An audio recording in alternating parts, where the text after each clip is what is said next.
let's get the British over with, shall we? Because I think some people are maybe frustrated that I haven't talked about this yet. Woes, can you sing us a Scottish ballad? No, but I can eviscerate the British. Now, the British are...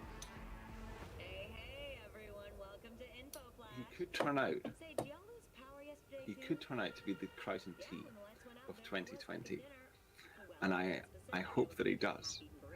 But unfortunately, I think he's got enough sense not to. I think what he'll do is he'll just take his pathetic, cheap pot shots from his own channel and he'll make little tweets now and then, even though he's got us all blocked. And that's it. I don't think he'll interact with us. And the other thing he has the sense not to do, which Crichton, the mistake that Crichton T made, and this is so funny, I can't say this without being amused. The mistake that Crichton T made back in 2017 was that he took on our arguments. And by doing so, he could only lose because he was wrong. He was simply wrong. Our arguments were correct, they were scientifically sound, and they were consistent with, all of human history. So he was just going to lose, and he did lose. And and as I predicted, he looked pretty fucking stupid by the end of it. But the Britisher has a bit more sense than Crowd. He has a bit more common sense than Crowd. So I think he'll not take on our arguments because he knows he can't afford to. And what he'll do instead is he'll just do character assassination, snide remarks, the endless smuggery of what we used to call the skeptic crowd. That's what he's going to do. I don't know how long he'll keep it up for, but I think by doing so, and the longer he does it, the more he will alienate his own subscribers, his own fans, because they'll gradually realize this guy isn't actually addressing anything that these people are saying. He's just being smug, and that's all he's got. Well, that and that fucking accent of his. And he lied about people not presenting solutions. He lied about everything. He is so dishonest. He's so disingenuous. He's so. I don't want to insult him too much. I don't want to personally insult him. I'll just say that he's smug. He's very smug, and he has no right to be, because he's. What he's doing is he's peddling. It's sargonism. It's for people. It's optimized for people who aren't really that inquisitive. They're not very curious. They don't care what the truth is. They just want cheap gotchas and to feel superior to the SJWs, but also the right wing. Oh, we can also feel superior to these right-wing SJWs as well. Oh, what pleasure! What a surprise! They're on the right. There's a right-wing variety of them too. Oh, and we're so much better than them. But the truth is that these people, I'm not going to name names, but certain people who went after the alt-right as right-wing SJWs now know damn well that the alt-right were not right-wing SJWs. There was far more to the alt-right in terms of scientific grounding, real-world consistency, and simply truth, consistency with human history. The SJWs are demented ideological Daleks who live in a fucking rainbow world that does not correspond with reality. The alt-right are not. They're simply not, and never were like that. They were far more realistic and truthful. Or whatever flaws were in that moment in time, that wee movement. The ideas were fundamentally true and based on reality. And what the skeptics, that was what the skeptics discovered to their cost. When they blundered in, thinking, oh, this will be so easy. This will just be like 2014-15 when we took down the SJWs. Well, what they discovered was, no, you're not going to do that. And you are going to look pretty fucking stupid by the end of it. And they did. And he has counted And so on it kind this. of surprises me to see Of course, his marriage the is the beyond remnants of saving, that crowd, but perhaps the remnants we of can that crowd, retrieve not the crowd, checks his wife took from now him. attempting to do the same thing, I am because it seems to be mainly because of details. PA, patriotic alternative, and that seems to have got their heckles up, and I think they're unnerved, they're scared, because they know the patriotic alternative, nationalism, real nationalism, whatever flaws, whatever shortcomings you can see in PA and the people involved in it, doesn't matter. The fundamental message of nationalism is a sane and healthy one, whereas the fundamental message of these people, which is basically, let's just go with whatever the Liberals were saying 10 years ago, is deeply not just unhealthy, but cowardly and dishonest, because they peddle that message while claiming to be controversial and while claiming to be fundamentally opposed to progressivism, when they're really not. They're just the fluffers of progressivism. And I think that what we're probably going to see, as they take these pot shots, their fans will realize one by one, this is dishonest. And actually, I'm now looking into these ethno-nationalists, and I'm realizing that they have, not only do they, have solutions, but they also have solutions to not just the immigration thing, but these other things that I've been thinking about, like fucking nihilism and feminism and drag queen story hour and how fucking annoying I find these new atheists, all the rest of it.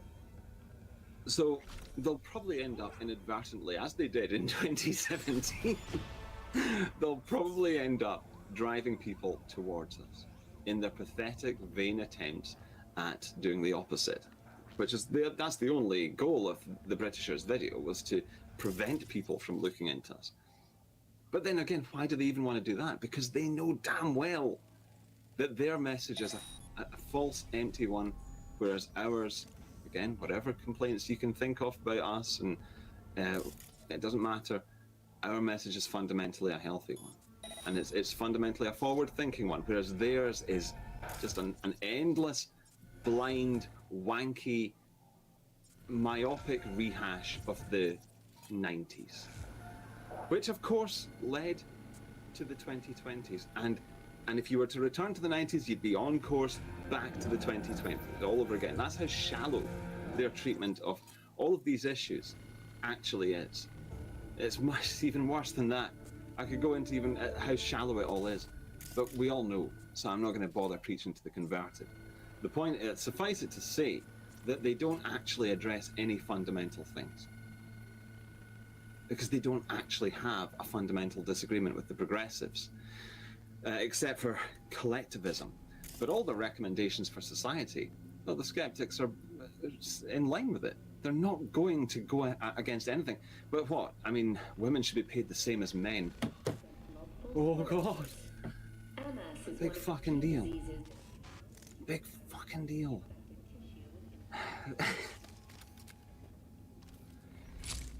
So, yeah, it's all just... It's just... The word is wank. Wanky. And tedious. That's what I think of the Britisher, or at least his recent output. Well, and every other video that I've tried to watch by him, I've never got through. I'm going to say a bitchy thing here, okay? I said I wasn't going to do it, but I'm going to do it.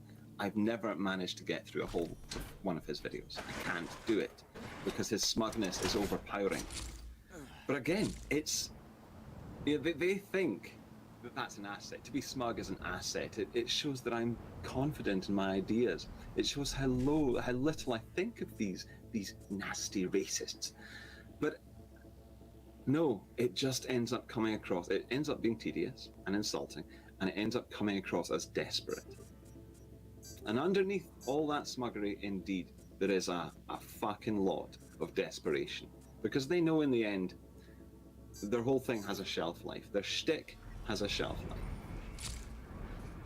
So, they're just engaging in a futile attempt to stave off the inevitable. That's what I think of the fucking Britisher. I enjoyed that. That was fun. What a bunch of cunts. What a bunch of fucking wasters. All right, yeah, hope you enjoyed that. Okay, so, but it's all true. I mean, it's fucking true. These...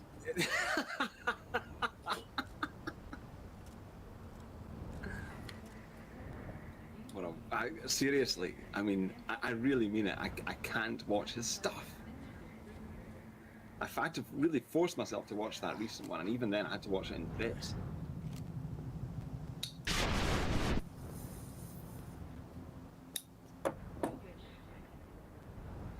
It's just the laziness and the lack of...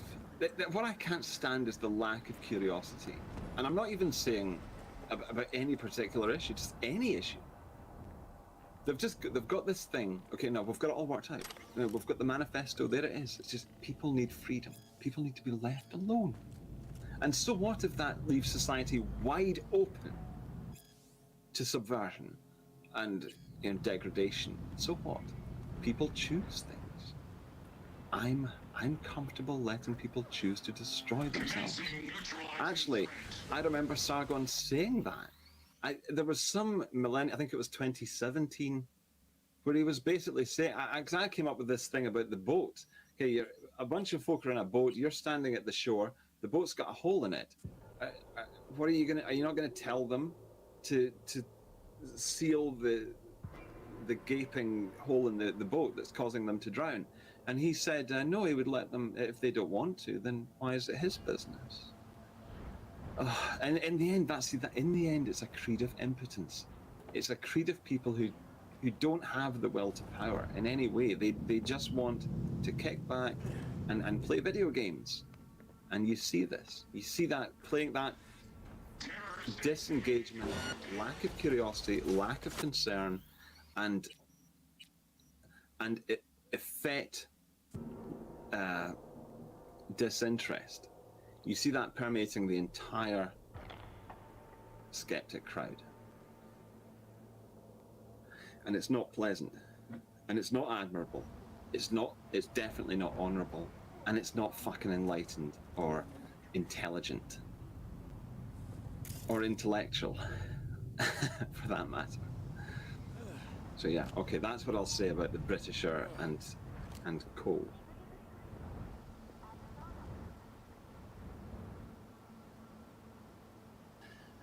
Who I get requested for. People ask for this guy every year, and he obliges every year, which is very kind. It's the Distributist. Welcome, Distributist, to Millennial. Well, thank you very much. You're making me blush. I'm not somebody who takes compliments well. I always feel kind of nervous, as if you're talking about somebody else. But yeah, thank you very much for having me on. It's always great to have these little traditions that go on in the YouTube community, and I think this is one of the best ones that goes on, because you can see what everyone on the right is, and sometimes even on the left, are really doing at the end of a year. And yeah, I think 2020 is one of those years where people really are curious what everyone's take on the last 12 months is going to be. Oh, for sure. And you know, you mentioned on the left as well. I'd like to have lefties on, but you know, they won't do it, so it's a shame. But I'd be perfectly, you know, just if anyone's watching, you know, I'm not averse to that, and I am quite a nice guy. You know, I won't be horrible to you. Yeah, seriously, I mean, you know, I'm not going to attack you if you want to come on. It'd be quite interesting. Didn't you have that weird lefty a long time ago? He had that really long neck or whatever. Isaacson, I think was his last name. Yes, it was 2017. Oh yeah. So yeah, it was certainly an interesting encounter. That was a different time altogether, for sure. Yeah, it definitely was. I mean, you and I have been are sort of veterans at this point. I mean, I've been going since the start of 2014. But when did you start your channel? I started my channel in 2016. And right. Okay. Yeah, I was mainly criticizing Sargon, and during that time, I think I myself went through a lot of transformations. I went from being sort of a more vaguely right-wing person to being somebody who had more explicit reactionary sympathies. And by reactionary, I mean sort of the intellectual school of reaction and NRX. A lot of the stuff that happened in 2016 forced me to go back to authors like, Nick Land and Molebug and reevaluate them. Because a lot of the things that I thought were politically real in 2015 turned out to be, obvious mirages. And I think we're in another one of those places in 2020. I guess this is just going to happen every 4 years, but this is indeed, what we're having here is a sea change in how we think about politics. And I think it's kind of interesting because I think NRX, and I hope I'm not going on too much, I think NRX is, in some ways... No, don't worry about that. It's delightful to hear your thoughts. NRX has had sort of its best year on record and its worst year on record. Here, give me some rope here. This is sort of how the year started, was that the one of the NRX celebrities, Curtis Yarvin, started writing again, and indeed started writing a book, which was really exciting. And it was, somewhat more or less a rehashing and a solidification of his ideas that appeared on his blog. Really, I think the blog ended 8 years ago. But then, in addition to that, all of these political things started happening. The COVID, obviously, the election, the George Floyd protests. And it seemed for a second that every one of these happenings basically confirmed the neo-reactionary model of politics. All the predictions neo-reaction made about how politics did or could work inside actual political stress more or less came true. Okay, so pretty good so far, right? Then, what's so odd is that everyone kind of had this huge surge of interest in neo-reaction in the spring and the summer. Then around the election time... Before you start, could you explain what you mean that the predictions of NRX with regard to politics, and what do you mean by that? Could you be specific? Okay. What about predictions about how it works, and how were they proven right? Okay, so the idea of sort of NRX is that we essentially are ruled by a cultural consensus. And this cultural consensus, let's talk about what it means to rule first off. I hope I'm not digressing too much, but I'm going to kind of defer to Carl Schmitt, who's, I would call him sort of a core reactionary author. He was a German during the Third Reich. I'm sure that kind of makes him reactionary. But he said that one of his famous sayings was that, real political power, or ultimate political power, which we call sovereignty, by who decides the exception. And that's a famous Schmittian construction. And the other thing we can see from reactionary theory is that there's what really matters is who controls the narrative. So on paper, who rules us is Congress, the president, perhaps a few unelected officials like the Supreme Court. But we saw in 2020 that basically based on media constructions, the apparatus of the United States government, combined with the academy, combined with the media, combined with places like the CDC and the World Health Organization, could effectively wield almost unlimited power on people's lives, to an extent that you could hardly believe was possible previously. And not only could it wield basically such extremes of political power, I couldn't have really imagined it before 2020, it also could exceptions for itself. For instance, I have a new child, and a lot of the summer was us trying to take him out. And a few times in the spring and in the summer, we tried to take him to the beach. Which, I know, maybe in England this is sort of a classic family excursion expedition in America, right? Go to the beach with the baby or something like that, right? Yeah. And so we would say the seaside. Okay, the seaside, but okay. In the state I live in, the seasides were considered to be an extreme risk for spreading COVID. There's a vast coast in the state I live in, which is California. There's probably a joke here about a second wave. Okay, yes. but basically, the reason why the beaches were closed is that a few people over the American spring break had taken these pictures where people spread out, 12 feet apart from each other, but because it was shot in profile, looked like they were all packed in, right? So because of that narrative that beaches were spreading COVID, the authorities across many states just closed down public beaches for no reason. I mean, or ostensibly because of COVID, right? And so then we move into May. And these same officials essentially cooperate when I think that, walking along a beach, 1/12 of a mile away from a person way down with a cool ocean breeze and a saline solution in between you and the next person, that's a super spreader event. But having entire cities taken over by anarchist mobs and then packing into these general assemblies where they're all shouting at each other and voting on things and protesting loudly, this might actually stop the spread of COVID. So you see, basically sort of the two sides of neo-reactionary theory, predictively speaking, right, come true. A, power is predominantly controlled, wielded, and contained in institutions that are not official, that are beneath the surface, right?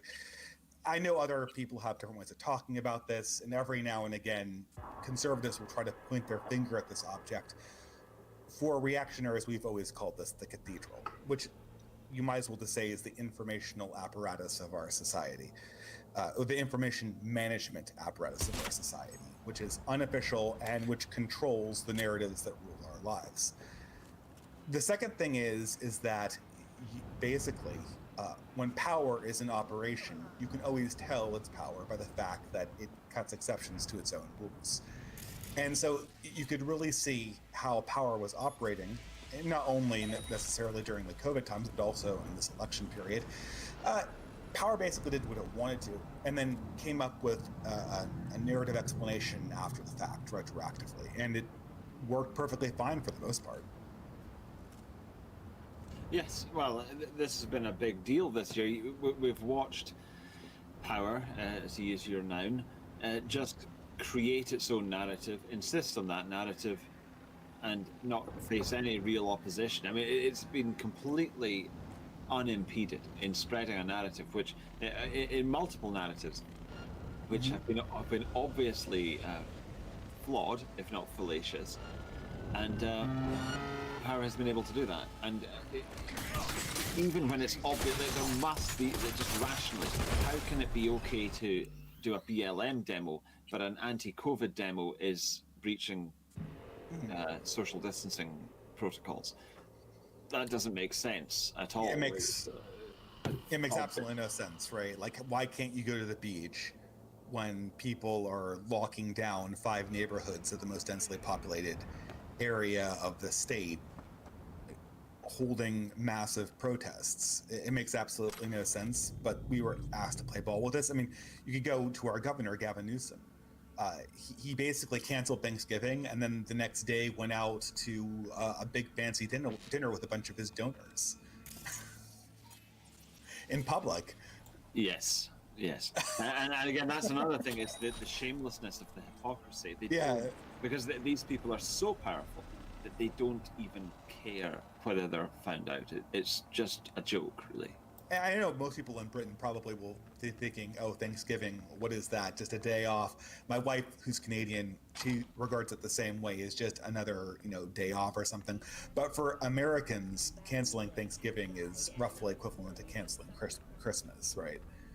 Well, our Prime Minister just did that, so we're in the same boat.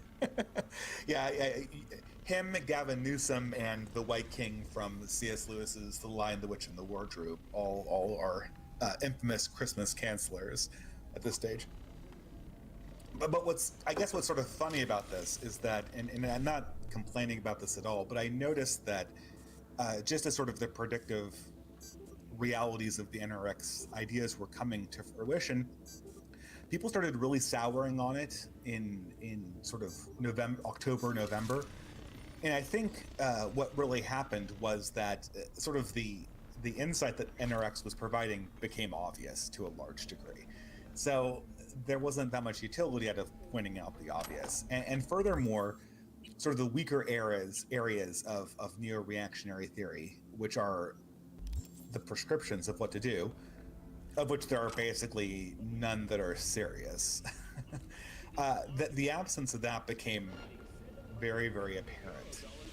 And I think this is sort of... Yeah, it's like, okay, yeah. so now the situation you predicted has come about, so now what do you have to say about what we should do about it? And the answer is not much. Well, I mean, you know, it's not that kind of a thing. The point of neo-reactionary theory is to describe how a system operates, not to tell you how to change it necessarily. I suppose understanding how it operates is the first step. And I noticed this, but this is, I think, part of a larger crisis on the right.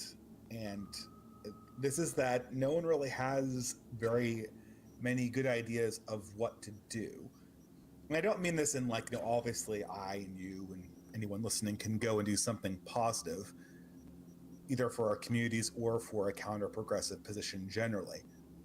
But we don't have any, I'm kind of borrowing another neo-reactionary term, we don't really have any of what Gaetano Mosca would call political formulas that work. Now, a political formula, so Gaetano Mosca was an Italian reactionary thinker in the early 20th century who came up with this idea of a political formula, which by he meant generally a narrative that sort of justifies you wielding power. So all political institutions have political formulas. The way I use it here is a little bit more specific, which means a political formula to me is like a political business model. A business model is a set of actions that you do so that at the end of the day you have more money than you started with, or at the end of the cycle. And if that doesn't work, you don't have a working business model.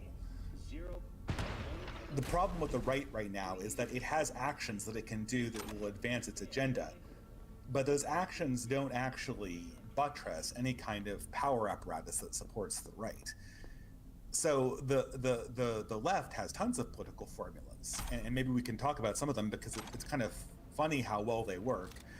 But the left has tons of political formulas where you can just take the behavior and do it, and you don't have to think, and you don't have to continuously supply money to it, and it naturally generates you both wealth and prestige and power, and at the same time advances the left-wing political cause. There are very few ways where you can net yourself any kind of prestige or power and advance the political right cause.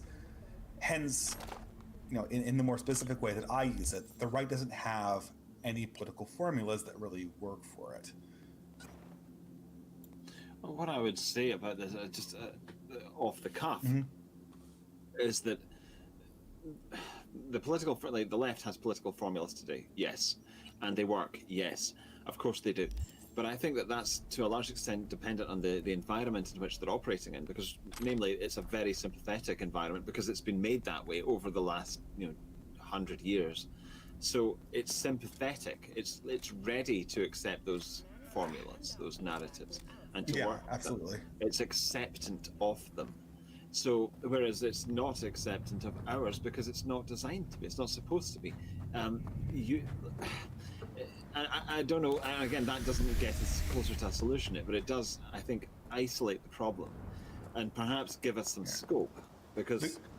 I can see people in the chat asking me for an example. A great example of this is Destiny. I mean, you know the YouTuber Destiny, right? Or I guess she's a Twitch streamer, right? Yes, I know Destiny, yeah. Yeah, so people react to Destiny like he's a person, and he is, and he's kind of ridiculous, and a lot of his ideas are stupid. But what people didn't realize when they saw Destiny in 2017 is the real thing about Destiny is that he wasn't really a person. He was a thing you could do online and get clout for yourself. Because since 2017, and people have done this to a ridiculous extent, people have been cloning Destiny's business model down to the very expressions he uses. From Destiny to Vosh to the thousands and thousands of Destiny Vosh clones that are overwhelming the Twitch and YouTube stream right now. What a gem. Every one of them talks the same way, they frame the same way, and they play the same kind of game that Destiny does. And it works. It works like a charm. And it is, But what is that game that he plays? well, what Destiny does, and Destiny does this is slightly different than Vosh, and it's a slightly different game. So I hope I don't digress this. What Destiny does is he positions himself not to argue for some position that he believes in, but so that it's the hardest possible. It's hard to narratively argue against him. So he'll take positions that are very popular with the Academy, or narratives that are very popular with the Academy, and he'll argue those. The other thing he'll do is he'll always shift the burden. Basically, he'll always pose himself as the neutral position and use the person who's intruding upon his neutral position and needs to provide credentials. Then all he does is simply reframe, and ask for more evidence. And eventually the person taps, and then he can portray them as if they're a charlatan who's been exposed, right? And that's, of course, the affectation is that after the person taps out and isn't able to refute the sixth paper that Destiny has ready to go on his position, then all of a sudden Destiny affects exasperation and bafflement at how stupid or unprepared this position is. And this sort of cues a collective reaction in his audience. Vosh, who's the first Destiny clone, realized that you could copy this and do it even further to the left, and it would work even better. And these people, by all descriptions, their positions rhetorically and their personal lives are a total mess. Half of Vosh's ideas are provably wrong and are insane. One of his frequently argued positions are that trans women are not at an advantage in women's sporting competitions against biological women. This is easy to refute. Their personal lives are horrific and depressing if you look into them. Let's not get into the personal stuff, because I know it's dodgy. It makes it look like we're arguing in bad faith. Oh, and of course, I don't intend to, but that's, I think, sort of a pertinent detail, because it's sort of universally a quality of these clones. And in addition to that, sorry, did I lose you? No, I think I'm still here. In addition to that, they've said things, both Destiny, mostly Vosh, they said things that have been that should have gotten them banned from YouTube and Twitch 1,000 times over. Right after I talked to Vosh last year, he went on the air and argued for 1 hour that we should genocide tribes of native hunter and gatherers because they're xenophobic and don't want people to immigrate to where they live. He's advocated for. See, that reminds me. I haven't seen Star Trek Discovery, but I was told that the first 2 episodes, it might even have been you. Somebody did a video about it, and I've been meaning to watch it ever since, because apparently I watched the video, but I haven't seen the 2 episodes.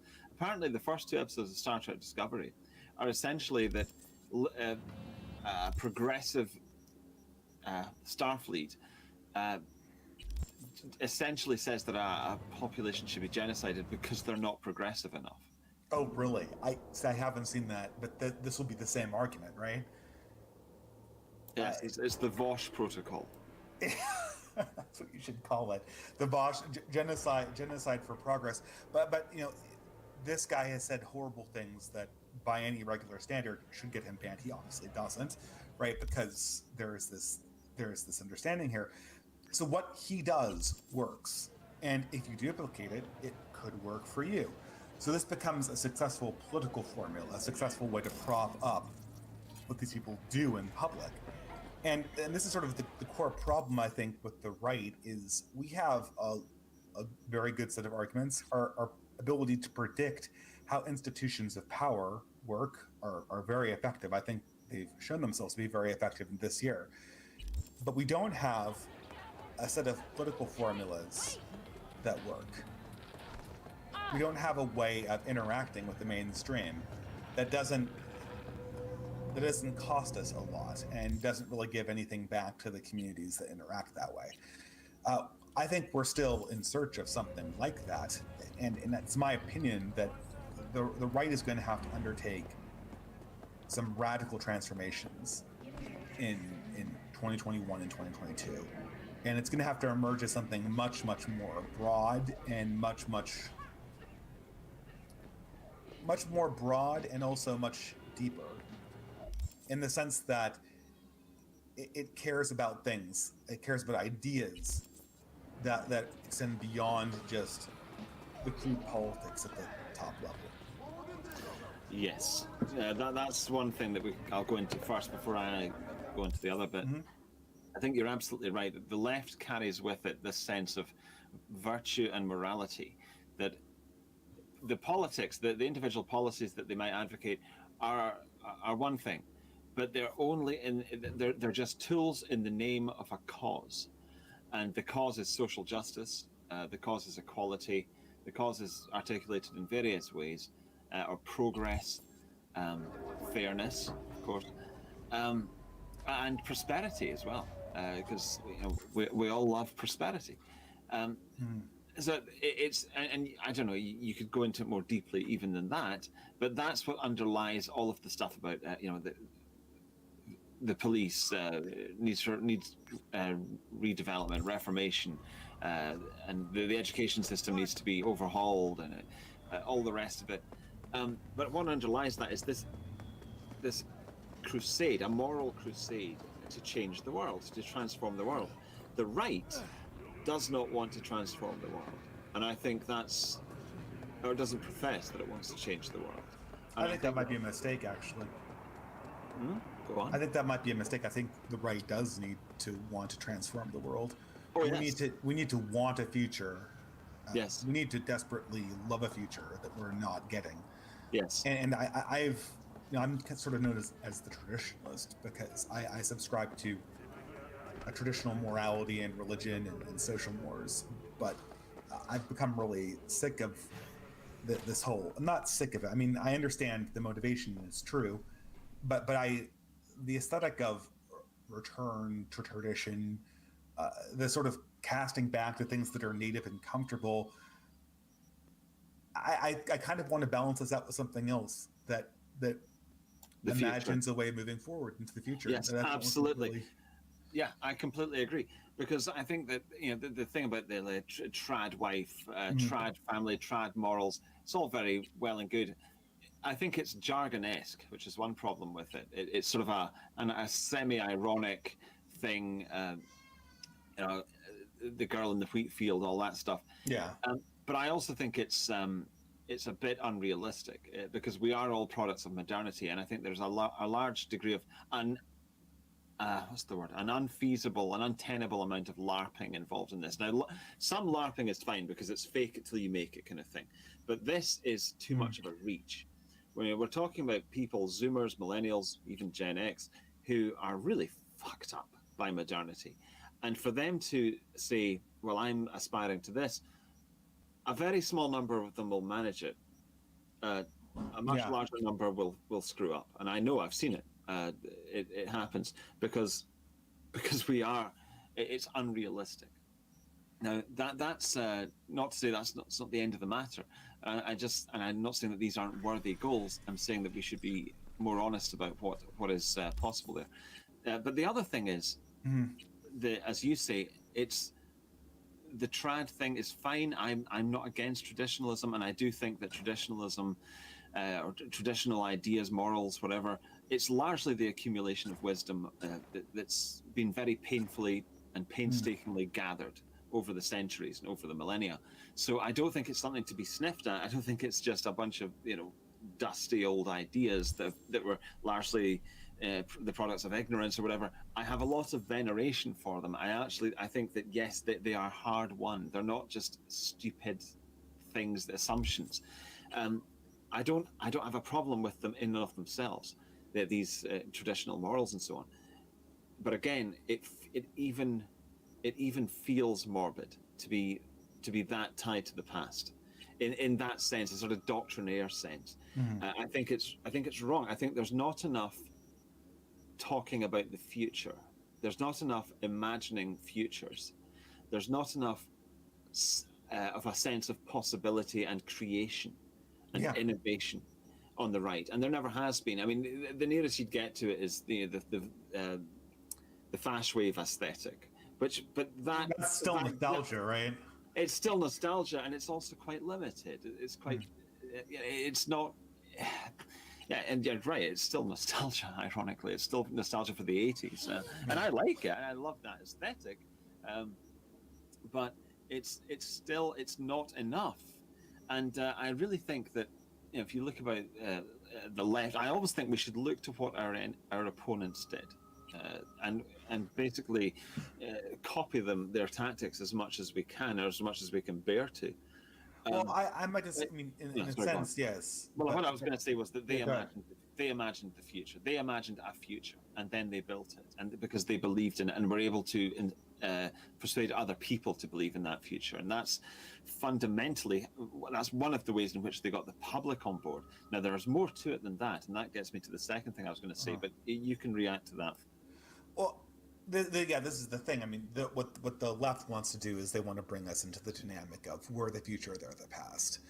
And what we really want to say to people like Vosh and Destiny and all these people, I mean, and I'm not even like in a rhetorical sense, just in an emotional sense. Like, but even if I didn't hear any arguments from Vosh or Destiny, I would just want to say to them in an emotional sense, the life that you promise me in the future is just ugly.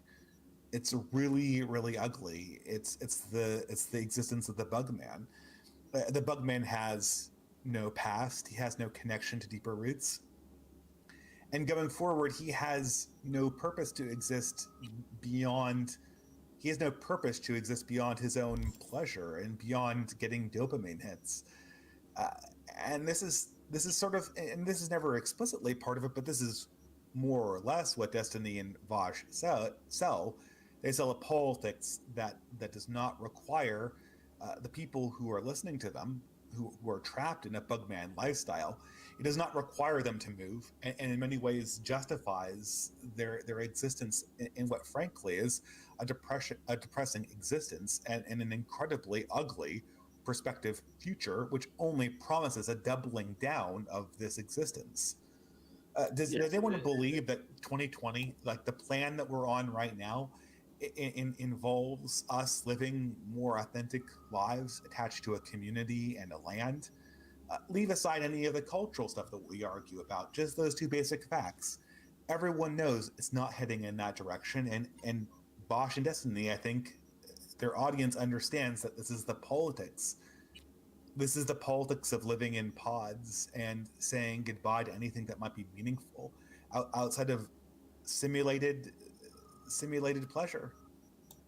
Yeah, I mean the type of man, the type of person that they seem to envision as an ideal is really just an accidental manifestation of genetics on the continuum. It could have been anything. It turned out this way, it turned out that way, turns out this way, and here he is going through some sensory experiences that have been created for him just to keep him amused, and then he's dead now, and that's it. It's like a 80-year span of simulated sensation and biological amusement. It's just nothing. It's just nothingness. And politics is managing that existence while maximizing pleasure and minimizing pain. That's how people see politics. The expression I want to say is that this is just squalid. Yes. And any future that I want to work towards is not going to be that future. Yes, it's squalid. That's a good word for it. I think it's depressing. It's nihilistic. The only good thing you can say, the only positive thing is, well, at least there would be sensory pleasures. Mm-hmm. Yes, there would, but there'd be a complete dearth, complete absence of meaning.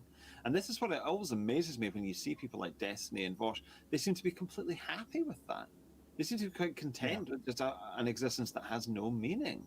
They're almost like perfect consumers. It's like they've been prepared for that. They are the result of 200 years of, well, longer than that, of industrial progress, and you end up with this. You end up with this guy who is happy just to consume product, and consume product, play a video game, and then own the chuds who are looking for something beyond that, or for any kind of connection, because since they don't have the proper academic sources to justify their connection, nor the academic bullshit to justify a preference beyond the life that you live, then you can own them, and it becomes an entertainment product in and of itself. I think the future of the right is in discovering a type of politics that is not a consumer product.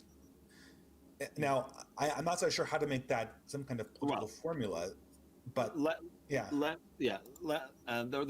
a comment here that it promises them eternal childhood, and I think that's a very perceptive comment about what they want. And I don't like to speak for Vosh and Destiny. They're not here, but I think that to me that's what it looks like. It looks like just comfort, safety, luxury, and novelties. Endless novelty.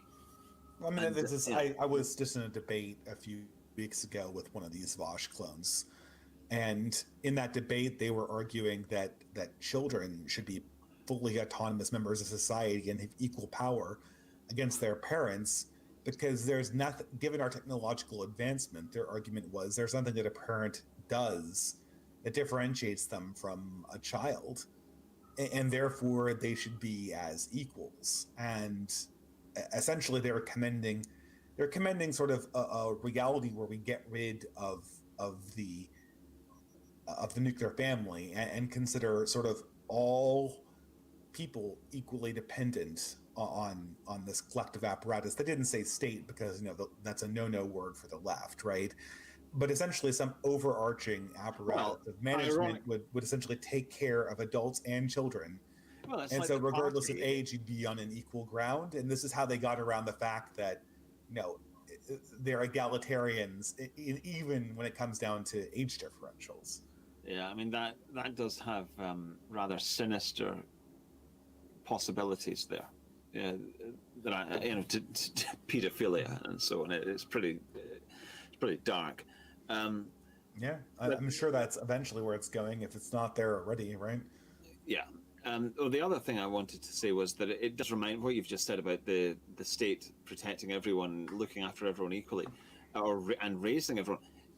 That was obviously under certain manifestations of communism, that was the idea that the party raises every child. That every child is essentially the son or daughter of the party. And I think that what we're approaching is more like some corporation, which, and I don't know where this is something that's yet to be seen. So I don't want to make a mistake by predicting how it will play out, because I'll almost certainly get it wrong. But I can see a situation in the future, not that distant, where a corporation is not, where everyone is raised by the corporation, and it's not so much that the corporation is responsible for a particular service in life, your Twitter, your social media, or your water supply or something, but it's actually almost like a private government, where therefore it's in charge of everything essentially in one area, and so you'd have like Google, Microsoft, actually being the government of that part of the world, that region, because this is another reactionary prediction that has kind of come true in the last few years, largely that the government corporate distinction is more or less on a continuum, and that continuum is gamed in order to allow power to operate freely sometimes and be restricted in other ways. Yes, exactly, because we don't really know what are the levers behind Twitter and behind Facebook and the World Economic Forum and so on. It seems to me that we're heading into an age where there's either infinite money or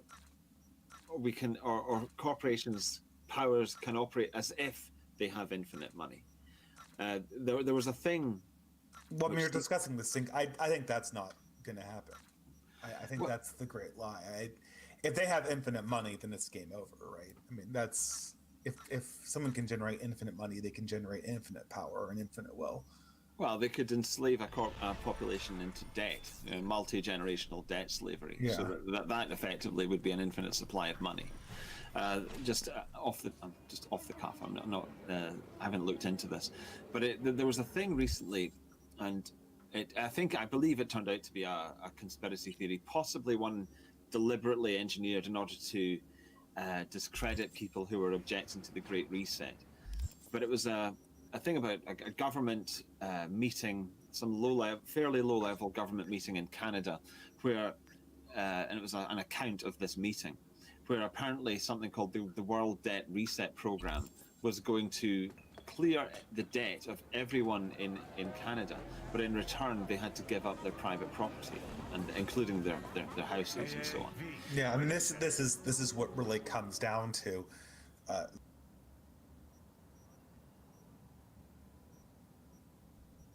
Listen to that guy. How'd you rate his chops?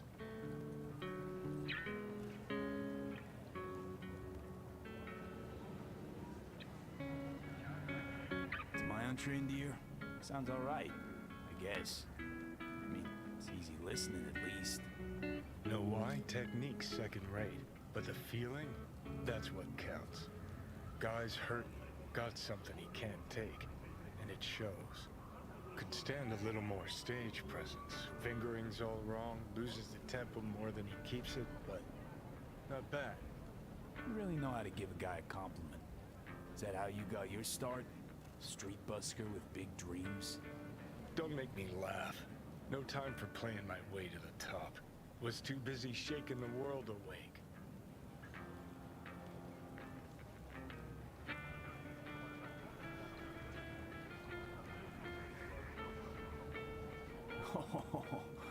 Now, isn't that what every failed artist says about their work? Know what? You're right. I failed. Corpo tyrants still run this town, just like 50 years ago. But if you think in my heart of hearts I want to be the next teen idol, think again. Don't give half a fuck about that commercial shit. All right, princess. At least you played some gigs. Saw those memories of yours. True. Played where we could. Parks, old factories, underground clubs. Had an audience from the start. Some recorded our stuff, didn't even know who we were.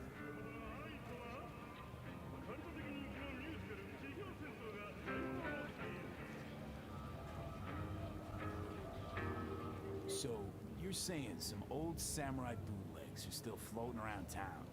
Ooh, I smell heads. No idea you were such a materialist. Could almost cry. Almost. The jokes aside, I think those tapes still exist. After all these years.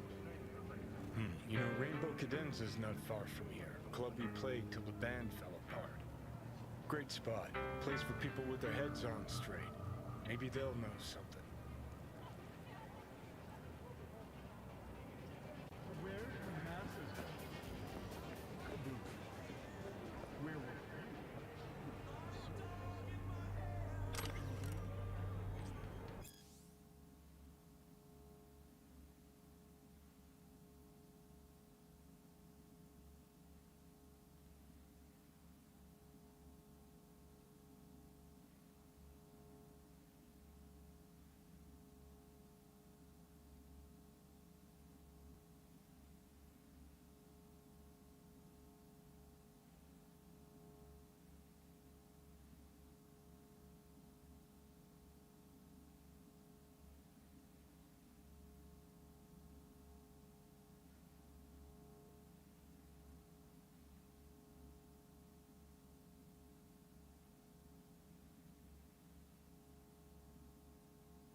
Here's the thirsty morsel for all those fascinated by the secrets of the Night City underbelly. After months of stonewalling and upsetting threats, I finally arranged an interview with a member of the Animals gang. We met in a bar on the far west side of Pacifica. When she pierced my eyes with her own-slitted pupils, I thought back to those old wildlife docu-vids I used to watch and realized I must have felt like those gazelles did when ambushed by a pride of lions. There's a typo in there. The A is unnecessary. Interviewer. Truly, thank you for agreeing to this interview. They didn't mind your pack herd.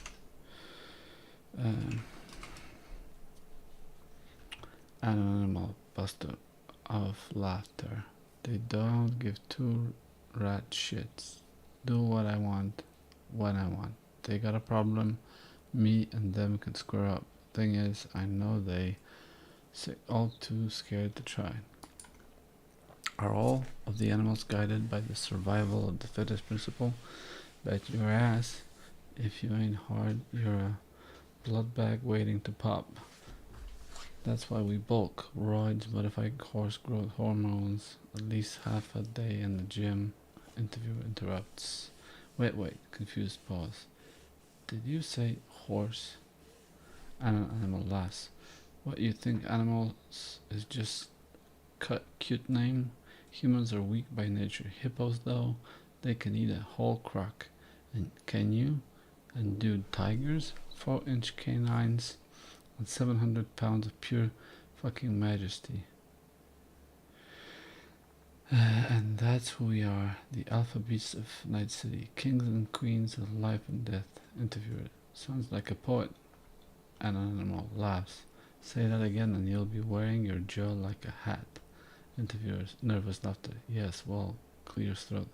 It's true you reject the use of cybernetics? Animal. Yes and no. Coprocessor can be hacked, so we steer clear of those. But retractable blades, metal claws, titanium jaws, leopard print, tech leather, that's another story. Fascinating. Well, I won't keep you any longer, so let me thank you for your time today. Is there anything else you'd like to express to our readers? An animal. Don't fuck with the animals, Night City. We'll rip you apart, chew you up, and spit out the bones. Okay.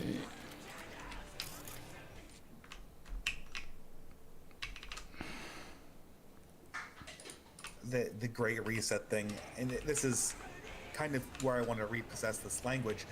I don't think the question is that we're going to undergo some Great Reset. I think the question is who gets reset.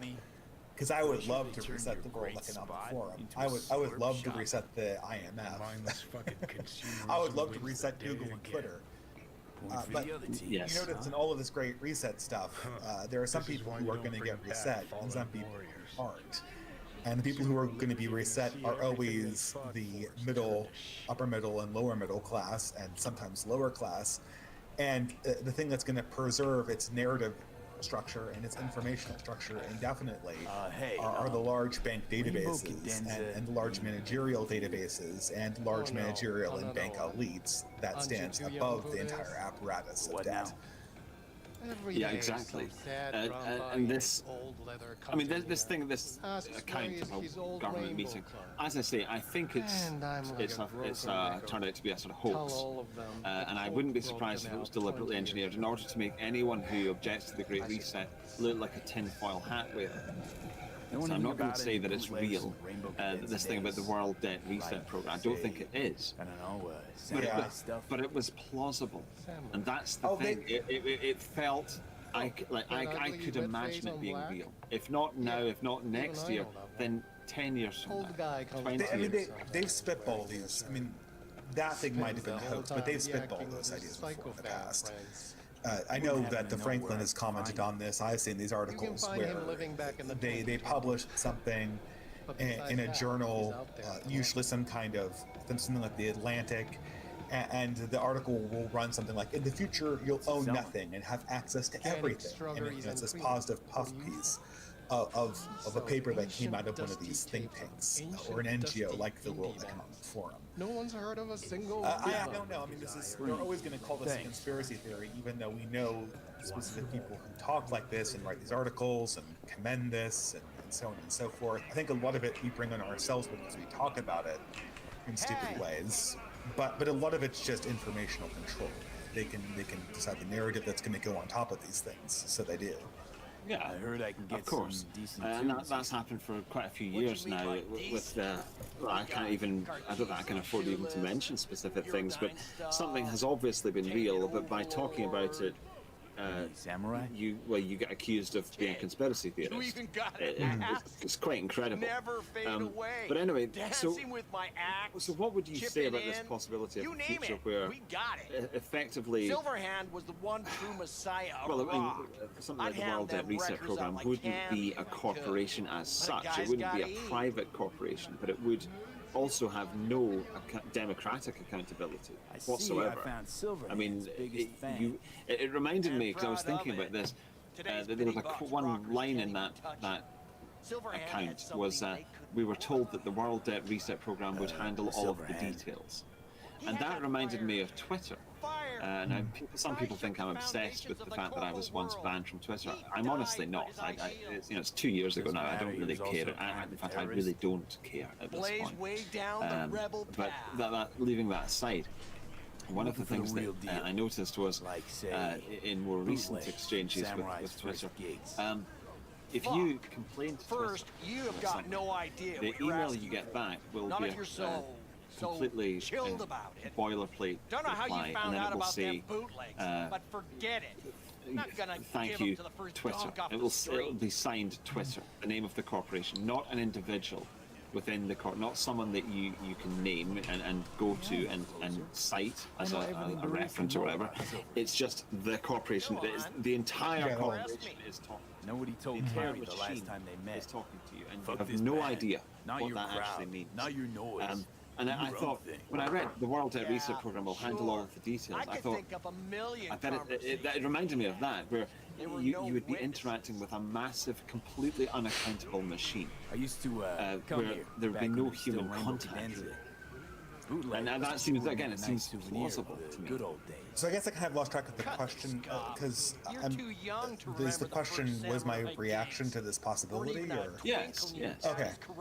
I mean, so leaving aside whether this specific thing you're talking about is a hoax or real, we know that there's real equivalence, at least in theory, when they talk about these things in our articles. There's basically two possibilities. The first possibility is that these people actually have infinite money. They actually do have a corner on all the world's information, and this is imminently going to be, these two facets are imminently going to be linked together in the form of super intelligence through artificial intelligence.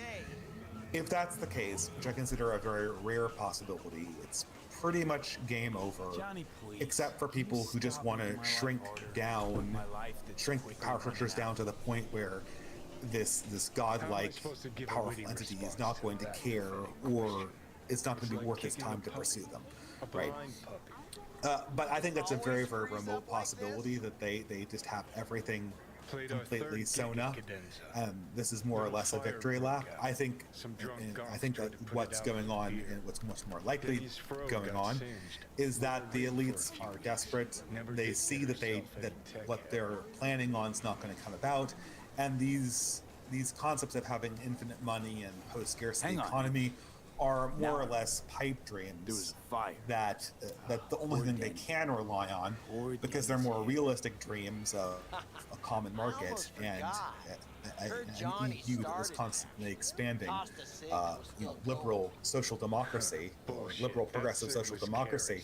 That obviously isn't happening the way they thought, so they have to cook up this fantasy that they might actually try to work towards it, but as we're being able to implement this in any way that's not going to explode in their faces, I think that's, I find that harder to believe it's going to happen. So to be clear, the social democracy as we've known it for the last 20 or 30 years that is failing because the idea was that it would spread all over. The idea was that it would spread all over the world. That's not happening. Therefore, they're cooking. So their up markets are not fantasy expanding anymore, right? right. And that's a big thing for them. Yes. So therefore, they've cooked up the fantasy of the Great Reset. Is that right?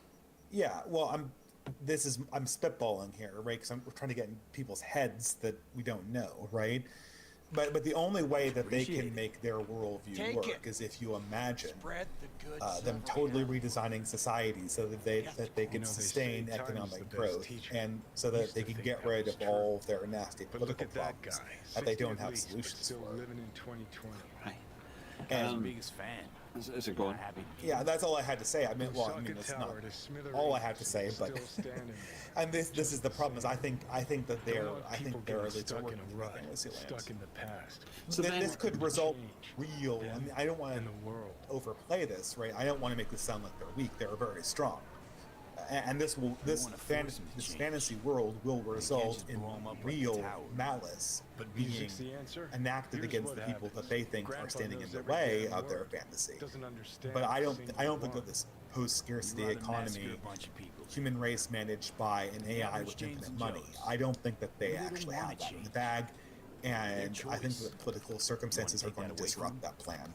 They might be bums. If they who have it see in the no bag, evil, then might be blind. Yeah. I don't know. I mean, like, They then need to we wake the have to fuck discuss up. Guess very jury's different still out modes of for human now. existence at that stage. Yes. But So, okay, so let's assume that it's not going to work out for them, and this is just this is a fantasy. It's a sort of cope strategy. So then, if we do nothing, like dissidents, the right, or dissidents of any stripe, if we do nothing, what will happen? Can you predict that? If you think that the elites' plan isn't going to work out, then why do we need to do it? I'll try and get well, 12,000 I for mean, this. let's use the reactionary model here, right? So what we have essentially is a dying power apparatus that's bleeding power. That's basically what's happening, right? And all what's happening is all of these creatures are these third parties, these NGOs are hooking up to this dying apparatus and just lapping up the power it's bleeding off. What will naturally happen, and I'm not making a prediction, I'm just talking about the sort of the physics, the Machiavellian physics of the situation, is that some alternative ruling organization is going to walk into the vacuum and start locking things down. Now, I think that without action from the right's goal should be to create the foundation for a political apparatus to do this that has the interests of Native peoples, of Western peoples, and the visions of what I would consider Western telos and Western religions in mind.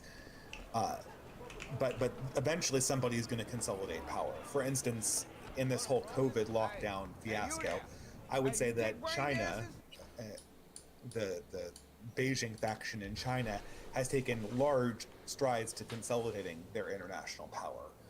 Not necessarily in places you'd see in the West, but pretty much everywhere else. So that's quite interesting because, of course, they. I'm not going to blame the Chinese for the coronavirus, but it kind of did start with them, didn't it? Well, I mean, what, you think there was never going to be a disease rate with? It spread like coronavirus and had a 99% survival rate. I mean, I mean, it's a lot of people. I want to be clear here. A lot of people, 99%, a lot of people are dying, right? Like a lot of people are dying, and that's very real. You can see it in the statistics, right? But this is not a historically rare occurrence. For instance, if any of the diseases that we eradicated due to antibiotics came back again, the result on our population would probably be worse than coronavirus. And antibiotics, I mean, we probably lived through a very historically unique time period where we didn't have diseases that would go around periodically that were highly contagious and had a 1% fatality rate. Yes, indeed. I mean, there's nothing unusual. This is not some unprecedented thing. My comment about the coronavirus was just a sort of ironic point that China seems to have benefited the most out of all of this. So would you say then that the likes of Klaus Schwab are jokers. They're not actually. They don't actually have a plan that's going to work. Well, I mean, this is where I would probably differ from people like Endeavor. What I see when I look at our world leaders right now, I look at people who are in charge of a corporation that's dying, and a business model that's dying, and what they're doing is they're just selling things. They're basically selling us all out, but they're selling us all out to perpetuate an illusion that the organization that they're in charge of is solvent, which it's currently not, unless the institutions that they run are completely redesigned. And well, I guess that's why I mean, you could say that's why they've engineered all of this, the hysteria around COVID, because that brings huge amounts of money into these institutions, doesn't it? At least in the case of Pfizer, in the case of the World Economic Forum. I mean, I'm sure that they must be benefiting from this, surely. Oh yeah, I mean the people in charge of. Well, I mean, depends on what organization. There are a lot of limits on this. The CDC, the World Health Organization, now have broad powers that we have to acknowledge. And of course, they're all unofficial powers, right? They're all unofficial, but they're real in any realistic sense. They're real. They can exercise them.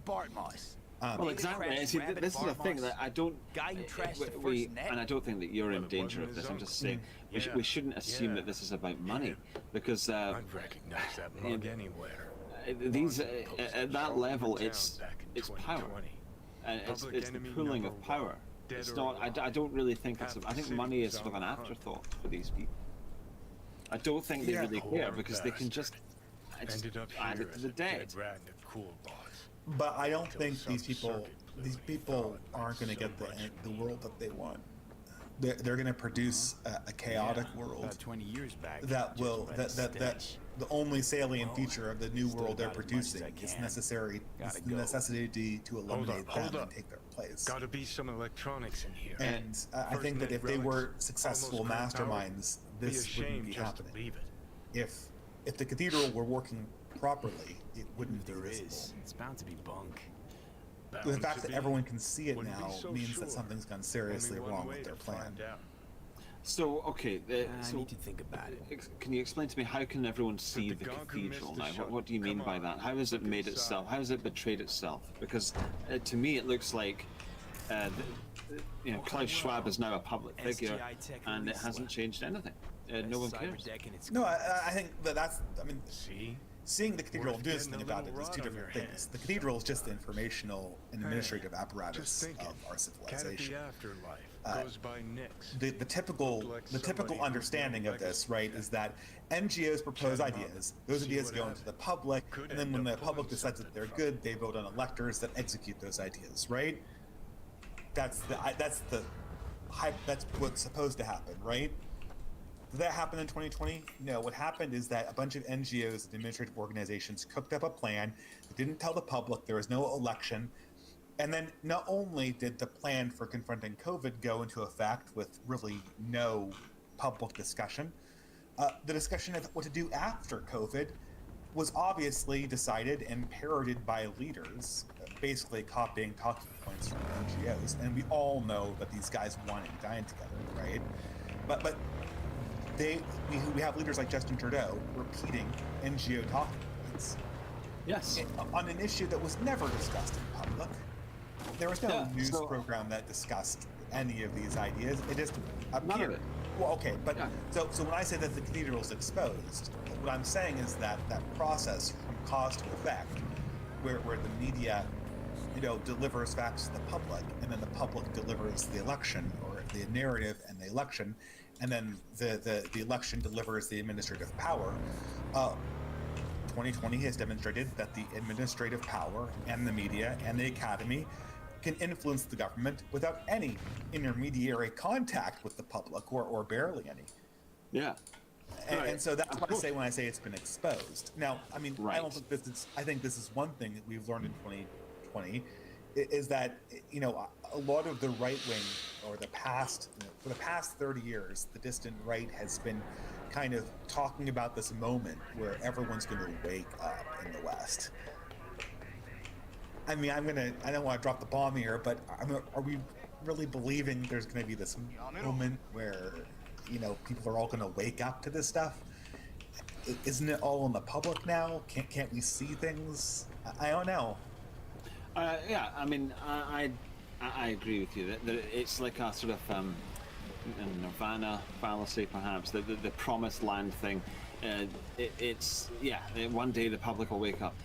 I know, but well, the public are the public are not they're not active agents. They don't. I don't think they really have much agency. What's it like? What the course of this year would indicate that they're extremely easy to lead and mislead. So I don't really think we need them to wake up, or indeed I don't really think we want them to wake up, because they're not used to making decisions at this level, you know, about how society should go. They don't. So this is why we read shit like this.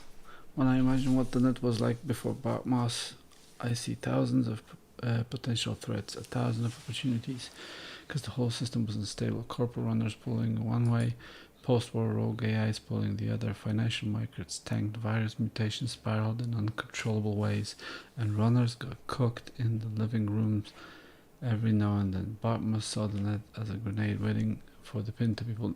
I've actually read this before.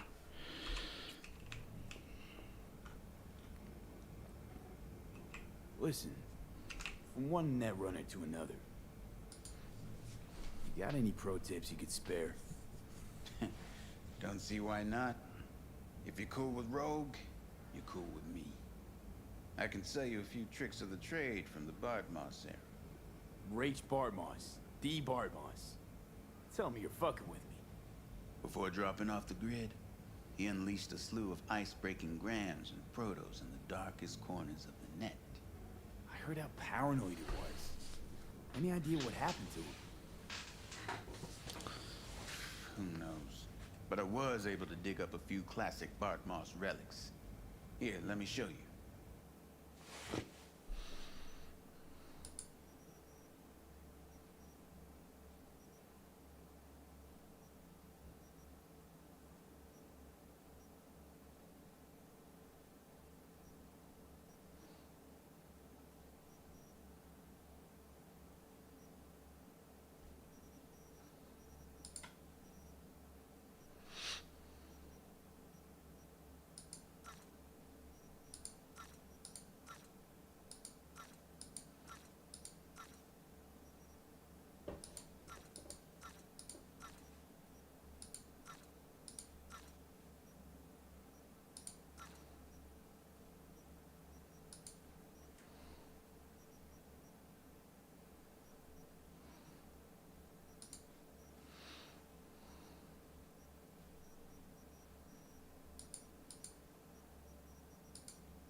Hey, Nix, listen.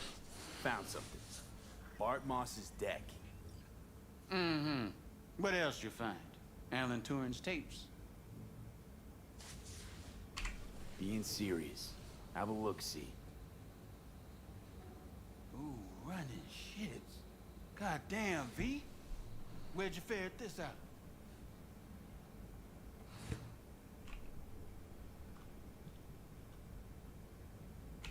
Found it outside town, in a fridge, next to its former owner's rotting corpse. Bartmoss all the way. Netwatch made him a wanted man when looking in Shanghai, Lahore, Santiago de Chile. While that dog alighted to the net. Wonder how long he'd have kept buzzing those wires if the power hadn't gone out. Think you can pull anything off it? Tech's coming apart. Humidity damage.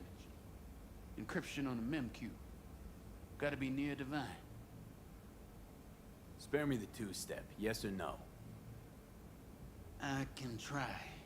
Failure, though, is a distinct possibility. then all data will be lost. Done and gone.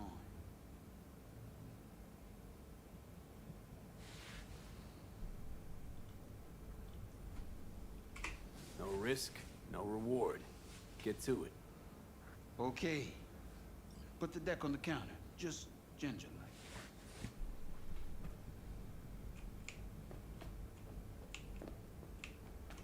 All yours. All yours? Oh, V. V. Got no sense of reverence. Expect if you found the goddamn Holy Grail, you'd fill it with caramel corn and Pop-Tarts. Now, let's get this show underway. Most data's corrupt, but not all. Password. A dict attack, maybe. Nothing doing. And what about injecting a command? Ha! We're golden. One more hurdle, but it ought to be as easy as pie. My. Of all people, Bodmar should have done better. Okay, what do we got here? Saw what we got. A brain broiler. You absolutely shit, sure cat shit, you want rat to check in? Ideas, V. Fast and stat. Couple of minutes and his skull sponge will be well done stick.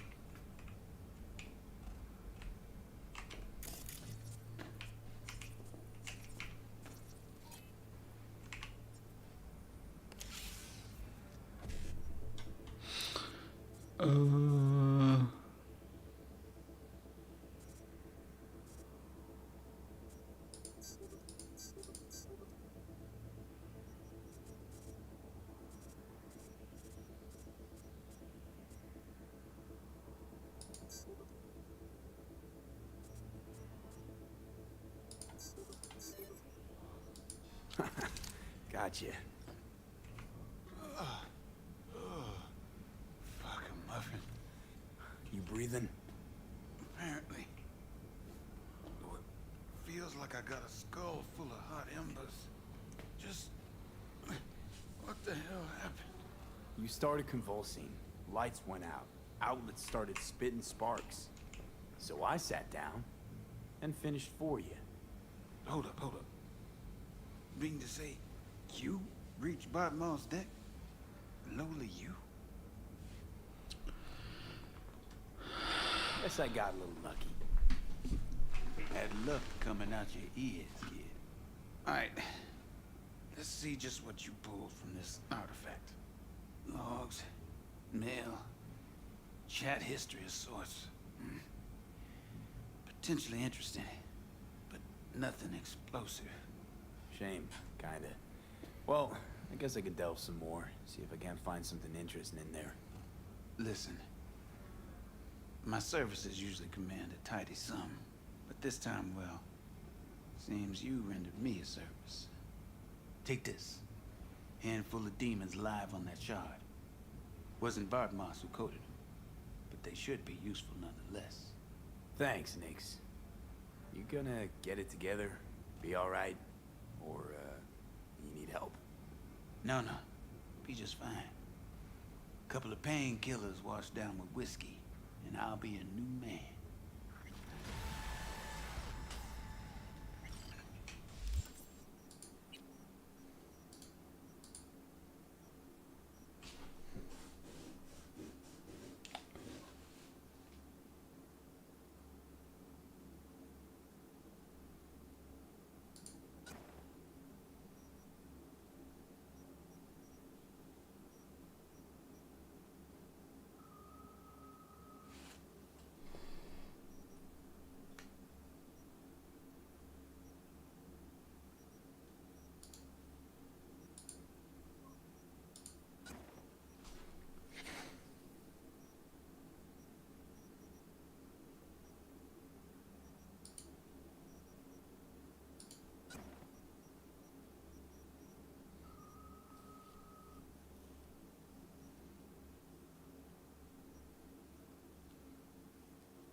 Got a yarn for you. Quick biz, that is. You interested? All right, lay it on me. Was cruising the net, you feel? And I spotted an interesting classified. Wait, the let me guess. 95% of people have no Performance idea enhancers? about this stuff. I used So Mr. Stud. that's not what we need. Now, But here's a I'm a question serious for you, man, Pete. and this comes from the Serious comment that was matters relevant are to what we if were not saying a couple all of minutes that ago. concern. Sure. The elites can get Somebody's free selling money book anytime stuff. they want by printing it. Edition dating from This before the this first devalues net the crash. currency, but makes Now, them richer. you know So a that's thing or kind of two the point about that I that, was don't you? trying to make earlier. Like, Oh, yeah. How much I didn't that want to use the solve phrase rent printing money, but and it earn. does seem to be a solution Want that me they to have club to it go for you, don't you? Okay, printing money is not what I meant by infinite money. No clipping required. No, but it's they- kind of they what I have meant. Buy by it. the damn Yeah, thing. okay, so pardon me, Reimburse I you misinterpreted. Yeah, so they've been able to print money for a really long time right now, and what that means is that our elites have the ability to overcome temporary Okay, liquidity will do. traps, which no one else Yeah, does. my man. So we're Zipping you trapped the by deets on debt. the Right? subway. If I And lucky incur with you a all huge the way. cost right now, which seems to be pretty regular, considering I'm starting a family, right? I have to I have to do that, right? But the elites through the printing of money can take momentary liquidity faults and simply transfer that to a future obligation. Exactly. And as such, our elites are flexible to an extent that no other elite before them has been flexible. But this does not mean that they have infinite money. They eventually have to pay those obligations or be credible enough to seem like they could pay those obligations. Otherwise, they're not going to be printing anything that anyone considers to have value. Well, yes, and I guess that because if you're thinking about a human farm where with pods and a person in each pod, and they're just getting they're plugged in, they're getting a constant supply of stuff. Who's going to pay for that, right? Leaving aside the moral questions, who's going to pay for it? And I guess the real question is, in the future, how is money going to be made? It might well be that having all these people in pods just isn't necessary. It's more in the interests of power to just get rid of them, because it's just human Garbage. they're just eating up supplies. I think a lot of whatever it elites is. have already decided that they don't want to have any more humans. Yeah, they want far fewer humans. They want far fewer humans. That's one of the. I mean, this is sort of we're getting into the scary dimension of this, right? But I guess the Probably to do question, this on Christmas Eve to everyone. not Christmas Eve yet. Well, I guess it is Christmas Eve where you are. It's not Christmas Eve where I am. Yeah. So All right, sorry, guys. You don't have a guilty conscience, then go for it. Well, I mean, Christmas Eve is supposed to be a day of fasting. I will remind people. My family always used to eat fish on Christmas Eve, which I think most Catholics did, at least in Eastern Europe. But I'm sorry, I'm digressing. So I guess here's my challenge to people like Endeavor. Reactionary theory postulates that you do not need to have pernicious actors in order to explain what's going on right now. It does not say that there are not pernicious actors. I think that's a key distinction that we need to make before we move on, right? Like, there very well might be pernicious actors in this. My next follow-up question to Endeavor is, since I don't believe you need pernicious actors to make pernicious behavior a thing, why does it matter? We need to come up with a reaction to what's going on, regardless of whether this is caused by basically incompetent leaders managing an institution that they've mismanaged and don't want to admit that they've mismanaged, or whether this is actually due to specifically, as Endeavor believes, whether this is due to specifically ethnically pernicious attitudes on behalf of some elite actors. To me, the result is going to be the same. The way that their actions are going to be the same. The actions are going to be treating the citizens of the West, and soon the citizens of the world, increasingly as if they're liabilities, not stakeholders in the future. And then successfully bleeding out power so that they can keep themselves in charge for as long as possible, hoping that they can decrease the power of the population faster than they themselves are declining. God, that's depressing. I know it's depressing. But you see, the thing is, what the Western leaders, what it seems to me that they're trying to do is they don't want to be supplanted. So if the West declines faster than their ability to maintain power is obviously declining, then there will never be a successor ideology to them until the entire apparatus collapses, right? Yeah, but you think that the entire apparatus is going to collapse? Well, the entire apparatus is not sustainable. Like, do we agree on that? To me, it doesn't seem. Oh, I agree. I'm not disagreeing with anything that you're saying. I'm just sort of exploring the ideas. Yeah. I'm not making any. Look, I need to make this clear. I'm not like looking into some crystal ball here. All I'm doing is taking principles and trying to apply them to the situation.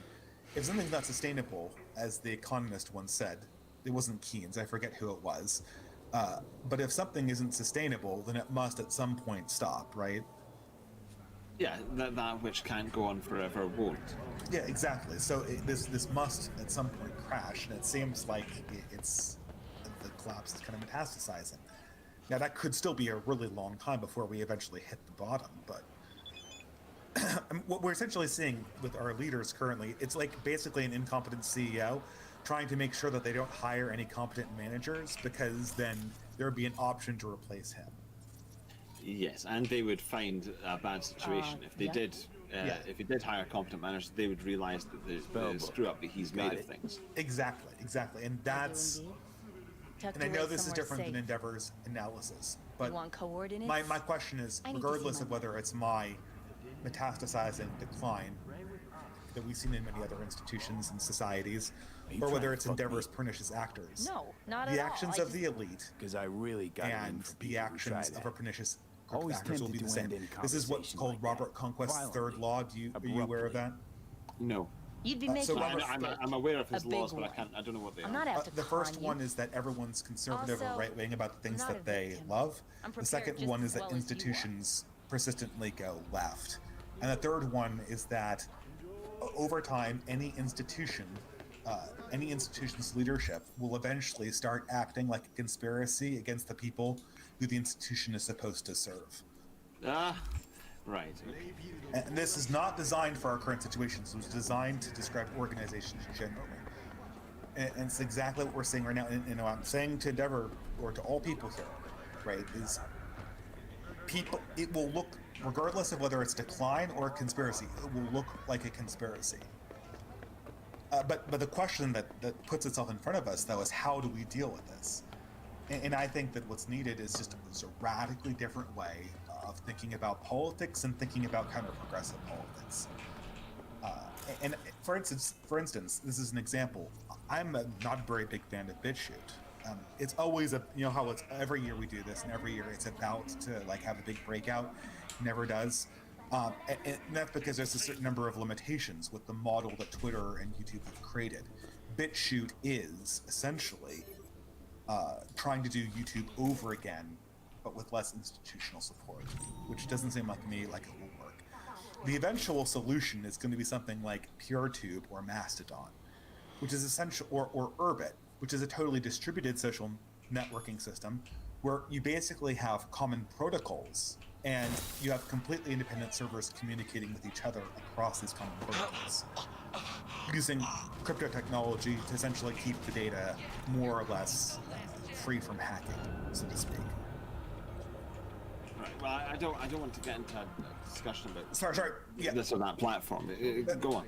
But my point is that so to my mind, those new technologies are what's going to solve our censorship problem, not alternatives like BitChute. And this is just, well, I say this only by means of creating an analogy to say that I think the way we're going to defeat the progressives is going to be thinking larger and thinking longer term than the progressives, and playing politics in different ways. It's not going to be beating up them at their own game. There is no way we're ever going to yell louder than left Twitter. And there's no way that we're ever going to do a rhetorical frame game more cynically than Destiny or Vosh. And cynicism wins rhetorical frame games eventually. Especially if you have one side being censored, which we are. Well, exactly. I mean, we're playing on their turf. Yeah. I tend to agree with you about that. I don't know about whether we can build our own platforms, but I do take the point that BitChute does not have the institutional support that because each one, it's a famous thing that each of these platforms doesn't, like Twitter doesn't make a profit. YouTube runs at a huge loss every year and always has done. Yes, it's known. They're done to maintain power. Or, exactly. As we say in industry, market share, which is the same as power. Right? Yeah. So that is true. I mean, you see, this gets us to what I was going to talk about earlier, which is you were saying that how we don't have political formulas that work. I said it's because the environment isn't amenable to our political ideas, our narratives, and whereas the left have very skillfully brought that situation about through slow colonization, the march of the institutions, but also the march through public life, not just the institutions themselves, but the culture as well. The overall public culture has been colonized to the point where people would be baffled if we weren't awash with narratives facilitating the left. I mean, people would be baffled if that weren't the case suddenly. So I agree, and I think that. I think that what we need is to create new institutions. That's. I think it's not. Of course, we want political formulas, but first you have to have power. I mean, that's the thing. I don't really think that political formulas work on their own. I mean, in the 60s, they were facilitated by popular culture, which was bent in a certain way. Pop music and so on, and Hollywood, and then the new generation of Hollywood in the 70s, and so on and so on. I think that how does that happen? Because of some people have the reins of power. I'm going to disagree with you here, because I think I would put it this way: institutions are built on political formulas by individuals. I think maybe this is a chicken and the egg problem, and there certainly is a degree of that, right? But to my mind, to look at it is that it's cumulative. It's self-reinforcing after a certain point. Yeah, I mean, so for instance, at some point, the New Left was on. In 1946, the New Left, it didn't really exist, but let's say 1960, the New Left was new and it was on the out. It didn't have institutional support yet. But what they were able to do is a variety of individuals were able to discover certain dynamics that worked for them, right? And they were able to build institutions and conquer institutions on the backs of these formulas. And so, to my mind, you build political institutions on the back of formulas that work, just like you build corporations on the back of business models that work. The two components that are needed are individuals, as Keith Woods likes to say, high agency individuals, right? You know what I mean, right? Don't deal for Maelstrom anymore, as if it's the day I run for the claws. And then you have honestly, they have to notice circumstances and advantages that are being they pay me more, that are not being addressed. Your partner is blah blah blah. I don't know how to do this yet, but when I look at the world that we live in, I think there's such a hunger for healthy, normal human reality. I desire stories about healthy individuals, healthy families, healthy romances that aren't inundated with politics. I wonder if I'm not the only one. It's so funny you say that, because just the other night I was watching something with a friend, and it's from 1968, and it was just so nice to see people, just normal people. Everyone was heterosexual, everyone was white, all the main characters are male, and they're just doing. It was so nice. Everyone was white. They're doing a job, a mission, and I thought, God, it's so strange to see that now from the vantage point of 2020.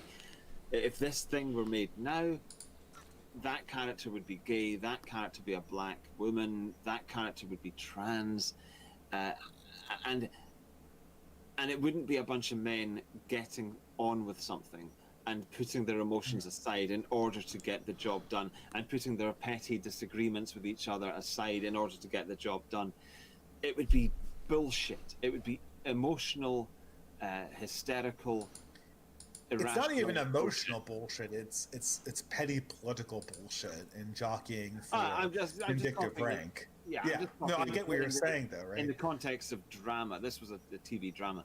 I was just talking from that context. You see normal people, because you were saying it would be nice to see stories of just normal people, and I agree. Yeah, because it's like it's so straightforward, and simple, and idyllic, and it gives you and obviously everyone's weird in their own individual ways. Some people aren't that weird. Some people are very normal, but everyone has idiosyncrasies, whatever. This provided a template for just doing well, just being a good person. Nothing more, wacko or subversive than that. It's just, here are some people doing the right thing, and it's amazing to see that, because, as I say, nowadays everything is politicized and to the left. Yeah, this is one of the great poisons of our age, is that everything is politicized. Everything is political. Now, in the sense, everything is political, right? In the broadest sense, the left is right about that, but not everything is politicized. Not everything is supposed to communicate a cute political issue, or is supposed to basically obscure lived realities that you experience day to day, for the purpose of putting across a larger political narrative.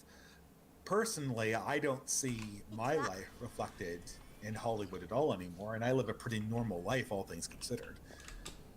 And it's kind of odd, because I feel like there's a gap there, and this is. Oh yeah, I don't live a normal life, but it's I'll admit that, but I do understand. I have the same feelings that everyone else does. It would be nice to see a drama that was just about a guy dealing with something. I don't know, stress, for example, just the first thing that comes to my mind. But it could be anything. Maybe I'd be a little bit more than that, but yeah. Let's try to tell him to fuck off and see what happens. Yeah. Here's a guy dealing with something. Oh, you can identify with that. You can understand that. And here's what happens. That would be a human story, right? Everywhere. If you couldn't get that, you could not get a drama about that today.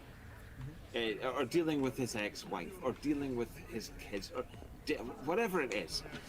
You simply could not have a drama like that now, which was just a human story. It would have to be a politicized. The nearest you'd get would be an LGBT human story, where it's about this gay person's oppressed.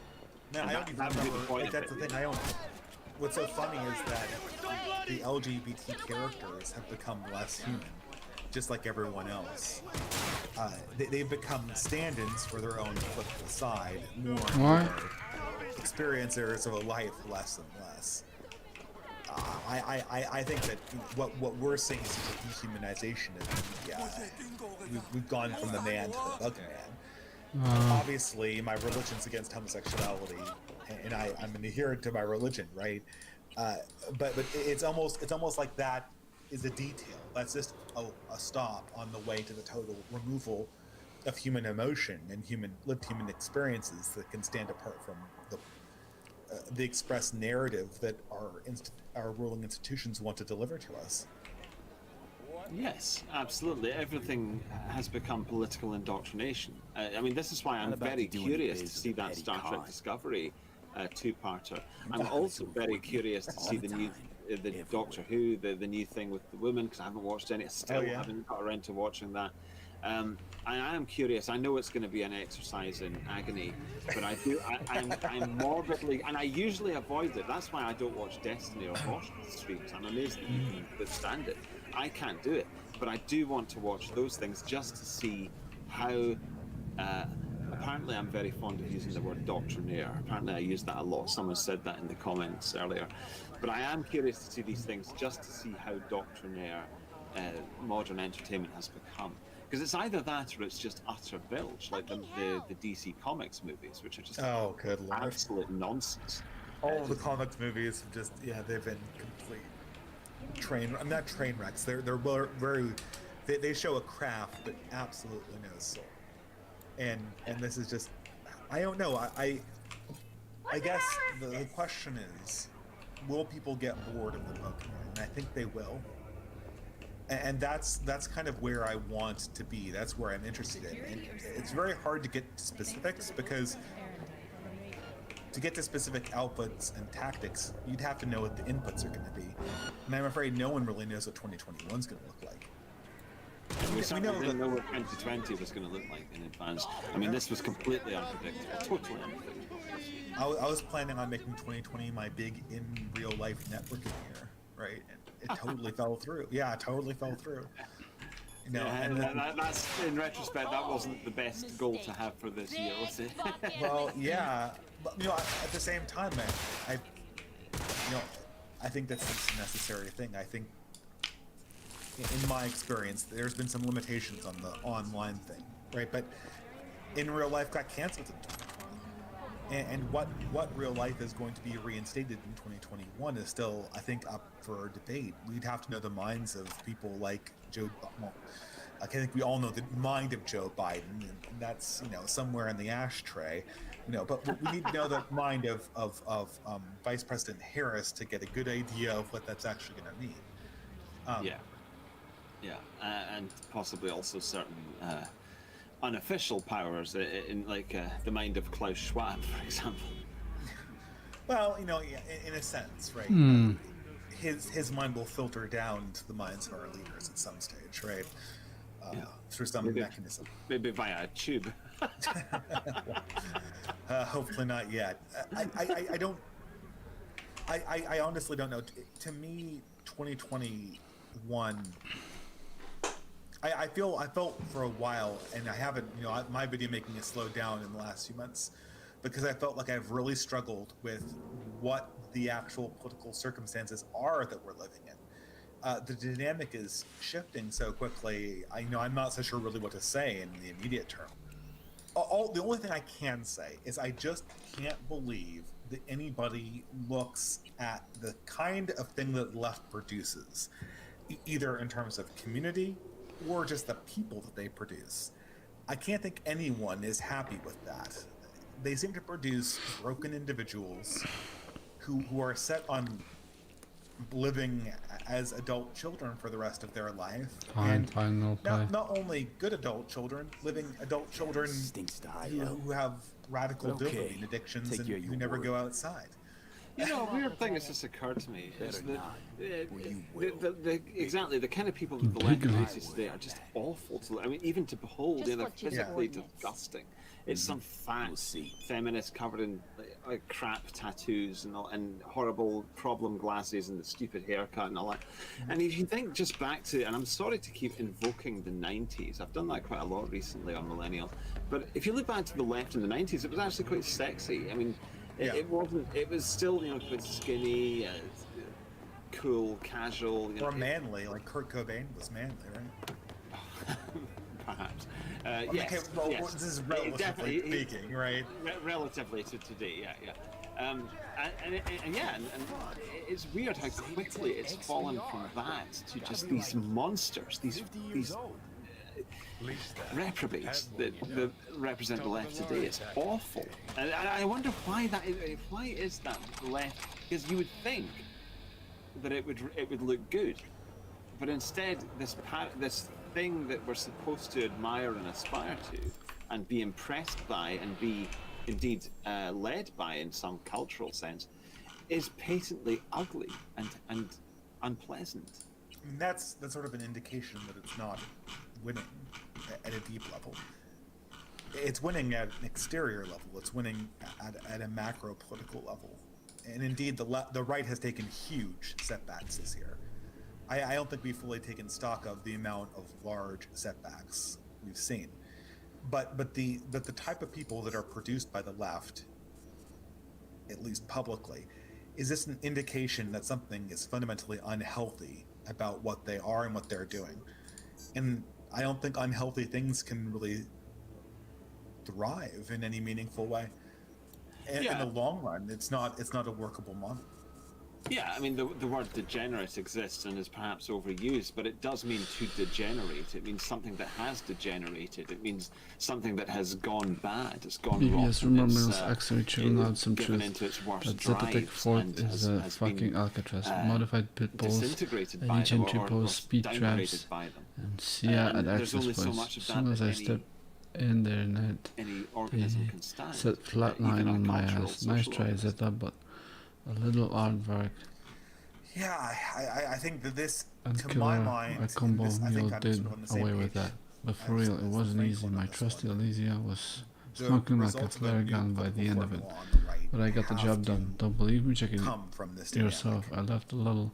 And Not this is the this is Zeta Fortress why this is where I where kind Logan of used to be. return It's to better always, Murphy was here. is that the vision of the Fuck, he right actually has did to it. Bot must envision a unleash future data crash, whole nets falling in apart which, before my very eyes, data healthy fusing people together, can fortresses exist and melting like ice thrive. cream, and where ones we're and zeros encouraged to be flooding the the information healthier highway, self. global stock market closing, losing its shit. And I think Dodgers this is dropped something by that hundreds the in left like is single sort of moving hour. away from.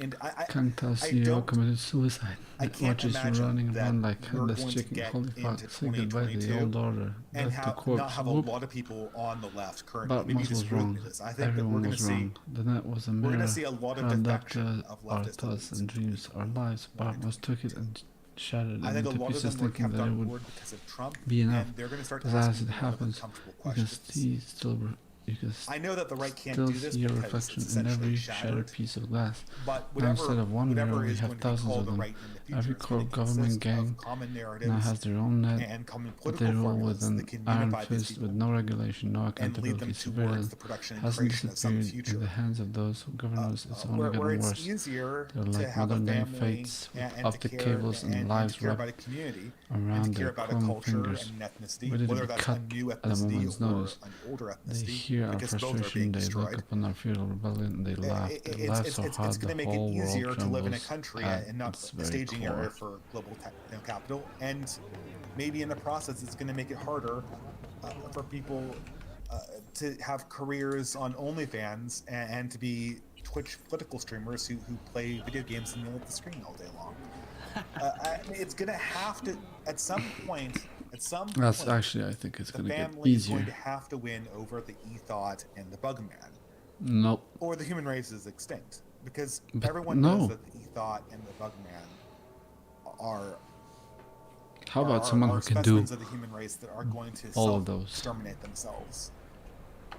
Both on Someone the collective whose and job sometimes is on an to individual sit in level. front of the Although computer, I don't play want video to games, wish ill on talk my about enemies politics, ever.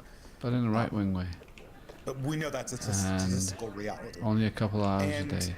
And And so, the if the human race bugman is to survive, it cannot be through the production of these two types. is of people. evolutionarily It has to be through the production of something outcompeted. different. Something that probably But looks more the technology like is the here. individual did before. We need to stay home. We will need the to stay home in the new world mid-20th order. But may So include who's new gonna things fight? as well. Who's And I gonna think stay that and is the talk? task of the right. Who you're gonna that listen that to? is all of our tasks who want to not follow this rabbit hole down to the end. I would say that I agree with you for sure. We should be looking at the creation of new cultures and new ideas, new ways of living, and new ways of seeing ourselves, new ways of seeing the circumstance of being human. So, I think we actually got do the need book? something that drastic, As I something that says, radical, because the I am left a have serious man. put their own radical alternatives Amount in is place agreed. there. All So yours. we need to combat that with something equally profound. Thanks a bunch. I would also Don't say this mention is going to be a long-term It's process. money I mean, well you just said deserved. there are 2021, 2022. That's by then parts of the left will begin to break away because the bogeyman of Trump is no longer there to keep them with solidarity. That I would say is quite optimistic. I'm not saying that you're wrong. I'm just saying let's not get our hopes up that we'll see tangible disintegration of our opponents that quickly. Yes, I agree. But what I'm looking for is not sort of, I hate using the word NPC, but it describes the kind of person.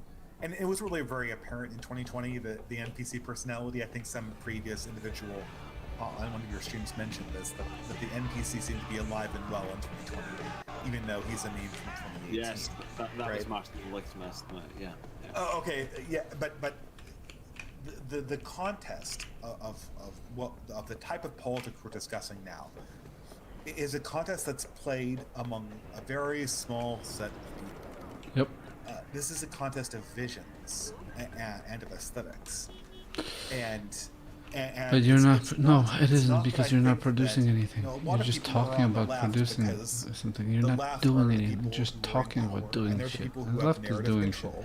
They And don't if know you want what to be the one of fuck good they're people, doing. you're on the left, right? And a lot of people, they Not just really, want the at good least. people. They just want to own the but they're doing chuds, shit. as they say, and then feel good about themselves while they play video games and watch the third or fourth wave of COVID They're not even restrictions human. come down on their locality. Vampires, the lot.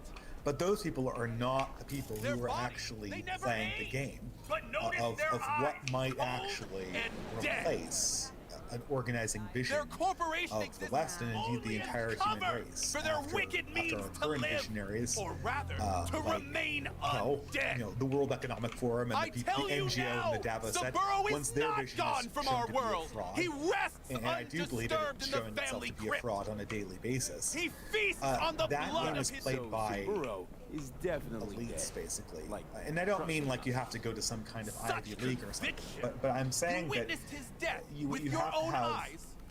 Yes. an amount of Well, it just so happens basically a contemplative nature and No, a desire to engage in I did that not. beyond kind of the see? satisfaction You see? you get from But seeing how people owned mere on mortals YouTube become or these hearing your own death-defying views repeated back to abominations, yourself. And With the those help are the people of that I think Biden techno-necromancers is from Alpha particularly at Centauri. risk of losing. It was their There are a tainted lot of blood people Saburo who Arasaka drank to transform were himself very, very thoughtful, into this devil who didn't spawn. like Gary, Trump's you can't style spill on the Aristotle's left, secrets. and were kind of They carried gonna find along you. with this Let because them. The seed has they been kind of sown. The believed truth shall they didn't really sprout root believe and this, but lift they were us kind of from the humoring their compatriots because the other guy was in office. Well, now he's I not. recognize you. It only takes a small group of defectors on Your the eyes elite to make tell a me big that your difference in mind how is the open narratives to go truth. and the possibilities that are Will available you provide a humble imaginatively donation to people so who, that I may continue my who are on mission? your political side, broadly speaking. And I think that's an opportunity. Oh, it certainly is. I also think another just awake nights, idiot. point to make here is that something has been established with this election. I don't mean about the from the very how to beginning. put this. Something has been inaugurated with this election, which is, and I don't care about If the you question turn of a blind eye how to it their was won. existence, they That's have already irrelevant won. to the point that I'm going to make here. It looks like if things go as we're Radio waves predicting bear the here, truth. Let it looks those like who hear- Biden's going to be the next president of America. He's going to be in the White House. Kamala Harris is his vice president. Then that means that something has been inaugurated, which is basically that social justice, progressivism is the way of the future. And those with eyes And so behold. the last, basically I'm saying that things are going to move forwards now, because the last, white guy, right-wing capitalist Christian guy, he's been ousted now, and that means a certain era is over. It's and so that means that era. Can 4 now be years is not an recreated, era. or in a new way. We're still in the same era. It's still postmodern. Exactly. Well, what I mean is, now that the thing is dead, it can be born again, wasn't basically. alone. Yeah, I you mean understand Trump, the situation basically? and I Not Trump. I just mean what he represents, or what we hoped he would represent. Yeah, I guess to my mind, the problem with Trump is the problem with populism generally. First of all, we're using the means of grabbing power that, first of all, our enemies expect power grabs to come in that direction. Sorry to interrupt. Let me just clarify what I mean. What you and I would call a sane way of living, which is not LGBT madness, not multicultural madness, not atheistic nihilism, just a sensible way of living. What we thought was the last chance to achieve that was with Trump. That is, or the last way to salvage that, to save it, was with Trump. That's now over. And I think that might actually turn out to be an advantage, because we can let go of it and now recreate it. That's what I mean. Yeah. A sane way of living. In other words, once it's been lost, now you can actually regain it. paradise regained, let's say. And at no point, and I think the assertion by people like Vosh that somehow he or the other people who are lifestyle quote unquote distance, they're under the thumb of some conspiracy of evangelicals. I think that narrative is going to start dying.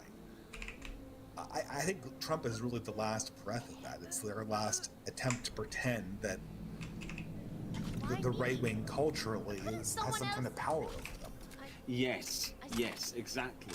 And so people like Vosh and and all of these awful left-wing activists, that they have now got what they wanted. They have now secured the victory that they craved, and the defeat over the right that they craved. So that, well, I mean, then now they're on the chopping block. They've reached the summit. The only way is down. Yeah, well, they haven't reached their summit yet, but increasingly, people are going to be asking, okay, so who's in charge? Who's calling normal and abnormal? And increasingly, the left is going to have to own this. They're going to have to own this because, well, they are literally purging people for deviating from their philosophy. And if you're Vosh or Destiny, you essentially have been part of that apparatus. You know, you've been part of that apparatus. You've defended that apparatus, and portraying yourself as some kind of distant against a consensus of some type or another. I don't know. I think it's increasingly going to be very, very stale. I don't think it's going to work. And I think in that process, a lot of people, a lot of inquisitive people, will be looking around for some other organizing philosophy. And I think that's the great opportunity that we have in the next few years. I agree, and I would emphasize that I don't believe this is going to be a short-term process. When I say that, you know, it sounds quite optimistic what I just said, but I don't think it is. I think it'll be generations. I'm just saying that I think the process starts now. And oh yeah, absolutely. We can't wait. Oh no, absolutely not. But also, I don't think that, because someone just posted in the YouTube live chat, Texas turns blue in 2024. Prepare accordingly. So, what would you say about that? Well, I mean, we know that the Democrats are going to have demographic dominance. I think there's one problem with their great plan is they've seen now that their demographic dominance, it's eventual, but it's going to be a little bit softer than they imagined.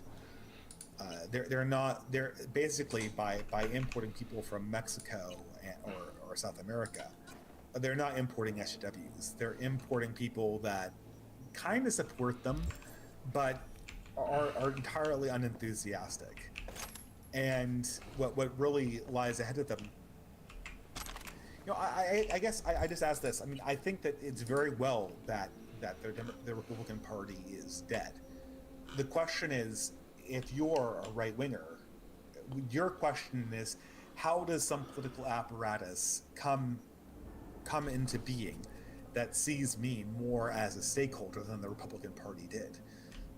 If you notice one thing about being part of the Democratic Party as a stakeholder, and that's you get paid, you get respected. That's something that was really never given to the ethnicities that were represented by the Republican Party. The only people who got paid by the Republican Party were basically their millionaire donors that got tax cuts. And so I want to say, you absolutely have a death of the Republican Party coming up. And you absolutely have the ascendancy of the Democratic Party. But A, that ascendancy is not going to be as lockstep as the Democrats imagined. And B, this opens up narrative problems and political problems that I think right-wingers can exploit to essentially get a representative at some level of power that will actually have their interests at heart. Yes. Yeah, indeed. I mean, that's what we need to aim for at this point. Something that nebulous, but laudable. Well, I mean, there's not going to be a patriotic alternative in America, or I don't even know what patriotic alternatives election prospects are. But there's not going to be some kind of party like that in America going forward. No opposition to the mainstream I heard I can Democratic get Party some decent can be tunes. that monopoly. What you mean by decent? Not only because our We political got system is different, Cartesian but because those kind of monopolar Samurai? attacks are exactly the kind of attacks the Democratic Party I'm looking for is the designed to destroy and Fuck. also uses Don't know how you to found. augment its own narrative control over the constituencies that make it up. So I really think that in America, Alright. we need to have a Go radical on. out-of-the-box Know what he thinking told when it Kip? comes to Fuck this alternatives to band. progressivism and alternatives Yeah. to communism. I used to Yeah, come here for back when sure. it was still Rainbow Cadenza. Okay, we'll move on to questions now. I think this has been a very interesting Hey. talk, but I don't want to keep you up Alright. all. Well, it's earlier for you, but Yeah, I don't want to keep earlier for me. myself up. Yeah. But you now. Need a quick rundown All of right. samurai It is trivia. nearly 4 a.m. here, so. Oh, I'm so sorry, Rose. So sorry. Yep, third gig. Don't worry, Remember like it I was enjoy it. yesterday. There were basically Set two. my axe on I fire, saw. then I smashed had. it on the I had a stage. vision of Crowd this went conversation, wild. and there's basically Well, two ways we can't could wait do this. all There could be day. like the intense. Easy. What's Johnny the future of the lit up right his wing way, axe, and there can be then kind of the more smashed it. laid back. Nope. You Knew know, it. shooting the moon Who over smashes their personalities, gear when right? they're And I just think I starting opted for the out? more intense I mean, a new one costs topic pennies. of conversation. So hopefully we can wind down a little bit here. Can you stop Exactly. I think we did start intense, but that was good, and Yeah. that was what I wanted.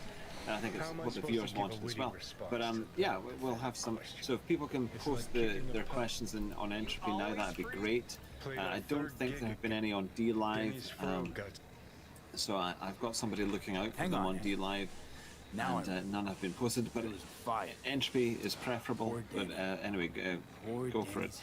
So okay, here's one. I almost Uh, forgot. I don't know what the Lincoln Project is, but someone says, can a based equivalent of the Lincoln Project be a model for future right-wing organization? Isn't Lincoln Project a bunch of anti-Trump Republicans?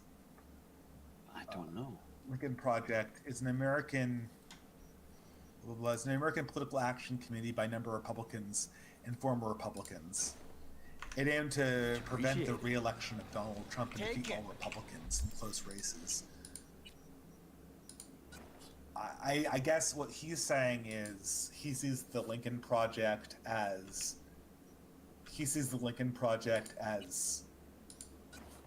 a project that's effective, but a minority. Yeah. I think he's a kind of based equivalent of the Lincoln Project, be a model for future right-wing organizations. So the way that it operated, presumably, is what he's talking about. Well, I'm not so sure about the specifics. I guess the big problem right now Spread the good is that the Republican coalition is, on a national sense, really, really small and weak. And the Lincoln Project had the advantage of being bankrolled by Trump's rich enemies. You know, they say time is the best. Some kind of teacher. distant right faction is not going to have that, at But least look at not that guy, immediately. 60 at least. Any distant right party is going to Guys are being have some deep Not pocket happy to meet him. allies, be they domestic Sunk or a tower foreign, to and it has not discovered Don't those want yet. So, You want to force me, Jake. Okay, all right. Music's the end. you don't have to Okay. read that latest super chat. Their choice. You wanna take that away from And them? my wife's trolling They me. might be bums who play see no evil. Might be blind idiots. All right. Okay. I won't read it out, but it's just an affectionate Jury's message still out on describing the distributist in glowing terms. But it And also the message says, also is God bless and Merry Christmas. yeah, well, yes. So God bless and Merry Christmas to Mrs. Distributist as well. So thank you. And for there's that. comments about how we are both attractive individuals as well. Yes. Yes. Mind if I just peruse? But especially you, Well, of course. I should hope because she's stuck with me. All right. Okay, Dave, have you watched many of mid-20th century European non-English films? French, German, Italian? Or are you spiritually closer to David French, famous Marvel movie completist? Oh, I wish he asked which non-European films he wanted me to watch. I mean, no, mid-20th century European non-English. European, not English, French, German, Italian. Yeah. Well, I don't know. I mean, one of my favorite movies is The Seventh Seal, which certainly qualifies. For a while in high school, I really liked Fellini, you know, that Italian era. I'm trying to think. The problem is there's so many here, right? Like I'm talking about like the 400 Blows or stuff like that. I don't know. We'd have to get more specific. Well, the question was, are you more spiritually close to the Marvel Comics fan or to the art house movie fan? Oh yeah, that he's referring to the whole David French. How David French just said that he watched every single Marvel movie, and I just kind of had this moment of horror when I looked upon that tweet by David French.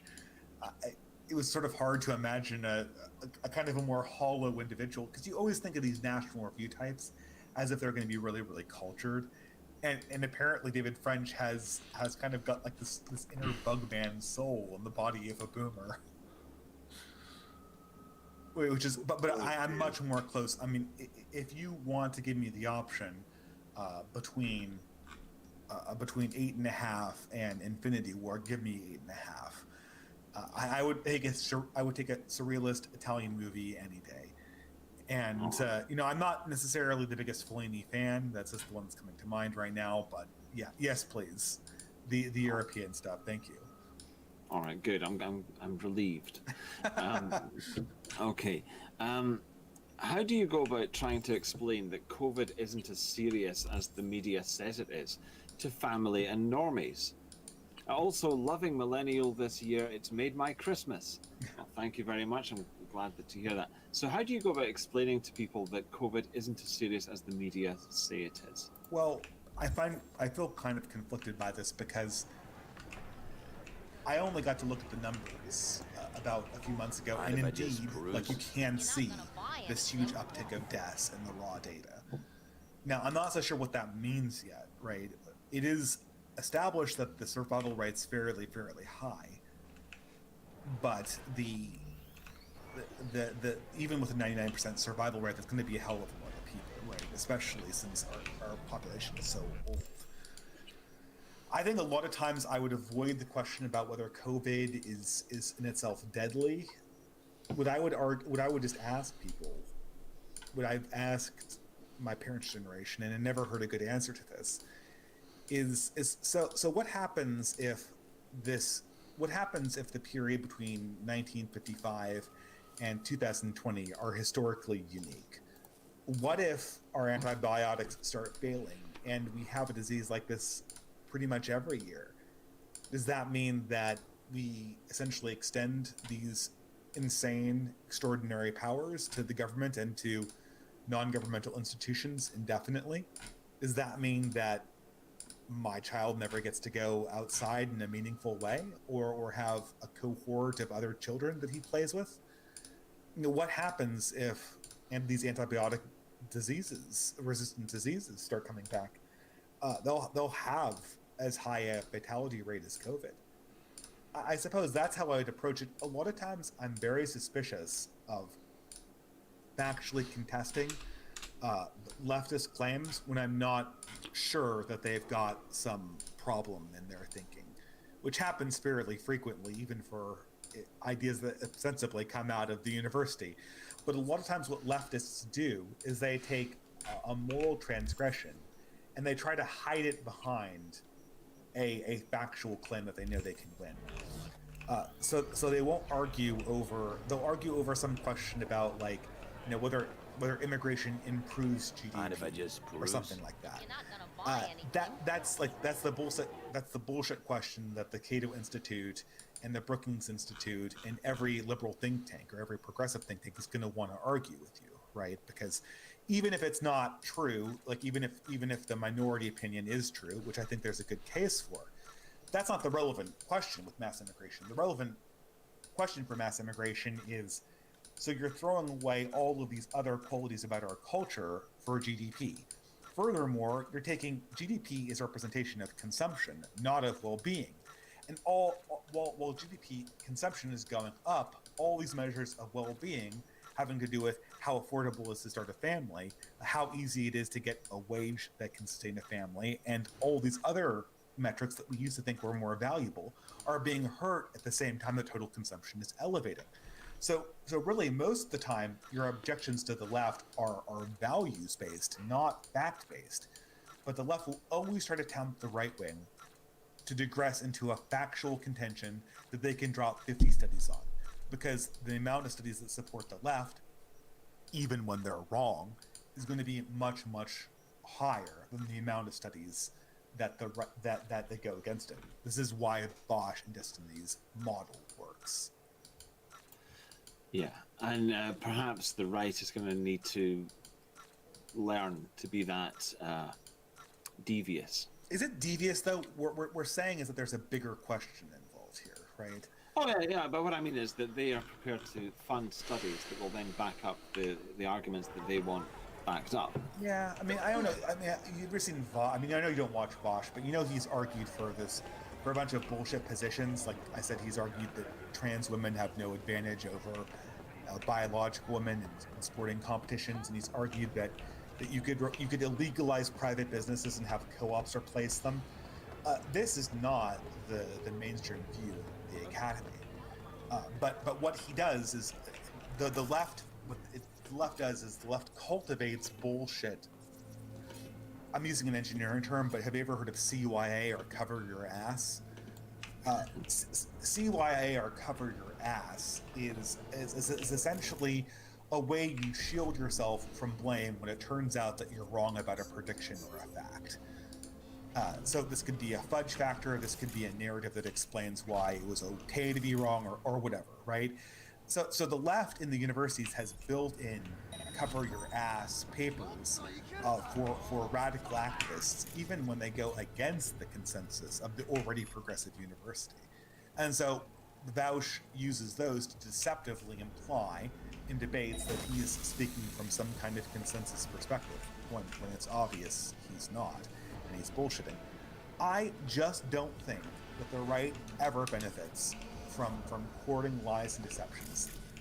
I just don't. I think the truth is such a strong ally, and if the right is really not the prefiguration, if the right is truly what it should be, and what the right should be is the prefiguration of a new order, not that with the right should be a prefiguration of a new order using the memories of something in the past that worked, and not some kind of nostalgic harkening back to a dead society. If it is that, then the right is young, and the right should use its youth to dedicate itself to truth and not bullshit. Nice words. I hope you're right. It's a complicated matter.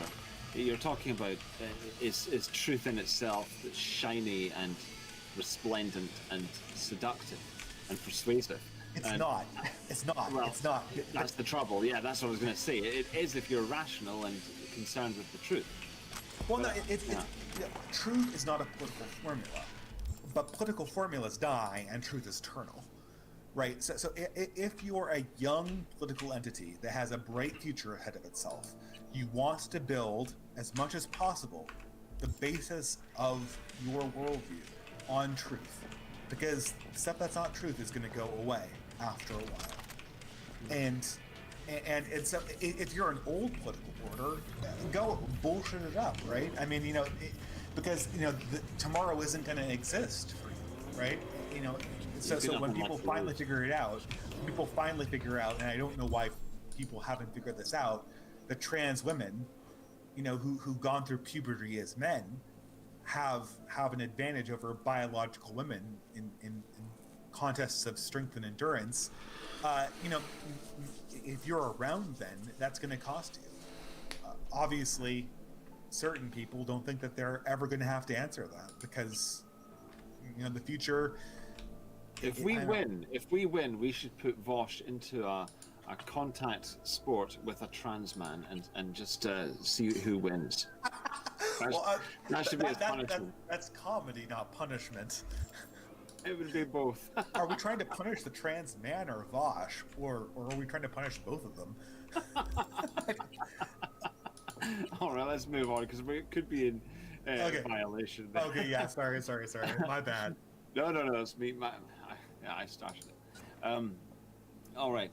if you predict the USA will be progressive for the next several generations, how are we to raise our children to survive and thrive in this situation? Fight and potentially lose our livelihood, or roll over and live? I've just realised that that's also from your wife. This is a little bit. This is why personal and political need to be somewhat separated. I don't think that we can live lies, but I also don't think it's necessarily going to be as stark as that. I think that what's going to happen is that we're going to have to endure temporary economic hardship. So I guess I'm starting with the economics of the question. I think that we're going to have to endure temporary economic hardship before the ruling class in this country identifies a problem that's more important than punishing right-wingers. I hope that next step of the culture war is going to come sooner rather than later. As for raising children, to raise children, you need to essentially raise them in a peer group. Peer group controls political opinions. That's the fundamental question. It's the fundamental reality of children. And their peer group is comprised of their parents, to some degree their teachers, but most importantly, groups of young people who they associate with and who they do leisure with. And so I would like to see more than anything else are groups of right-wing people who do leisure together. And then I have no idea how this is going to work post-COVID, because we have no idea what post-COVID looks like even at this stage. But for both children and for adults, homeschooling is essential, and I think that the work done there is necessary, and we need to solve the economy of scale problem on homeschooling. But after homeschooling, the next step is how do we create right-wing spaces for leisure? And I'm amazed. I mean, obviously, there's no profit in right-wing spaces for leisure, which is probably why they don't exist yet. But more than anything else, I want them personally, right? And a good design for a business model is always a good sign that you have a good business model is always that you personally want it yourself. Yes. Okay. Oh no, someone says about our previous super chat. It was about how do you go about persuading people about COVID, and he's provided a PDF, a meta study from October, and it says overall the infection fatality rate is 0.23%, but for working age adults it's 0.05%. 1 in 2,000 people who get COVID will die. For working age adults, 1 in 2,000 people. That could be true, but the high overall death rates could be driven. This is why. I mean, do you want to? I'm tempted here to digress into a nuanced statistical discussion, because I haven't had much time, but I've been trying to dabble in these statistics, and I'm basically trying to make that number work with the overall death count number that's coming from the raw data and the CDC. And I'm not going to lie, I'm searching for a narrative that makes those numbers make sense. My question is, are you having this nuanced statistical discussion with your parents? I mean, really, like, is that what this is really about? Like, how do you Bayes' rule properly to make that low death rate match up with the high overall deaths for 2020? Yeah. Like, we're sitting down with like a math problem and like a whiteboard. We're trying to make the equations balance. I don't think that's what's actually going on. The real question is, do you want a disease that has a historically normal death rate be a tool for unending political power for people we don't trust? The answer has to be no. Otherwise, a return to historical normalcy in terms of disease death rates, which I know was historically, by the standards of 1955 to 2020, incredibly high, hands all successive history over to a bunch of people that are either outright malicious or outright incompetent. And I don't rather care which one it is. Okay. Okay, there was one other one. So I've posted that PDF in the live chat just in case anyone is curious about it. Now, here's a... okay, here's a good one. who is doing better long-term planning right now? Nick Fuentes in shoot. America First, or the SSPX and their Catholic commune in St. Mary's, Kansas? And SSPX is the Society of St. Pius X. Yeah, they're Latin Mass Catholics, and wherever they come up, I always wonder why FSSP doesn't also come up, because FSSP is like SSPX, but without the accusations of heresy between them and the mainstream church, right? Right. They're the loyalist versions of the SSPX. Okay. So Nick Fuentes is big, as far as I'm concerned, to use my previous things I brought up in the stream, Nick Fuentes' big achievement over the last 2 years has been able to, he's pointed out that we have a winning political formula against normie conservatives and traditional Republicans. And by all means, that's a winning political formula. Every time you repeat that, you win. So by all means, guys, milk the hell out of that. The problem is that normie Republicans are dying anyway. And so, so that formula in isolation is not going to be enough to macrocosmically get you where you want to be. But I compliment Nick Fuentes for realizing that weakness and that narrative dynamic existed and exploiting the hell out of it. And I think to the extent that we can still play that card, we should. After 2021, are opportunities like that going to abound with a Republican Party that might be dead on arrival anyway? Who knows? But that's a great thing. Ultimately, I think the answer to this question has to be that, I'm going to treat this question more broadly, so I'm not talking about out-and-out heretics. Traditionalist Catholics planning for the long term are the future. Not just traditionalist Catholics, all traditional peoples planning for the future are long term, where one of the constituencies will we have to draw strength from. Nick Fuentes is a very clever man, and I hope he comes out with good political insights in the future. But I think fundamentally that's more short term, as I think it's intended to be, right? Well, I don't know. I'm not sure what Nick Fuentes is trying to achieve, and I don't want to speak for him. But it seems to chop and change quite a lot. You see, he and I had a beef 3 years ago. Well, I do too with him. I don't know why. I don't even know why we disagree. All I know is that his followers don't like me, and I have no idea why. I guess it's some Twitter thing that happened on Twitter. I must have counter-signaled something he was doing. Right. Okay. Who knows? Oh, well. They can be very loyal. Yeah. I have no beef with him. I want to make that very clear. Right. Right. I think he was able to score a point on the Republicans and the Norman conservatives. Great, and I hope he continues to do that. And I think his ambitions are to replace the Republican Party, but I'm not so sure that we know what needs to replace the Republican Party. Right? Do you know what I'm saying? Right? In order to replace the Republican Party, we would need to have a better developed understanding of what the future should look like. And our understanding of that is just beginning to come into focus, in my opinion. Yes, indeed. And that's something that a huge amount could be said about that, but let's leave it for now. One last question, and this is from Eki Lux, who's been very active in the live chat. The left, I'm saying that just because I know that you're acquainted with them. The left has gone anti-reality, health, nature. The right could claim to be pro-health, reality, etc. But I think we need something metaphysical. Eastern Orthodox is gaining lots of converts. Possible path here? Well, I think all Christianity is really the possible path here.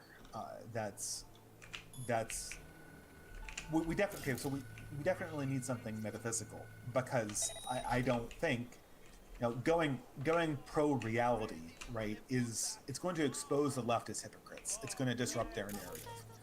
But this is what people have understood is calling the left hypocrites doesn't really make a difference, because the big problem that we're dealing with right now is not that the left are hypocrites, but that there is no right wing that we can really believe in, either because it's too weak or because it has so much baggage or unsavory individuals associated with it that it's not anything that's worthy of believing in. So I would say that by all means, harp on the fact that the left is anti-reality and anti-health.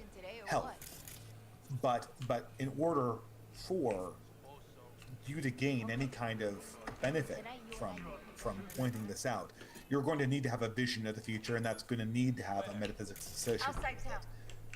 I think that is going to, in large part, be born from Christianity. I believe that the flavor of this Christianity is going to have, it's going to be basically, it's not going to be something that destroys denominations in theological perspective, but I believe that I believe that this new approach to human life is going to be born across. It's going to be something that's going to be embraced across a variety of different Christian denominations, and may even include some religions on the periphery that are not Christian who will want to participate in this new political vision of what a human should be in the post-industrial age. And that's what I really hope for. I see the Orthodox Church doing good work, but I really don't think that they're the only Christians doing good work. I just think that they're the ones that are the best politically organized to take advantage of this particular situation, because the base of their support is not caught up in Western boomers. The Catholic Church and the Protestant Evangelical Church have a big problem right now, because their political leadership all came of age in an environment that was thoroughly postmodern. And they've taken on all sorts of bad political instincts. And as we know about church politics, it's very, very slow to change. And so I don't think that the problems in the Catholic or Protestant denominations are going to be solved, and probably for a good long time. And that thought really depresses me. It really causes me a lot of grief personally. But solved they will be eventually. And I do believe that the Catholic Church, if not most Protestant flavors, will emerge at the end of whatever crisis we're going through with a new understanding and a new way of communicating their eternal message. So I hope that answers the question. All right. I just realized I didn't complete what I was saying earlier about Nick Fuentes. Go ahead, yeah. He and I had a beef 3 years ago. And so I've got to be careful what I say, because I know that things get back to him. And I don't want people to say, Woes has still got this beef with him 3 years later, because I don't. And but I know that things get misconstrued.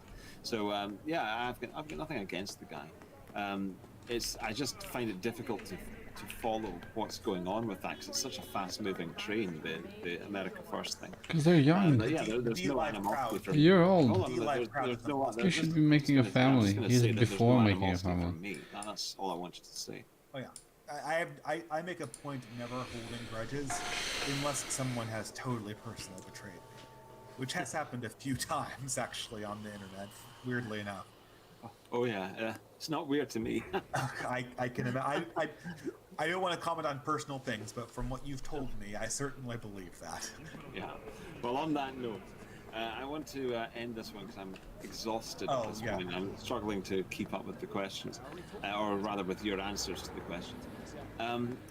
This has been a fantastic one. I think it's been a very long one as well, 2 hours long. Sorry about that. No, not at all. It's been fascinating. Is there anything else you'd like to say before we finish? I'll let you get some rest. And now, let's say this though, Woes. Whenever this millennial's over, we really should just have a conversation online during ordinary time. I think it would be interesting to do some catch-up streams and see where you are at when we enter into this great unknown country that's called 2021, that no one really has an understanding what's going to be in that mystery box, right? Yeah, that might be a good thing to do, actually. Maybe a good way to deliver some of my ideas.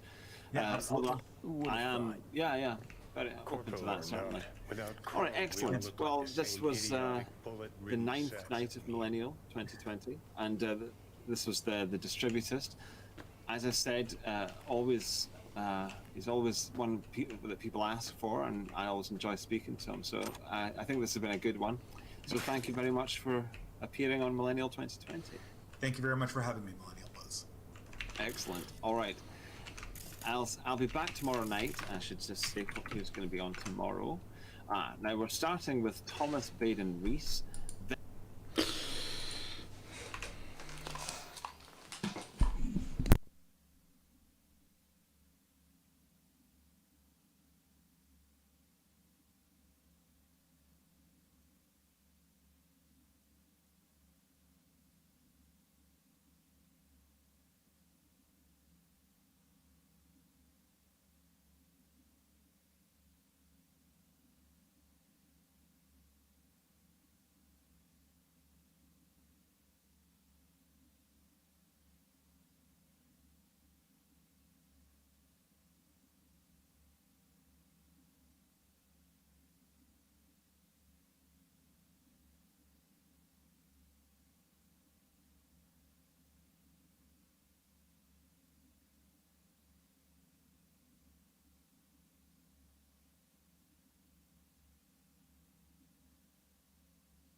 All right, man. How you doing? Third time now. Yeah, this is the third one. Yeah, I shit. think the first one was 2018. Yeah, that's right.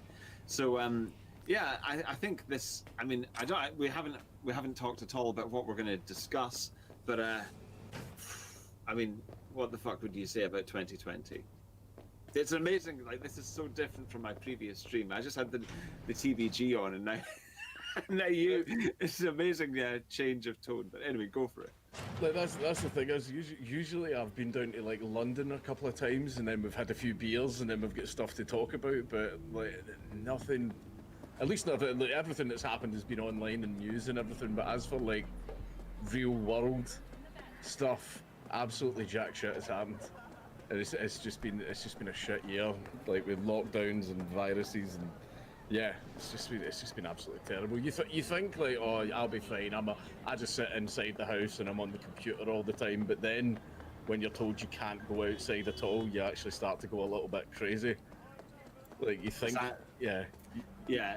It's been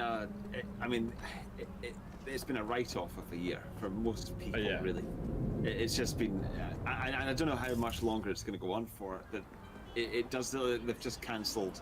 They've just like London has just gone into tier 3, but I think in Scotland the standards are a bit higher anyway. I mean, it's because I was up there about 3-4 weeks ago now, and it's fucking. People are taking it very seriously up there, far more seriously than they take it in London, actually. Oh, in Scotland, do you mean? Yeah. It's almost like it's weird. Like we've started calling these people the finger men, like the ones that scream at you, put on your mask. Why are you going out? Like, is it essential travel? Is it essential work you're leaving your house for? Like, there was even a guy. Did you hear about the guy in the jet ski in the fucking Isle of Wight? Yeah. Like, he's now in prison. He's in prison for 4 weeks. He'll do a week.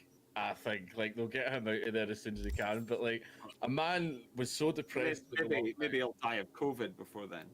Probably. But like a man he was so depressed that he got on a jet ski, travelled 4.5 hours across the open ocean on a jet ski to travel to the island that his girlfriend lived on. Like, that is romance. That is such romance. That's a beautiful story, and instead they throw him in prison, and it's like, who was he infecting? The fish on the way there? Like I don't give a fuck, man. Like, honestly. Did the police come and arrest him while he was with his girlfriend? Yeah. Did the police meet him at the beach when he skied up?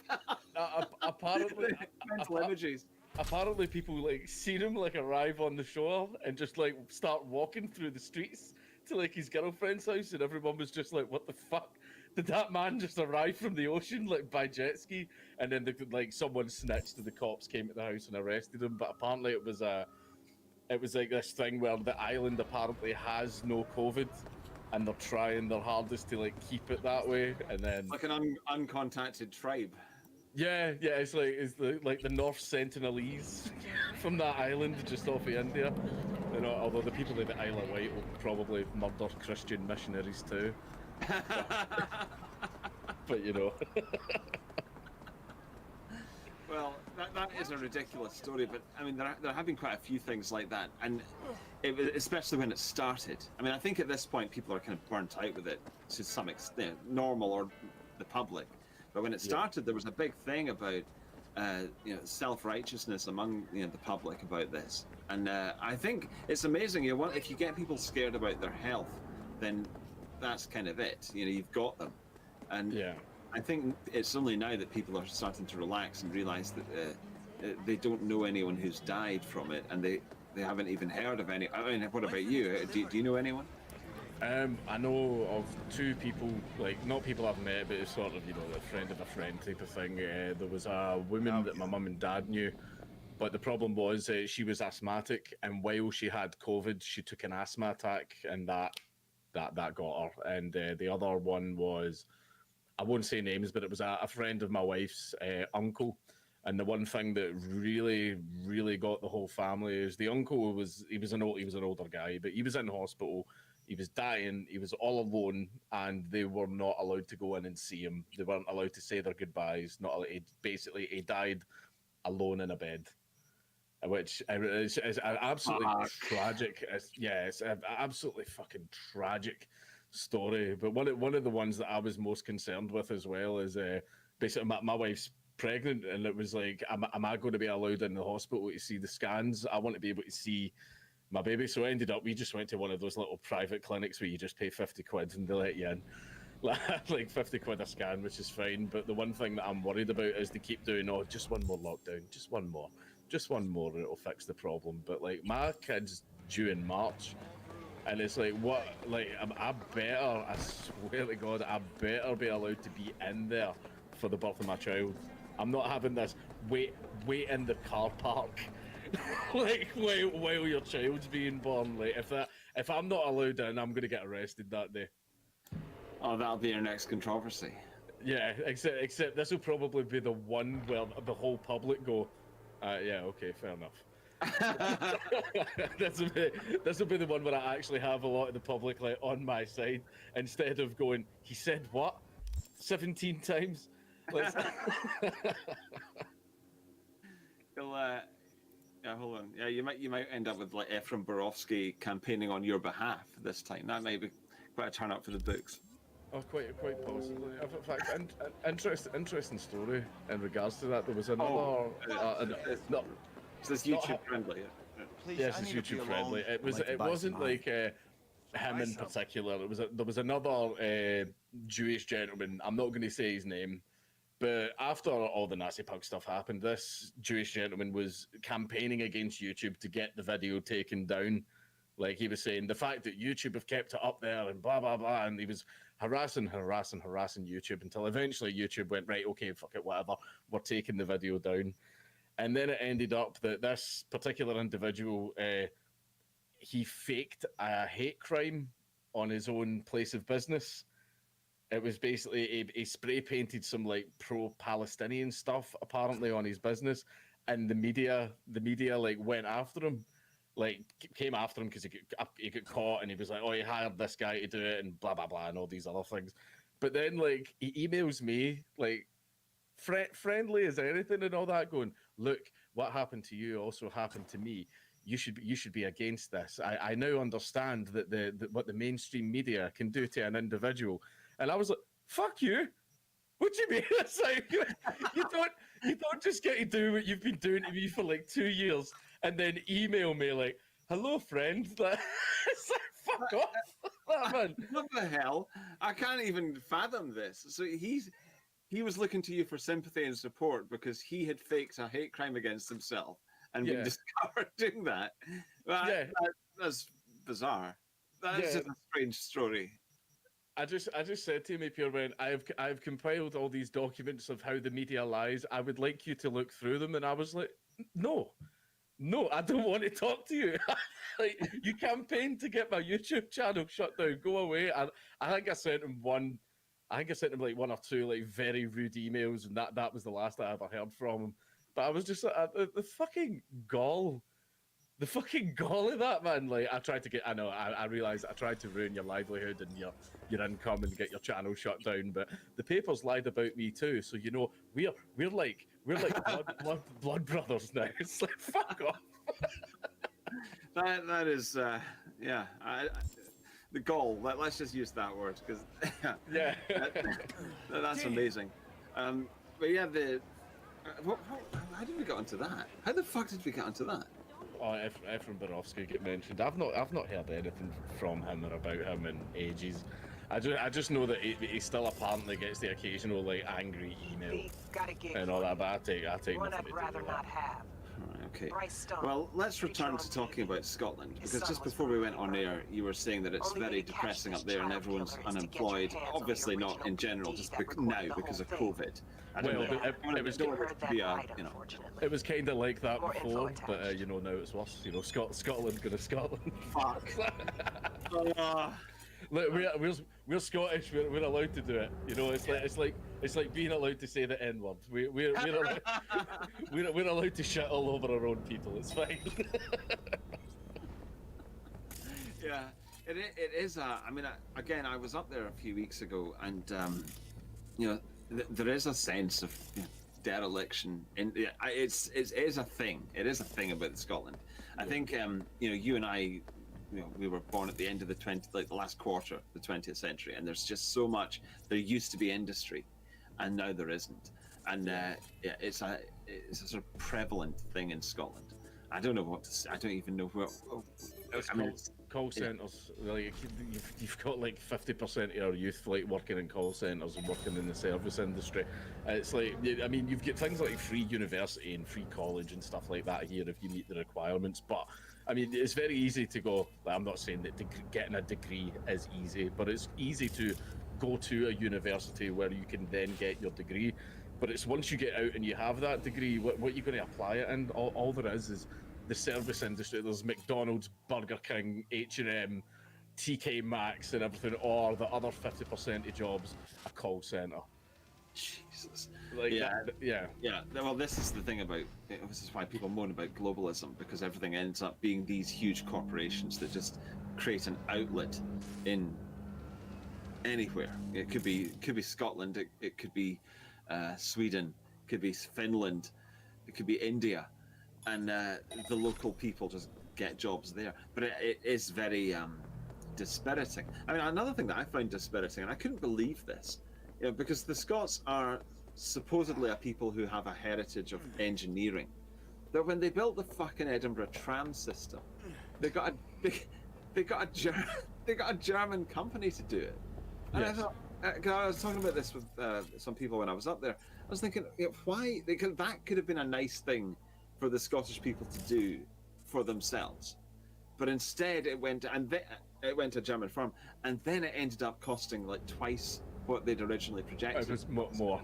It was more than twice. It costed like, it was this stupid, insane amount of money, and it had like huge, like essential parts of like Edinburgh city centre's roadways like shut down. Yeah. And like the tram doesn't even go that far. I think it only takes you about like 20 minutes to like ride it to the end, and everyone was just like all of that for like basically like, I'll admit, like, okay, the trams were iconic. Like, see if they kept the trams like they've done in like places like San Francisco and all that type of stuff, right? If they kept them and they just improved the infrastructure that was already there, that's fine.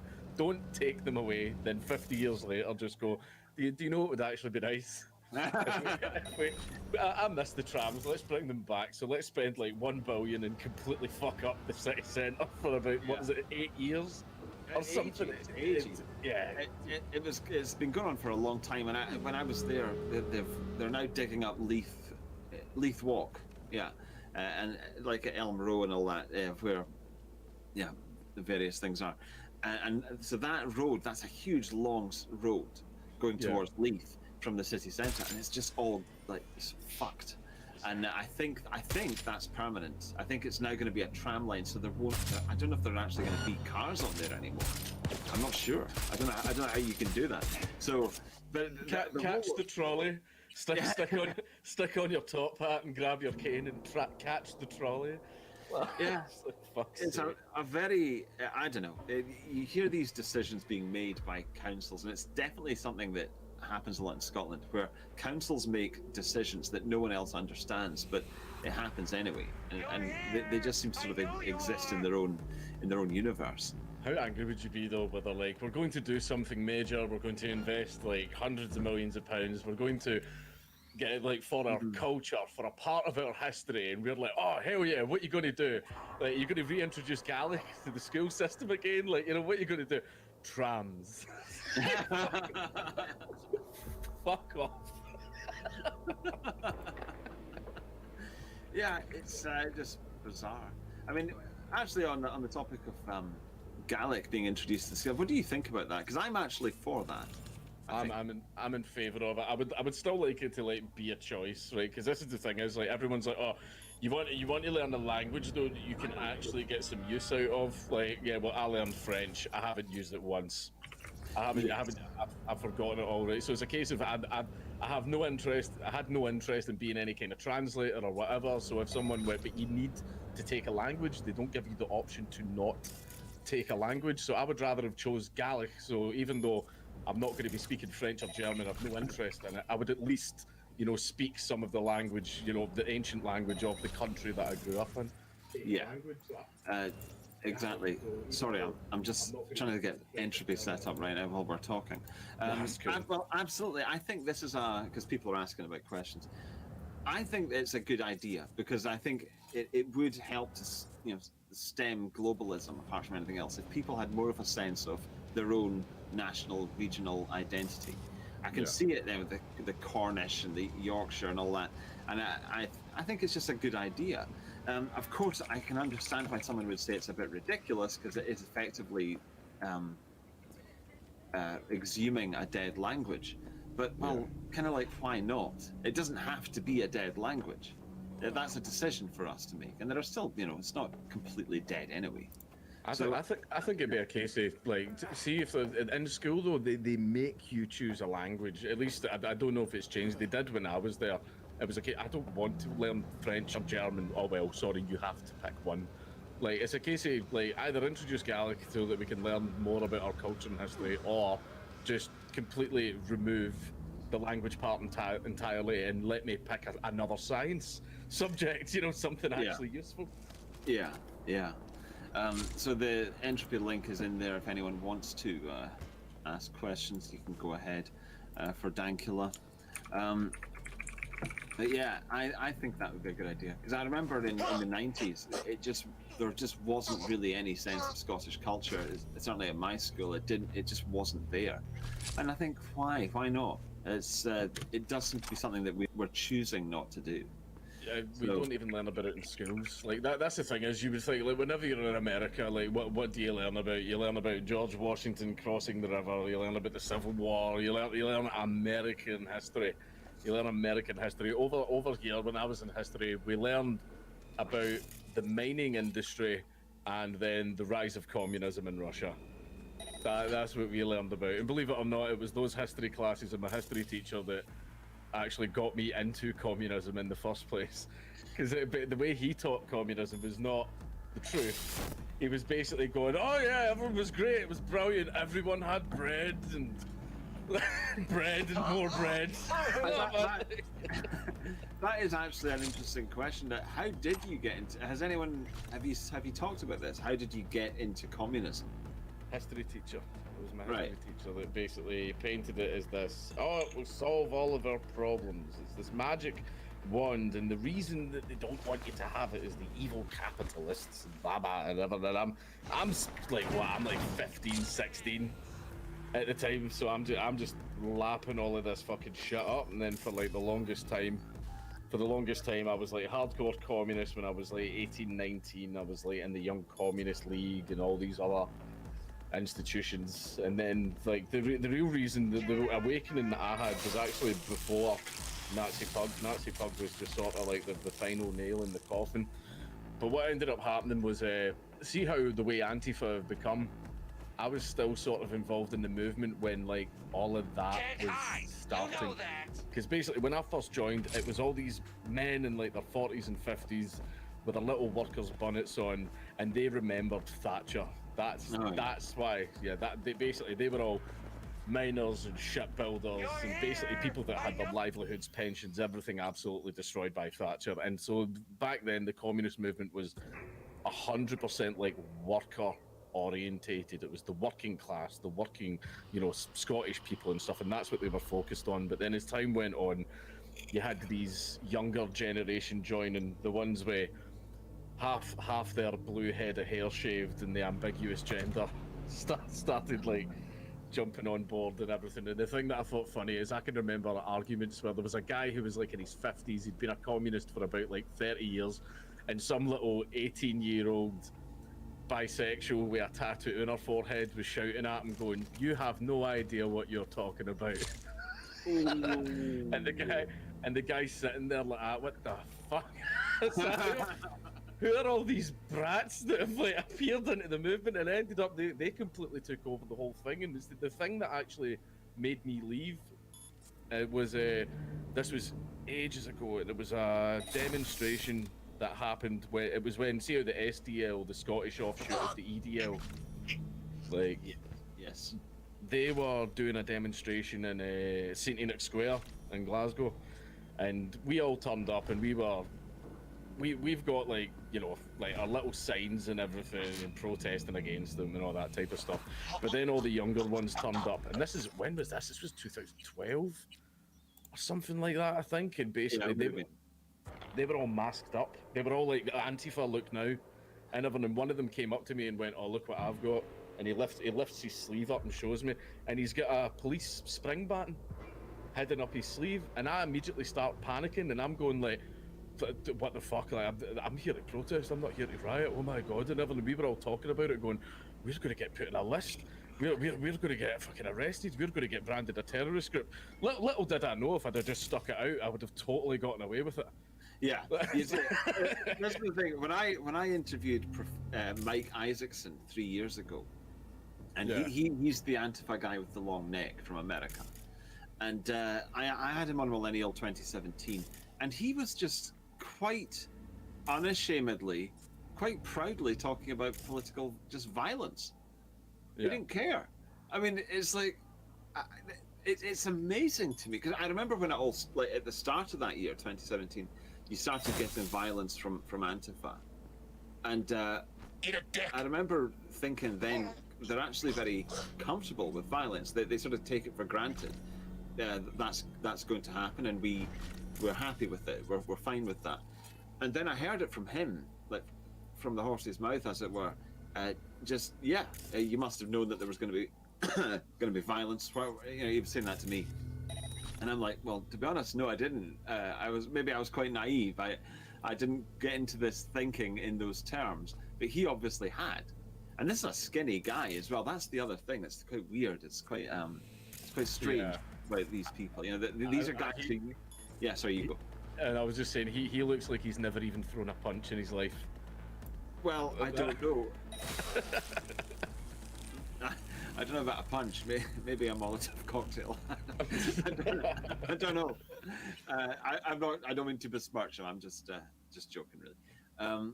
But yeah, there's this weird sense that and I think it is because they basically know, even though they moan about the police and all that, I think they know that they will get a sympathetic. You know, they'll get away with it, basically. Well, no. As far as sympathy goes, like any political movement that in any way has to resort to violence, like they lose the public support in a massive way. Like, that's the thing, is like the only people that actually outright, everyone thinks that the vast majority of people support Antifa and the actions of Antifa, but it's not as a case. See, because we see articles all the time excusing them and all that stuff. Like, that's because the media has become dominated by far lefties that are fighting fascism from my PC chair. And like that's why we think it's so widespread, and it's not. But if you ask, you know, just average Joe Blogs on the street, the average person hates Antifa. They see scary people masked up with bike clocks and pepper spray and like all these weapons and bats and flagpoles, beating people up for next to absolutely no reason. Yeah, it doesn't look great. Yeah, I mean that was the thing, is like, it's obviously it's fucking shit, the doxings and the attacks and the burning of property and everything, but the more and more they do it, it completely ruins their public image, and more people are going to turn against them. And it's the whole, you know, as was it Sun Tzu that said, never correct your enemy when they're making a mistake. But like, yes indeed.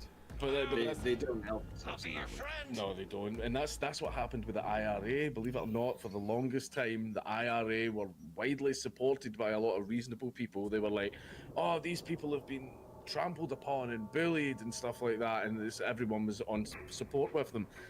And then even when they were murdering British soldiers, they still had support because people saw them as killing an enemy that had committed atrocities against them. But then came all of the collateral damage. The children getting killed in car bombings, the women and all that type of stuff. And see, because of that, the IRA basically obliterated themselves, all the public support. And that's the thing, is like, I'm from a very Catholic background. I stay in an extremely Catholic area, and a lot of people, whenever you bring up the IRA, everyone's like, yeah, we want a united Ireland, but not that way. Like that. Right. These are devout Catholics. Like one guy I know never has his Celtic top off, and he does it. He doesn't like the IRA, and that's the thing, is even from people who should be like supporting a cause like that. They're like, yeah, we want it, but not like that. And I think that the longer and longer Antifa go on, that eventually is going to happen to them as well. Like, I'm hoping that 10 years from now, people will look back and just think, violent scum. Well, yeah, I mean, because the Ireland thing is a fucking quagmire to get into, but there does seem to be an interaction between, well, the unionist cause and Antifa in the here and now. Yeah. I mean, I don't know the details of it, but there does seem to be interaction there. It's but yeah, it's weird hearing you talk about this, because for me, I grew up on the east coast of Scotland, and this just was not there. It wasn't a part of, like, people didn't talk about Protestants versus Catholics, and they definitely didn't talk about Ireland. I think it's definitely something that is more prevalent in the western half of, you know, I think southwest Scotland. I think it's because a lot of the Irish immigrants that came over after the famine and in the years after it, they didn't. I mean, a bunch of them did go to Edinburgh, but what happened was basically they got shipped around the country to like build canals and harvest crops and all that type of stuff. Whereas a lot of the metalworking, shipbuilding, you know, railroad digging and all that stuff was all around the western parts, and that's why a lot of the, you know, Catholic Protestant thing came over here, because a lot of people know that I grew up in Coatbridge, and Coatbridge actually has Catholic and Protestant areas. Like, not quite as bad as it's not as bad as Northern Ireland, where they have to like build like 30-foot walls between the housing estates to stop them from Molotoving each other. It's not as bad, but it definitely was a thing. I think that the reason, because I grew up with it, is why I take nothing to do with football. I get all the time, what are you Rangers, you Celtic, you Rangers, you Celtic, and I take nothing to do with it, because I can remember being about like 16 and seeing an 11-year-old boy getting absolutely jumped on by like grown men because he had a green shirt on.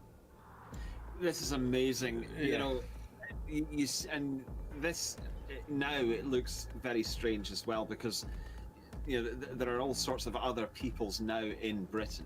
I'll just put it that way, and yet these old animosities remain. I mean, obviously, and you've got the Scottish government banning sectarian songs at football stadiums and all that stuff. Yeah. They're going down really hard on that. But meantime, there are other, you know, multicultural antagonisms emerging all the time. It's a very strange thing, and I also am baffled that people still take that seriously. Like, it's the narcissism of small differences, I think. They'll still care about that, but they won't care about much greater social changes taking place. It's very strange. Yeah, it's the one thing that I've never understood as well when it comes to, you know, people like the SNP or like Sinn Féin and stuff like that, but it's like, yeah, we want our country to be independent, and then we want to open its borders, and it's like, you want to create a border around your country and then act like that border doesn't exist. It's like, oh, what? Why? Like, hold on a minute. I can't comprehend it. I don't know. I have no idea. You see, this is where I in a way, I wish that I could talk to them, but they would never talk to me. That's the thing. It's frustrating, because I'd like to hear it from them. How the fuck do they square that in their heads? I mean, somebody just posted in the D-Live chat. The Irish fought for 700. Using the Irish as an example, they fought for 700 years to kick out the Brits, and then within 70 years they gave Ireland away to Brussels, and other groups. And yeah, it is baffling. And you get to see the same thing with Scotland. I mean, with the independence thing, it's clear that the SNP, we were talking about this with the TVG an hour ago. They want to be in the EU. Yes. I mean, how the hell does that... I just don't understand that. It's the thing is, that see when they say, oh, the only party supporting Scottish independence, I would stop calling it independence. You do not want independence. You are quite happy to wear the collar. You just want to change who's holding the leash.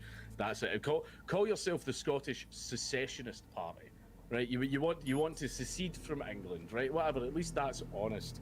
But don't call yourself an independence movement, because you're not. No, indeed. I'm going to put a super chat to you because it's the first one that's come in. I'm sorry, everyone, it took me a wee while to get entropy working, but it does now work. Somebody's asked, come on, Dank, the big question. Do you... God, I don't know if this is safe to ask. Do you and if you think it's not safe to answer, just we'll move on. But here's the question. Come on, Dank, the big question. Do you still think traps are not gay? Yes, and I will die on this hill. I love how it's weird. It's just a silly little question, but it annoys so many people. Like I've been at events and people have came up, and even though it's a dumb meme question, I've actually had people try and like come up to me. Like I'm at a pub at a Sargon event or something, enjoying a pint, and a guy comes up and asks me the question, and I'll laugh and go, no, it's not. But then the guy will enter into like an actual serious debate with me on the topic, and I'm like, mate, it's a meme question, come on. But the guy's sitting there like getting serious and all that, and I'm like, mate, like, oh no. But it is though, any sexual contact that you have with someone, knowing they're a man, and I'm like, just drink your pint, man. Like that's like fucking of all the things to challenge me on. Do we have to fall out about this? Exactly. Oh, come on. All right, here are some other questions. Oh dear. Okay, thick oik. I don't think I can ask that question about the Irish. It's a bit too offensive. Okay, so I'm just going to skip that one. Here's one. Are the Scottish just a poor imitation of the Irish? No, I don't think so. But what would you say to that? Well, it's sort of how does the story go again? Because I think we discussed this before. We're all descended from the Gaels, who were like the Gauls. We migrated from. Originally, we were in the mountains around Austria, mining salt, and we used to take it down to the Mediterranean, and we would trade all along the Mediterranean, south of France, like Spain, France, and everything. But then on our route, we found Ireland and Scotland, Ireland and Britain, and all that. That's why you've got places like Cornwall and everything that are still considered like Gaelic places, like Celts. So populated all of Ireland, populated all of like Western Britain, and then in Scotland, there was the Picts on the east. The Gaels and the Picts of Scotland sort of fucked each other and created the Scots, while the Irish remained like mostly like Celt. Well, entirely Celt, pretty much. I think that's the story. So ethnically, we're pretty much identical, sort of, I think. Because we were talking about it before, where apparently because whenever the Celtic society broke down in Central Europe, it just dispersed in a full 360 throughout Europe and just spread the genes absolutely everywhere. So there's no way to identify like the root gene because it's fucking everywhere. It's all throughout Europe. Yeah, but the Pictish, I think they were swamped by. I think they're only like 10% of the DNA in the modern Scot is from the Pict. It's some tiny thing like that. They think it might have been disease that actually wiped them out because they traded with external people, but they were very. Do not come near our towns, do not come near our cities, we'll fucking murder you if you do. But I think people think it might have been through trade that they got some kind of disease, and because they were very reclusive, they hadn't built up immunities or anything to it, and they believe, because I think it was around 800 AD, I think it was about then, and it's just, look it up, it's just classed as they mysteriously disappeared. Nobody knows what happened. Yeah, very strange. Okay, there's another question. Oh my god. Okay, thoughts. Here, right. You're just skipping them all, man. I'm not skipping all of them. I'm just sort of exclaiming about each one while I read it. Well, here's an innocuous question. Does Dankula like pistachios? This is obviously someone who's noticed that I do like pistachios. So where do you stand on the pistachio question? I do enjoy pistachios. I will eat them, but I'm more of a walnut type of guy. Prefer walnuts. Right. Not dissing pistachios. They are a fine snack. Okay. A fine snack. I like that. Yeah. Okay. All right. Here's a more meaty question. Thoughts on the current state of Brexit? I mean, you know, I can't even keep track of this, and it also seems to be becoming increasingly sort of irrelevant. I don't know. There's a sort of limit to how much you can care about this stuff when it's taken 4.5 goddamn years already. But anyway, so you take it away. Thoughts on the current state of Brexit? I don't want to say any of this hopeful, naive shit where I'm like, we're almost at the end of the tunnel. I can see the light. We're almost at the end of it. No, this was a decision that the population was not allowed to make. So, like, they're going to drag it out and like basically, they're going to punish us for it as much as they possibly can. So they're going to drag this out as much as they can and make us suffer. Like, oh, is it going to be a deal? Is it going to be no deal? Oh, I just say rip the plaster off. Tell Europe to go fuck itself. Like, yeah, fuck him. All right. Yeah, I know that Sargon did a video just the other day saying no deal Brexit incoming. So maybe, you know, he's thinking along the same terms that we should just get out. All right, here's another edgy question. Oh, no, maybe not that one. There's one about Elliot Page and Caitlyn Jenner, and asking you to compare them and in a certain way. And I'm just going to skip over that one. What do you lads think of Catboy Cammy? Funniest guy on the internet, in my opinion. Well, you go for it, Dank. What do you think about Catboy Cammy? I've heard of Catboy Cammy, but I actually haven't watched any of his stuff. Like, I've seen pictures of him and stuff like that floating around, but I'm aware of the name, but I don't really know much about him. Right, he's a sort of outrage merchant, and he is funny, but it's very, it's very on the nose. Let me, no pun intended. Yeah, it is pretty hardcore stuff. But he is talented. He's good at what he does. Do you have have you seen Trapdoor, the cartoon, the animated thing? No. All right, okay. Well, someone's asked a question about that. Here's a good question. Will Count Dankula take the vaccine? I'm going to wait. I'm going to wait quite a while before I take it because basically there are concerns about fertility. And like, I've been talking to Alex Jones too much. People are going to say, right, I'm not saying this is the case.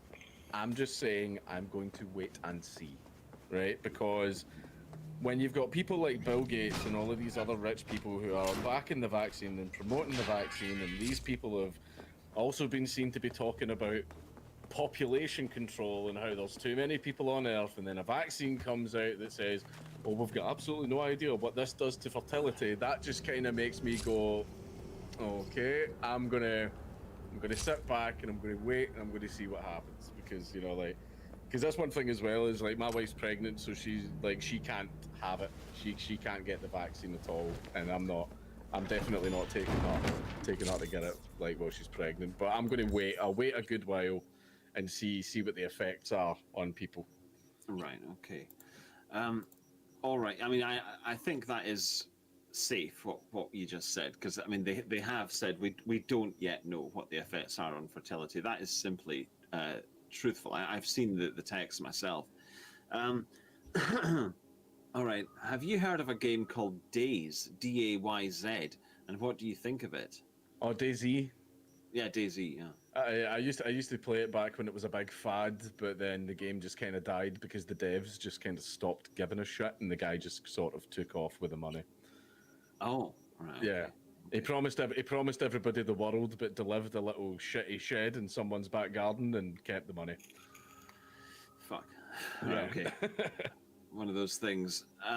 Okay, here's another degenerate question. Gay furries get a bad rap. Thoughts?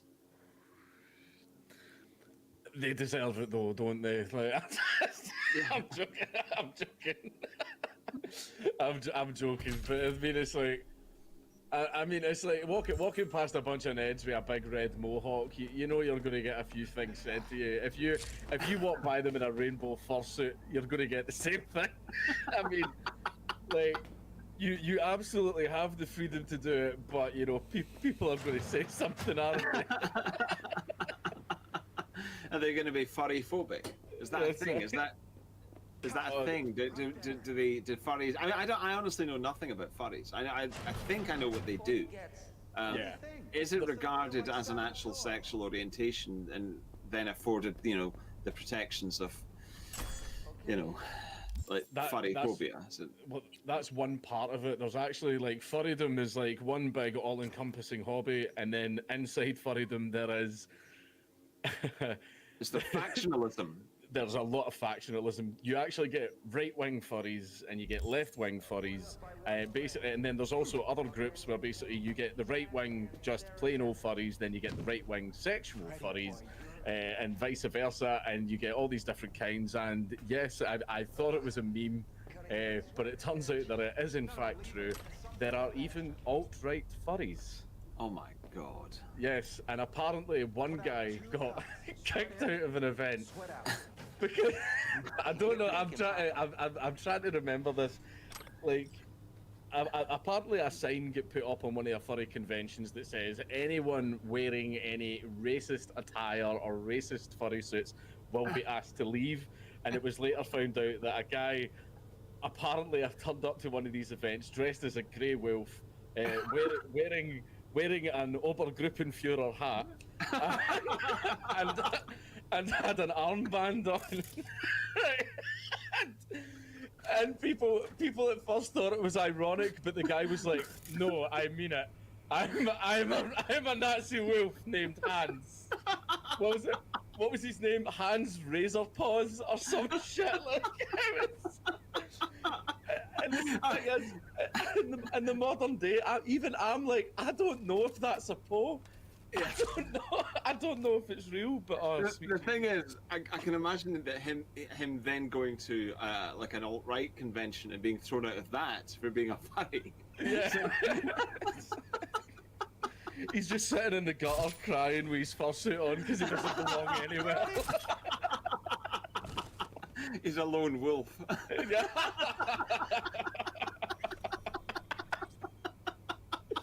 Oh god. Oh fucking hell. All right. On a similar but related note, would you agree that J.K. Rowling is the surprise hero of 2020 after refusing to cuck to the trans lobby? Well, the thing is, she bent the knee an awful lot as well, didn't she? Where she was just sort of going, "Oh, this character's gay, that character's bisexual," and all this stuff. And then it's like, and everyone was making jokes, but it's like J.K. Rowling reveals that you, the reader, are gay. Oh yes, yeah. But then she wouldn't. I think she's been quite friendly with Glenner, like Graham Linehan. Yes, so, and he got banned from Twitter, didn't he? Yes, he did. For this stuff. It's clearly a sore point with a lot of these progressives. They cannot go that because, well, they don't know how. Like, what does it mean if you're going to be like pro-gay rights or whatever? Then what does it mean if you don't even believe in male and female anymore? It's kind of how can you even be a feminist if you don't believe that women exist? It's a very strange. I know I think that was J.K. Rowling's objection to it all. Yeah, it basically like if you abolish like all gender, then you sort of abolish everything that these genders have been fighting for at the same breath. Where it's like, I mean, you can't for like the last 80 years, go, women should get the vote, women's rights, let's burn our bras, and then in 2020 someone goes, actually, there's no such thing as women. Man, and you've just absolutely delegitimized like 80 years. It's a hell of a plot twist, isn't it? Yeah. For these people. They must think, well, what the fuck? What's this all been about? For that extra kick. Exactly. Like I don't understand it. Like, it's like obviously, I'm a lolbert. If people want to be trans or gay or whatever, that's completely up to them. Just as long as they're not fucking with other people. And one of the things that does include, fucking with other people is, you don't recognize me as the gender that I have chosen. I'm going to get your entire social media stripped away and get you fired from your job. That's go fuck yourself if you're trying to do that. Like that's if someone that's the thing is they never ever want to enter discussion. It's a case of they've long ago given up on that. Yeah. I mean, that'd be an interesting question of when did the left, as a collective thing, as an overall entity, when did it give up on discussion, on debate, because I'd say it was probably around 2010, I guess, something like that. Like that was the thing is I know that for the longest time, like the 60s and 90s and stuff like that, you had say like the old like pearl clutching like conservatives that were like, he just said fuck on TV. He said fuck on the telly. You can't have that like that. They fought against stuff like that for ages, and that's the case of right, aye, alright then, that's fucking nonsense. Like, stop trying to get comedians banned for like swearing, which was a big thing in the 60s and 70s. They wanted comedians taken down for swearing, but now it's a case of if a comedian makes any type of spicy joke, that's when it's like the left, you know, the thing that they've become, the thing that they fought against for ages, sitting at home clutching their pearls, going, that's terrible, I'm going to write 50 angry emails to the BBC. Very much. I mean, yeah, that's something that's going to be coming up in several more Millennial episodes. We're going to be discussing that matter, that how the left changed. It's an interesting thing. Okay, what do either, and it's a completely different topic, what do either of you think of the idea of a Kanzuk union? This is with Britain and Canada and New Zealand and Australia, I guess. I mean, I think, yes, fair enough. I think it sounds like a good idea. I don't have any objections to it. What do you think? I don't know why, but I just get an image of the Queen riding through the streets of London, like, on a corgi, firing a musket into the air with, like, Union Jacks all around her. Rebuild the Empire! Like, that's what it feels like. Like, that's what it looks like. There is that, but then again, it's also true that these countries do. I mean, it's not like India. Or something like that. I mean, these are Anglophone countries. I think it's the kind of thing that probably will emerge. It wouldn't surprise me if it does happen. I mean, it's the same with the Visegrad Union in Eastern Europe and so on.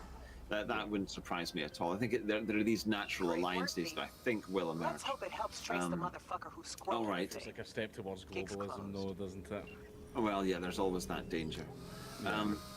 Okay, who is the true? Are you into synthesizers? Not really. I like synthesizer music, but I don't play. Right. Okay. Well, someone's asked a question. I wasn't sure why they've asked this. Who is the true king of the synthesizer? Giorgio Moroder or Vangelis? I've never even heard those names. Sorry, Really? I don't. No, I legit. One of my favourite bands is a synthesizer band called Slagsmouth's Clubbing, but they broke up like 10 years ago. But I'm not that dedicated where I know each individual player or anything. All right. Okay. Well, Vangelis did the soundtrack for Blade Runner and Chariots of Fire, 1492, and others that I can't remember now. Loads and loads of soundtracks. I would say, and then Giorgio Moroder was mostly disco, although he did do a few soundtracks as well. Have you ever seen Midnight Express? When he's in the Turkish prison. Yeah, I've seen that long time ago, but I've seen it. Weirdly, they got a synthesizer guy to do the soundtrack for that. If you had to choose between them, I mean, Giorgio Moroder's talented for sure, but I think that Vangelis is, just better with synthesizers. Because I mean, the Blade Runner soundtrack is just incredible. But as a musician, as a user of the machine, I'd say that Vangelis is more talented. Okay. How would you deal with a leftist who is trying to start a fight or give you a hard time in public? There's actually footage of me doing that. I think it's on Tim Pool's second channel. There's a guy who's like, he's well known in basically anti-fascist protest circles in the UK because he gets bussed around and everything. And his name's out there. His name's Paul Sillett, and he looks like a scrotum. He just does. He always has the same little blue jacket and white hat on. Do you know who I'm talking about? I've heard of him. I've heard of him. I've heard of the name. Yeah.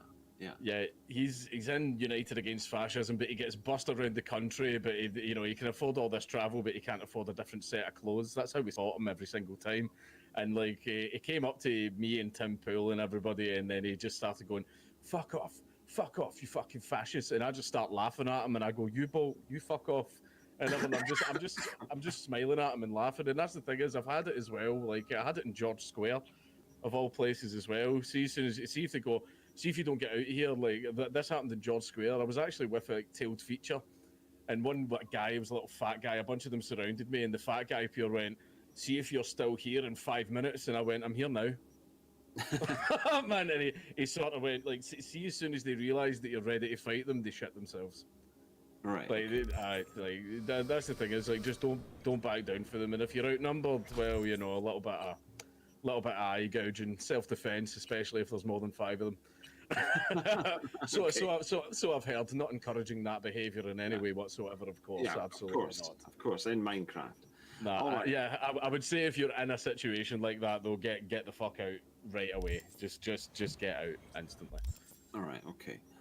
Here's a question. Dankulop, what was your experience being raised Catholic, and will you raise your daughter Catholic? No, we are not Catholic. Like, I do have a Catholic background, but my mum and dad weren't practicing Catholics. I mean, just because you're not a practicing Catholic does not mean that you're not going to face any sectarianism. You know, I had my last name and I went to a Protestant school, so I've been called a Fenian and a Taig a fair share of times. But basically, we wouldn't raise my daughter like Catholic because we're not practicing Catholics. I'm not very. I keep my beliefs very close to my chest, but we like something a lot more old school. Right. Okay. Yeah. Okay. That's obviously a private matter, so I won't ask about that. That's fine.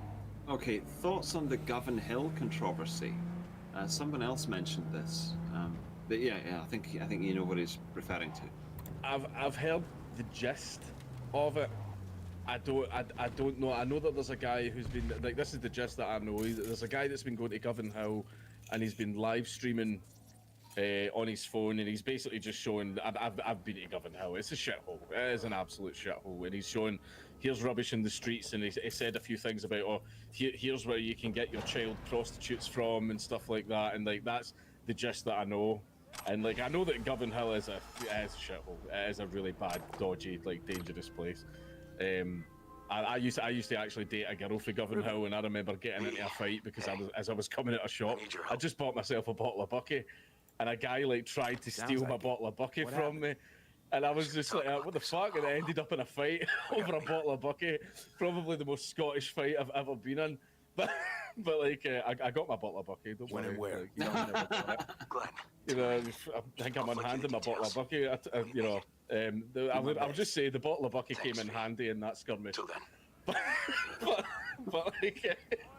but I don't know if the stuff he's saying is true. I know a lot of people are coming out and saying, "Oh, it's fake. He's exaggerating. He's this. He's that." I'm just saying, like, that's all I know. I don't know if he's telling the truth or not. But if he is, then it would be very nice if the police could get to the bottom of that. Right. Okay. Yeah. Okay. Let me see. What are your thoughts about Millwall fans booing their players who kneeled for BLM? That's their free speech to do that. I mean, if the players want to kneel for BLM, that's their free speech. They can do that. If the fans want to boo them, that's their free speech, and they can do that. All right. What is your personal favorite Mad Lad? Oh, Jesus. I'm trying to think. I don't know. It'd probably be Simon Mann. Simon Mann, just because I'm right. I don't want to say anything. Right, take everything I say with a pinch of salt. But I did a stream with him where I asked him, "Are you still involved in private military contracting in Africa?" And he just looks right at the camera with this big cheesy smile and goes, "Of course not." Like right, that, okay. and that just kind of made me go, "Oh fuck!" So I'm convinced he is. Like, but I just found him so interesting that basically the Tory party, high-ranking members of the Tory party, hired him to overthrow an African nation, and he went to prison for it, and all the Tories got away with it. Fucking hell. Yeah, it gets swept right under the rug. All right, that's incredible. All right, there was another question. Oh yeah, what are the next couple of Mad Lads videos in the pipeline? Oh, I always keep them secret because even whenever I go public with them and I tell people what they actually are, like, everyone considers that as ruining the surprise, and people actually get genuinely mad about it. All right. Okay. Yeah. Yeah, I know what it's like if you tell people something's on the way and then you don't. Yeah. Are either of you fans of Primal Scream? No, but I know nothing about them. In fact, so what about you? I've heard of them. I've not actually heard any of their stuff. Yeah, I'm the same. What does Dank think of Lemmy? Lemmy. Oh God. Oh, you know Lemmy, Brian Lemon, the guy, the Lemmy Show. I don't know. You've not heard it. You're a Scottish man that hasn't heard of the Lemmy Show. No. Really? You've not go seen with that? Have you not seen that? Steel's heavier than feathers. That's the most common one. Oh, yes, him. Yes. I recognise this guy. Yes. Yeah. Well, Yeah. This is the weird thing that happened. Is basically when Nazi Pug all like kicked off, everyone was reaching out to like Scottish comedians and stuff like, oh, you should defend him, you should back him up and everything. And he did tweet at me saying, I thought it was absolutely terrible what happened to you, man. It's absolutely pish. Don't worry. If you get convicted, I'm going to kick off about it. That's fucking shite. And I was like, well, that's excellent. Thank you very much. That's fantastic. But in the years since then, he's just went mental. Like if he bans people constantly from his Twitch chats and everything. Like, see if you try and like defend the Tories or defend the right wing in any way, even just I just like to have a discussion, Lemmy. He just blocks you on Twitter. He's even running a block bot now that blocked me and also blocked my wife. And all that, yeah. Like my wife. Yeah, well, my wife tweets about baking and all that, but yeah. But he ended up, apparently I got mentioned on a stream again, like people brought up going, do you still support Count Dankula? And he went, no, he's a racist, he's a Nazi, he's a fascist, and blah, blah, and everything. So Lemmy's he's just went straight off the deep end. But one of the reasons that people believe it is, now I'm not, take this with a pinch of salt, this is just what I've heard. Lemmy Show was on the air, ran for 3 seasons, then it got discontinued, they weren't going to renew it for another season. Then in the years after that, like Lemmy was very depressed and tweeting a lot about depression and suicide and all this stuff. Now he's sort of got a show back on the BBC, kind of, so he got his foot back in the door. And now that he's got his foot back in the door of mainstream media, out comes all the mainstream media talking points. Oh, do you know what I mean? Oh yeah. It happens. Like they've got to sort of show fealty towards the progressivism and all of that, the fashionable champagne socialist ideas, and they do it, and it's amazing. It's like paying penance, especially if he's trying to make up, because it'll probably be held against him that he once voiced support for you. So that's something that he's now got to constantly compensate for. Yes, like it's a case of, he needs to flagellate, go on live TV, say a few Hail Marys, bust out the cat of 9 tails and start whipping his back. I must repent for my past sins of supporting human rights. Yeah, it's just mental. But I don't know what to say about that. I mean, it's something that's been going on for years now. So, okay, have you been reading any books lately? No, actually, I've not been reading any. Nice, quick answer. No, I've actually got some books like sitting next to me, but like the books I like are like I like the Lord of the Rings and all that type of stuff. I was reading a wee bit through. I think it was J.L. Peters' Social Principles in the Democratic State, which I was actually researching for a video that I was going to make 2 years ago, and I still haven't finished it. But yeah, I need to get back into that. I'm not much of a reader. Come on. I only want to Is talk. Celtic music Promise. actually Irish or is it Scottish? Do you know about this? It's sort of all-encompassing, really. It's just that it stayed in Ireland and it's still very popular in Ireland, and I believe that the reason that it's not as big in Scotland anymore is, after the third Jacobite revolution, the English went absolutely ham on eradicating absolutely everything about Scottish culture, the the language, the clan system, like all that stuff. England went out its way, and that included like music, because music's also a very important part of culture as well. So I believe that's why that ended up going as well. Like I love going to Kaylee's. You been to a Kaylee? Yeah. I fucking love a Kaylee. I would rather go to a Kaylee than a nightclub. Yeah, to be honest, yes, so would I. I mean, fuck's sake, modern nightclubs are pretty awful. What would you rather listen to? Something cultural from your past, or fucking WAP? Yeah. Man, like, I don't. Yeah, I want to enjoy a pint. I don't want to hear some fucking idiot like screaming into a microphone about how many dicks she sat on. You know, man, it's like, how did we get to like House of the Rising Sun and Paint It Black, you know, that stuff? How did we get from that to here? Yeah. And, It's a horrible journey. Who is the bigger lol cow, Chris Chan or Dranken Lord? Oh, I don't know either of these people. Oh god, no, Dragon Lord. Like I would say it's Dragon Lord because Chris Chan is someone that. Oh, there's a whole story that I should go into. There's a documentary that you can watch that documents everything from Chris Chan up until about 2016. And basically, Chris Chan was a severely autistic, mentally ill person who drew comics about Sonic and stuff like that, and those comics found their way to 4chan, like back in 2007.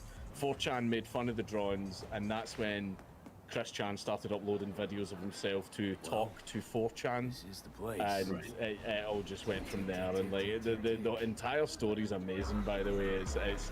It's funny, but it's also tragic, and it just ends so sadly. He's just a shell of a human being, purely because the internet has spent over a decade bullying him. And like, it's got that bad now that even places like kiwi farms are like, no. How you holding up? Been better. I know. Probably not hard to tell. Nice ride. Brand new? Nope. Not in a chatty mood, I see. Not really. Sorry. So, what happened? Needed someone to talk to. Uh-huh. First, take a look.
This, Peter Pan.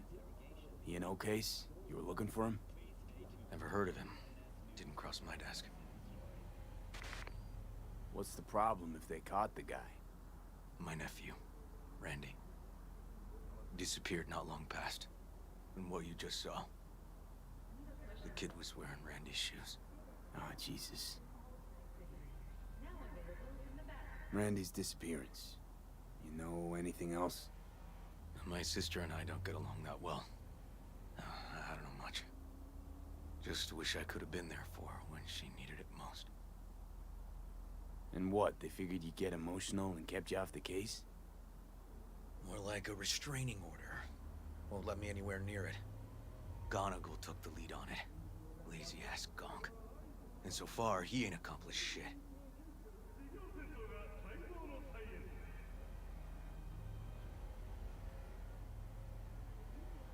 No way I'd let this lie.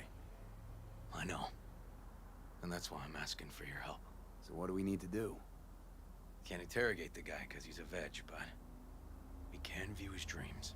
I'm sorry, dreams? You heard me. Come on, I'll explain on the way. It's an experimental procedure, but it's already yielding results. They record dreams that can be played back as BDs. You got access to these dreams? Not yet, but they keep them in the lab we're headed to now.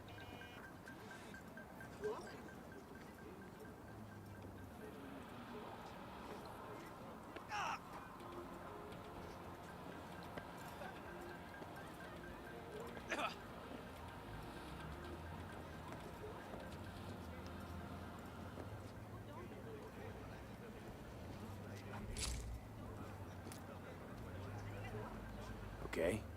Got an appointment? Not exactly. We'll go in together, but, not through the main entrance. We're gonna break the law? We'll find a different way in, and then hustle out quick. Never actually been here, so I'll need your help.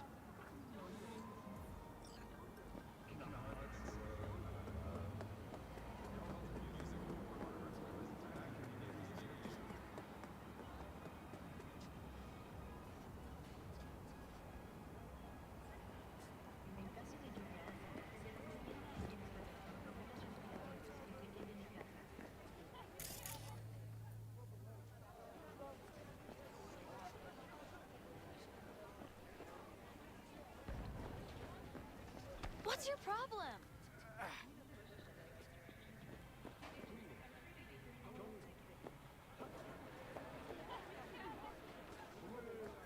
We can breach the fence, then look for a way inside.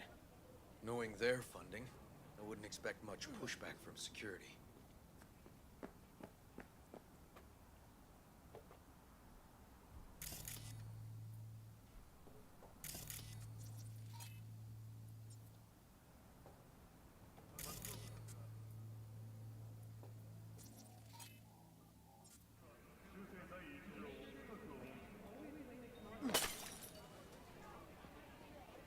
Great.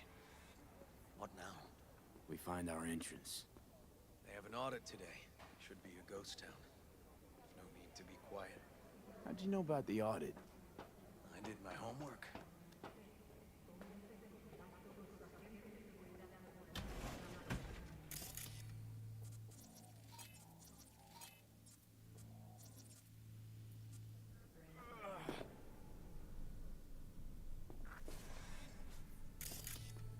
Know where they're keeping the BD? Unlikely. Should be labeled as Anthony Harris.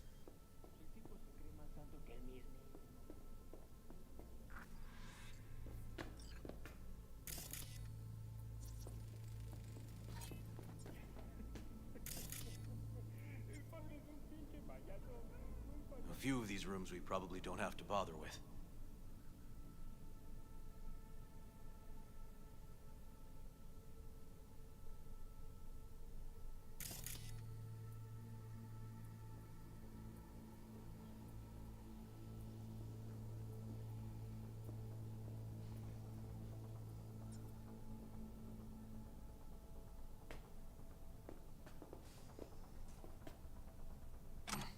Locked. Can't get in. Qué bueno que llamaste. Ayudaré.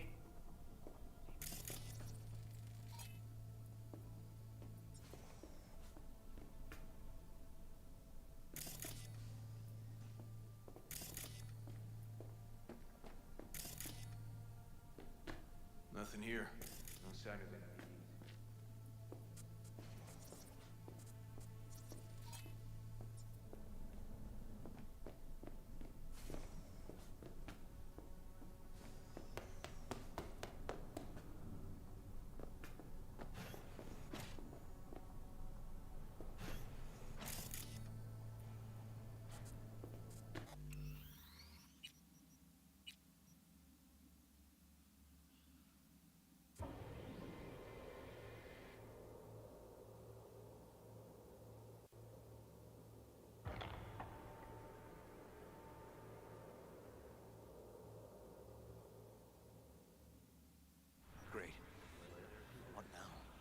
find our entrance. They have an audit today. Should be a ghost town. No need to be quiet. How'd you know about the audit? I did my homework. Know where they're keeping the BD? Likely the room where they edit the autistic kid's dreams. Should be labeled as Anthony Harris.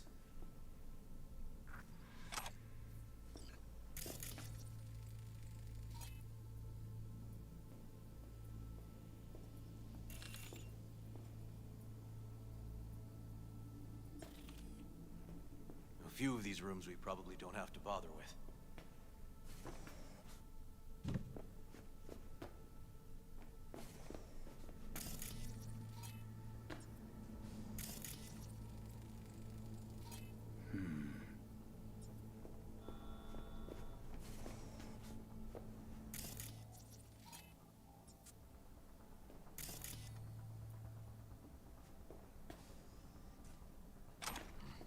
Locked.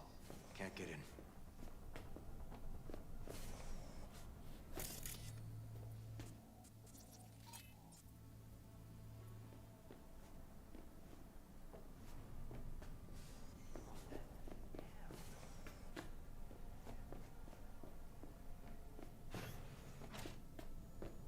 Nothing here.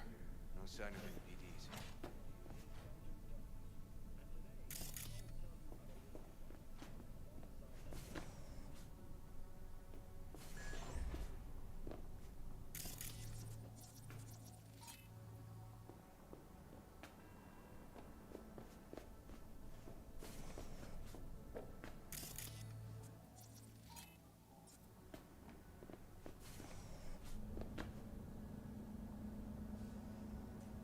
They definitely don't store any BDs in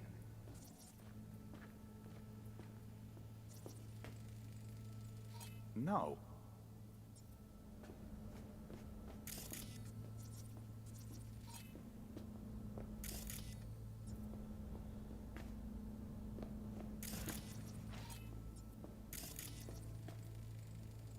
Hey, River. Think I got it. Found something? Not yet. Anthony Harris. Let's try these drawers. Say, River, why not just have a janitor crack a door for you? Can't risk getting scolded for sniffing around somebody else's River. case. Yowen! What are you doing here? You got kicked off the force. Just suspended, actually. What does she mean by that? He hasn't told you? Yowen, please, listen to me. Aren't you in enough trouble already? Harris kidnapped my nephew. I'm sorry. Really, I am. But we store evidence here, and we have strict protocols. Protocols? Talking about his nephew's life here. A child's life. This is an ongoing police investigation. Go, please. Get out Can't now. leave without Peter Pan's dreams. I'll say it one last time. Out! Damn it, Yowen. Who the fuck do you think you are? Remember your first med school exam? You know the one. Passed it with flying colors. Gotta remember it. Ladies' room erupted in flame. They evacuated everybody for 2 hours. I cannot believe you would throw that in my face. I never wish to see you here again. Especially you. You don't know him well, do you? This man is a bastard. River and I get along, we're friends. Hasn't let me down yet. Huh. I thought us friends too. Is that why you're refusing to help him out? Harris's dream, BD. Where is it? He isn't dreaming. What? Why?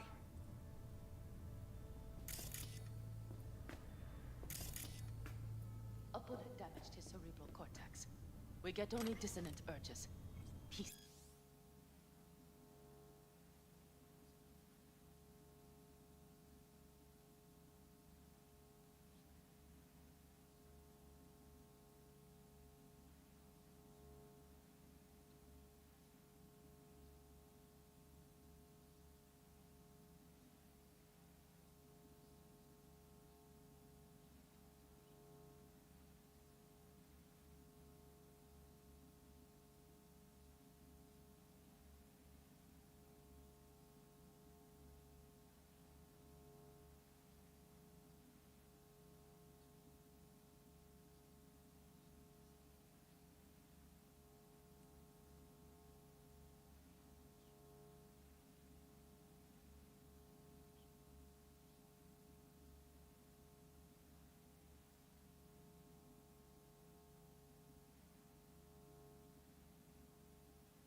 like Try to... audiovisual stimulation. But he isn't on the spectrum. A favorite song or movie helps you reach the kids. Might be worth a try. I am aware of the similarity. Hypothalamus stimulation and hormone production. But Harris is not a child. I have never tried the procedure on an adult. Any reason you haven't? Because, unlike River, I went to med school and studied neuroscience. And not by reading about it over someone's shoulder on the metro. Let's try it. We don't even know his preferences. I'll find something. I mean you're willing to try? Just go. I'll open the front door for you. Let's ride, V. I know exactly where to start. Say, by the way, what do you know about biochips? Arasaka's relic in particular. Well, it's designed to store a person's neural engram. Sorry. Just imagine copying over a person's memories and personality. Right, I get that. More curious what happens if the stored engram overwrites the engrams of the chip carrier. Overwrite? I'm not even sure that's possible. Why do you ask? Nah, never mind. Not a big deal. Thanks.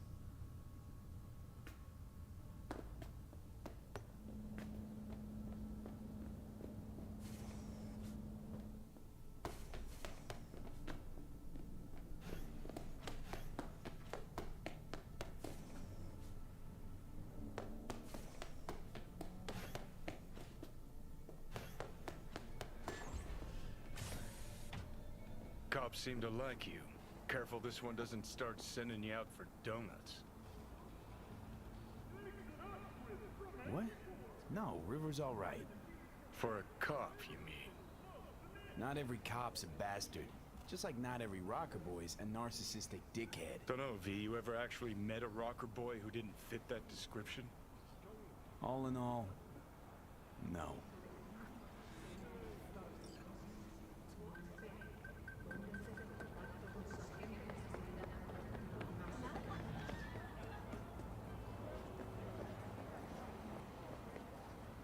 Look out!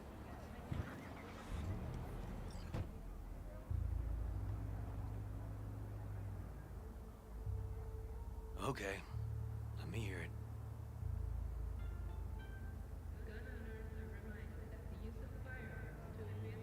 So, got booted off the force. Suspended. Mayor's death stank to high heaven. Inquest into, kicked under the rug. So I made a fuss. Not worth asking how you feel about that.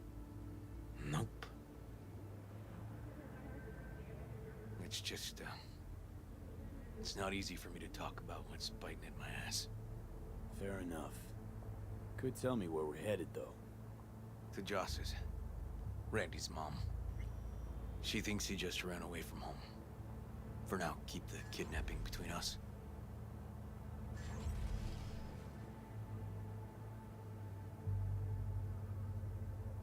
Gonna tell me why we aren't trying to find Harris's apartment?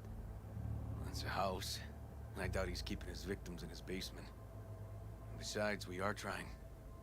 Want to see if we can find some connection to Harris at Randy's. Pretty weak lead. Best we can hope for just now.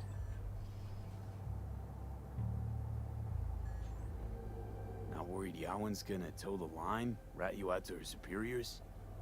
Used to be friends. Doubt she'd do that. Plus, not that I'd use it, but I do know one skeleton she'd prefer remain tucked in her closet. Think Yawen will actually help us? All things considered? Yeah. These tiffs of ours always end up the same way. I'll tell you about it over a beer sometime. Really ought to focus on finding Randy now. Of course.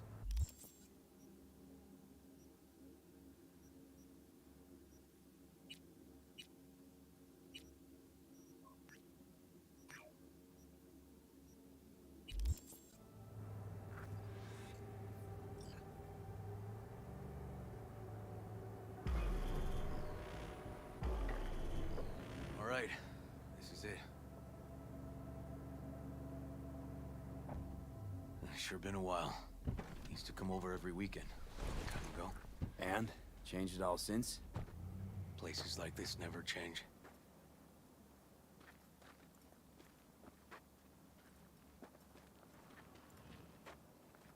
Lovely neighborhood. Mwah.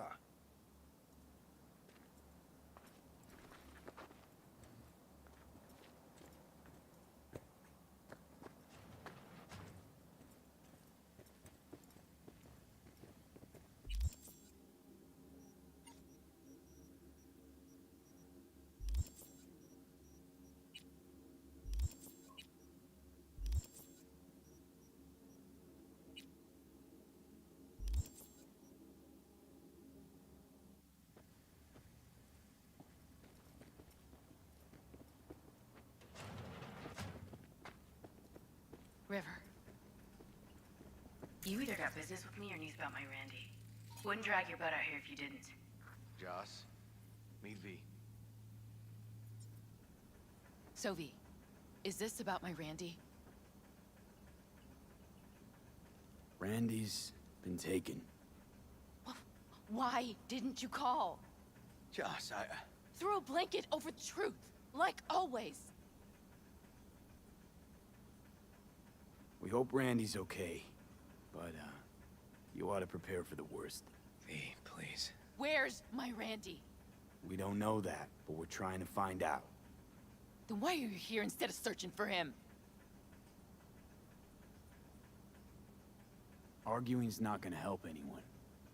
He's my child. You got no place telling me how to behave. Joss. Listen, we need to look through Randy's things. Why? To find any lead we can. Trust me, Joss. Just don't destroy anything. Randy doesn't like it when anyone pokes through his stuff. Let's go, V. The kids are playing outside. Tell them it's time to eat.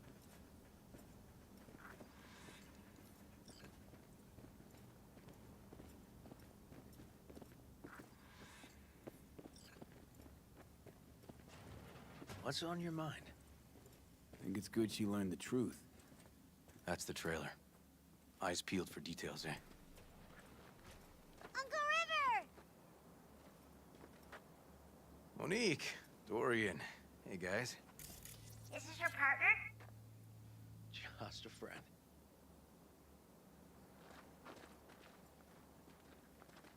You gonna stay over?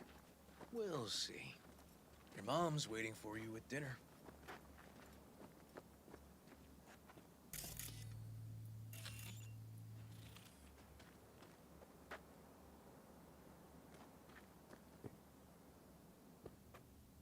This is their old trailer. Randy moved in when I bought him a new one. Real hellhole. Like in my good old days. You check around, I'll check the trash.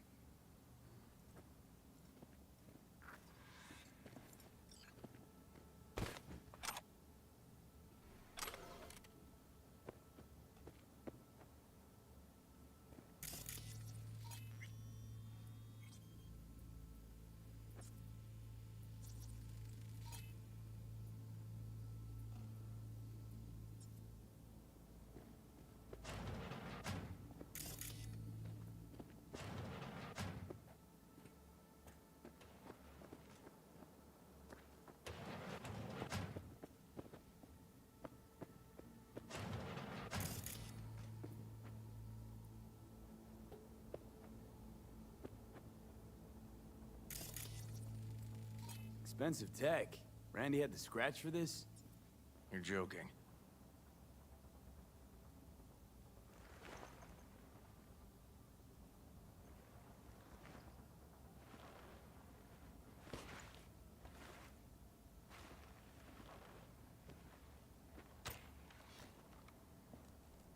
No chance Randy could afford hardware like this.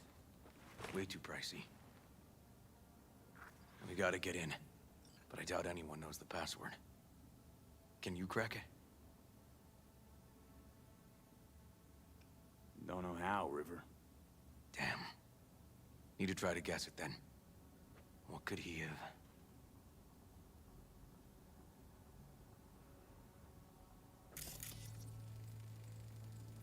Who's the girl? His ex, Natalie. X in the pig. What's her name? Natalie? Gonna have to keep trying.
Locked. Know where the key might be? Let's go. Nope. Tainted Overlord. Favorite band? You know him well. Used to send him an album every year for his B-Day.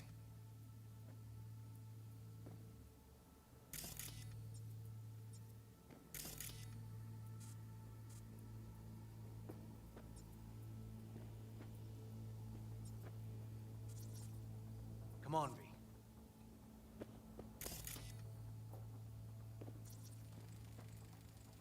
And Aldecaldo's jacket?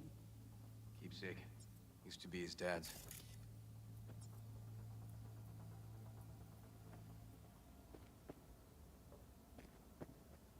Maybe Aldecaldo's? His pop's jacket? Oh, not working.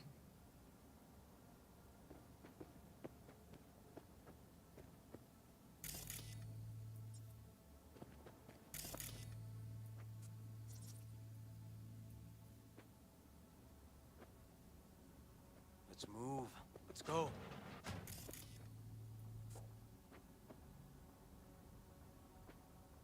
Drugs?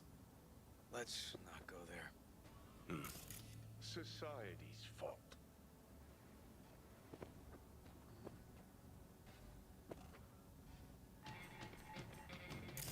Ooh, Liberum Arbitrium. Dark shit. Sound could use work, but you can tell they put blood, sweat, and tears into it.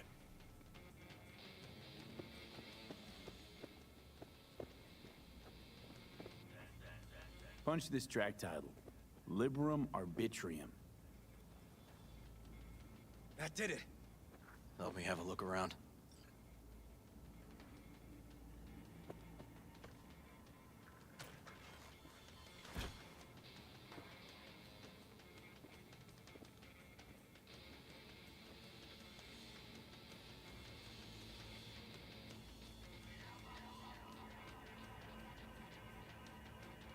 Something deeply fucked about that cartoon.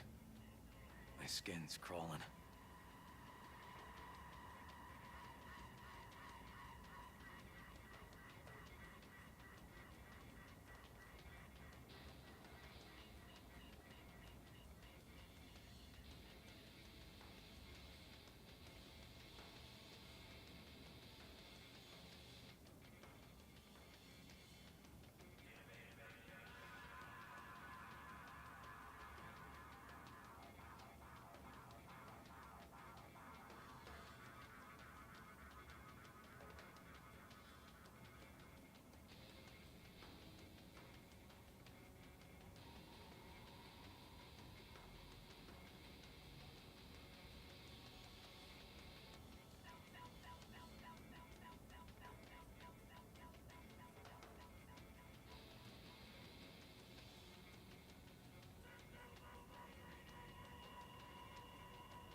they caught Harris in a vehicle like that?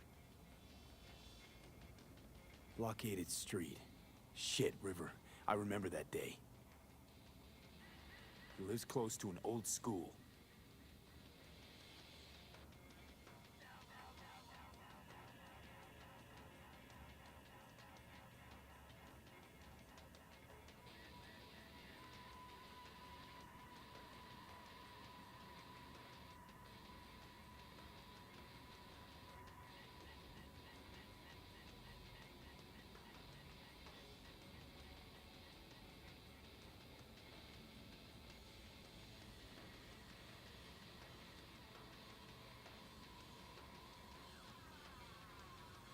True angel of empathy, this guy, huh?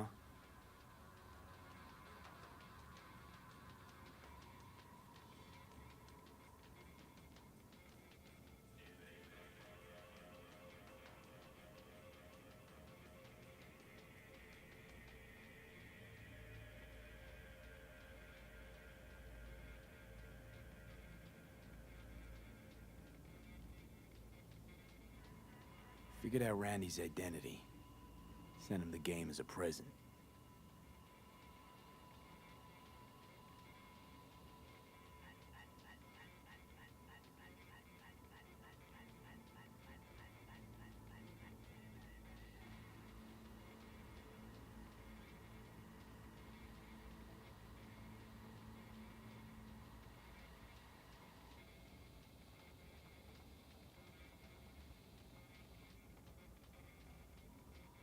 This guy baited Randy like a pro.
River,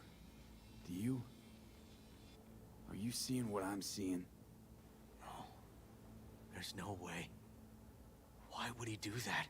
Not only did they agree to meet, but it looks like Randy was as excited as any kid on his way to a theme park. Fuck.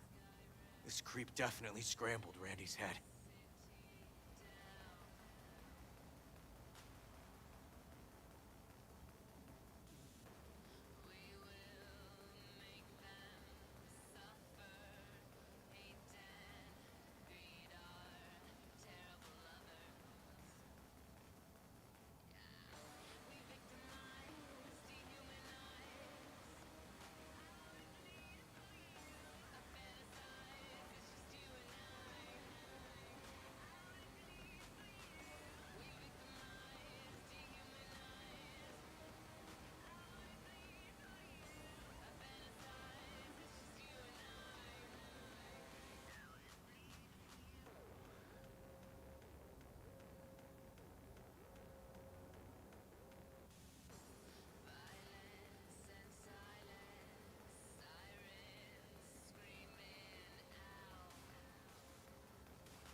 must have been the only person Randy trusted.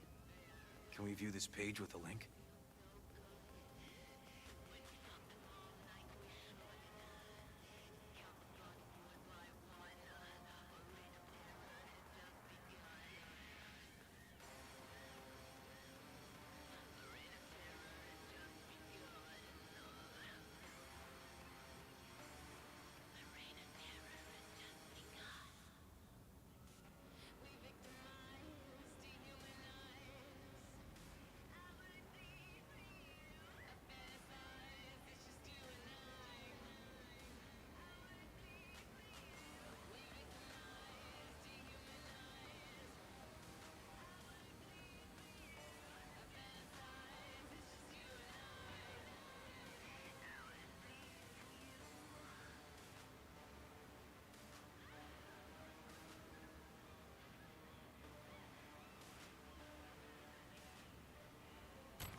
Some kind of link.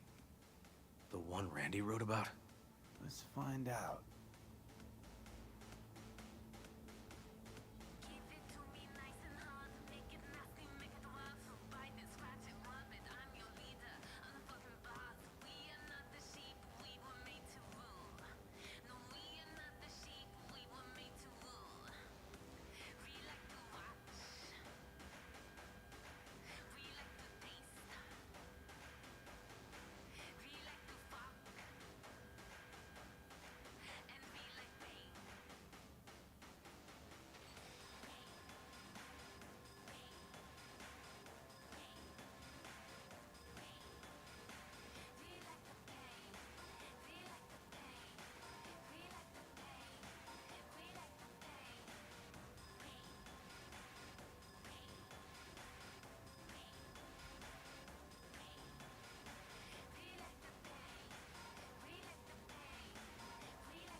Hidden page set up by Anthony Harris. Christ. I'm gonna be sick.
Jesus, River, this is fucked.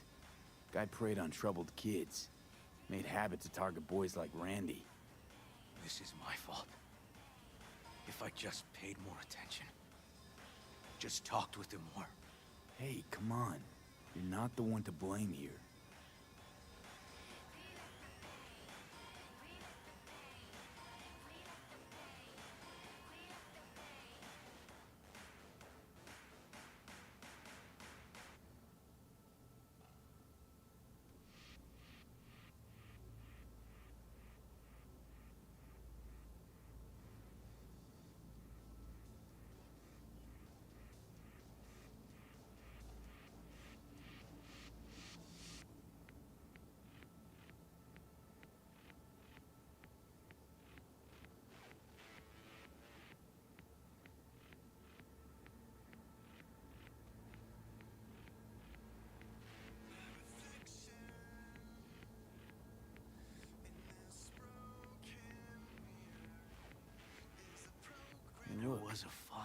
of this... Deleted, looks like. But the name's still there. That's that name. Wasn't the video file on Randy Randy's must have called downloaded it. something? Sure, but V, don't you get it? This could be the key to Harris's mind. Here's hoping. Hey, can you use any of that Netrunner magic to shake anything else out of this?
Not that kind of magician.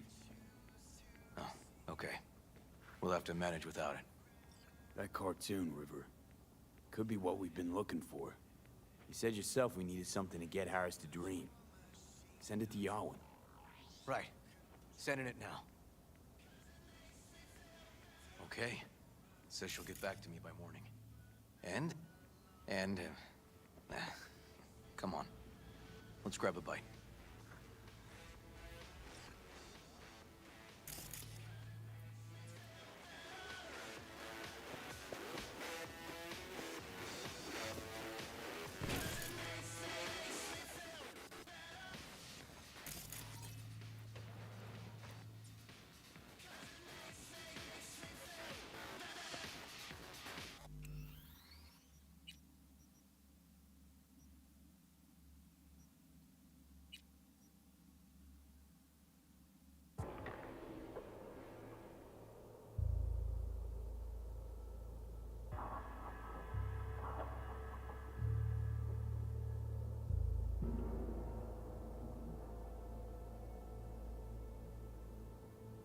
We gotta get in, but I doubt anyone knows the password.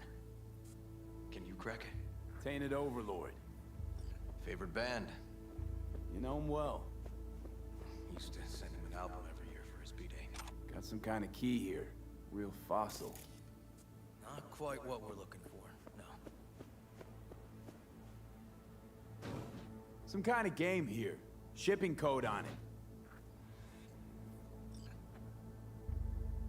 Come on, V.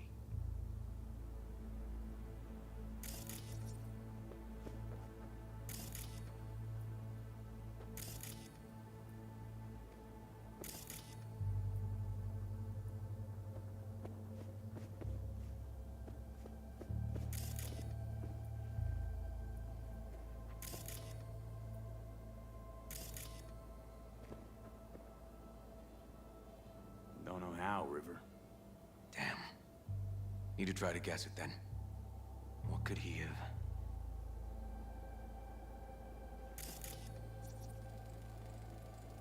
Who's the girl?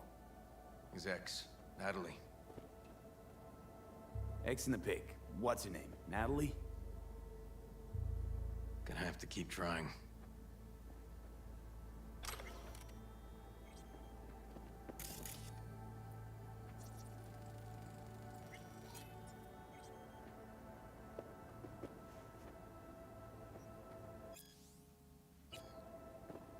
Let's move. Let's go. And Al the Caldo's jacket? Keepsake. Used to be his dad's. Maybe Al the Caldo's? His pop's jacket? No, not working. Ooh, liberum arbitrium. Dark shit. Sound could use work, but you can tell they put blood, sweat, and tears into it.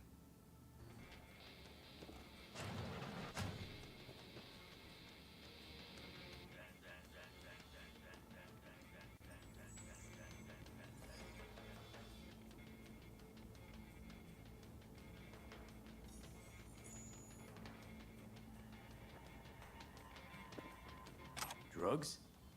Let's not go there. Society's fault.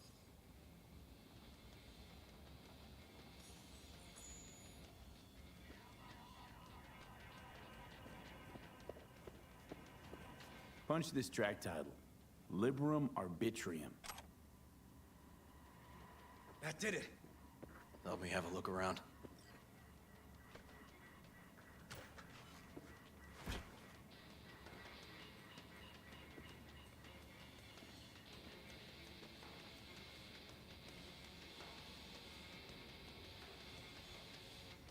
Something deeply fucked about that cartoon. My skin's crawling.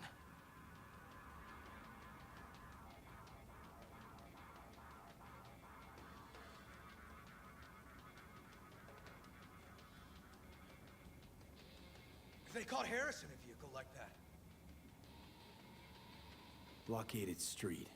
Shit, River. I remember that day.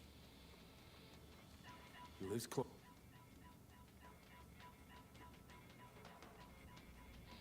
Figured out Randy's identity. The one you found? The same.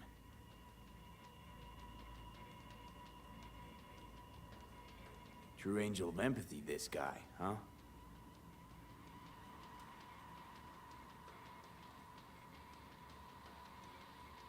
This guy baited Randy like a pro.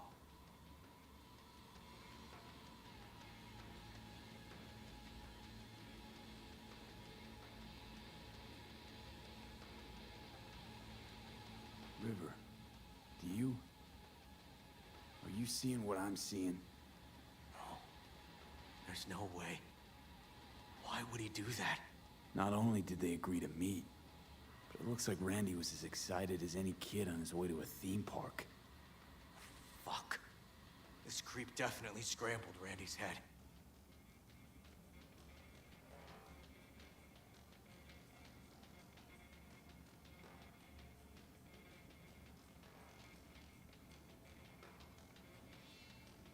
Natalie must have been the only person Randy trusted. Can we view this page with a link? Some kind of link. The one Randy wrote about? Let's find out.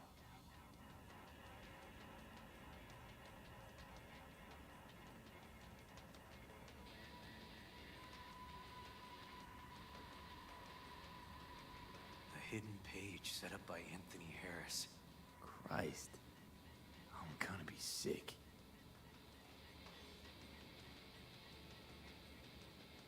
There was a file here. Deleted, looks like. But the name's still there. That name. Wasn't the video file on Randy's comp called something like that?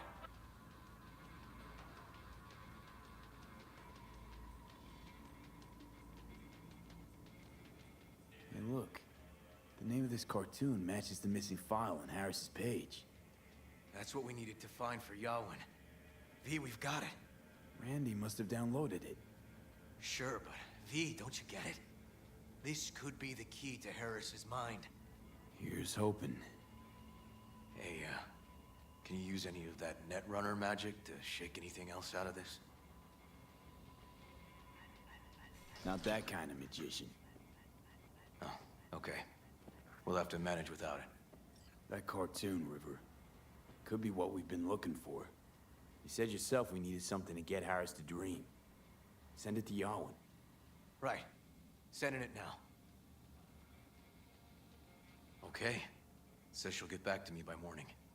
And that I am a son of a bitch. And, come on. Let's grab a bite.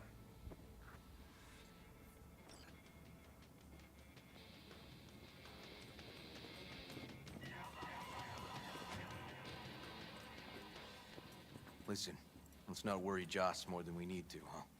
We're hot on the trail. We'll know more tomorrow. That's it.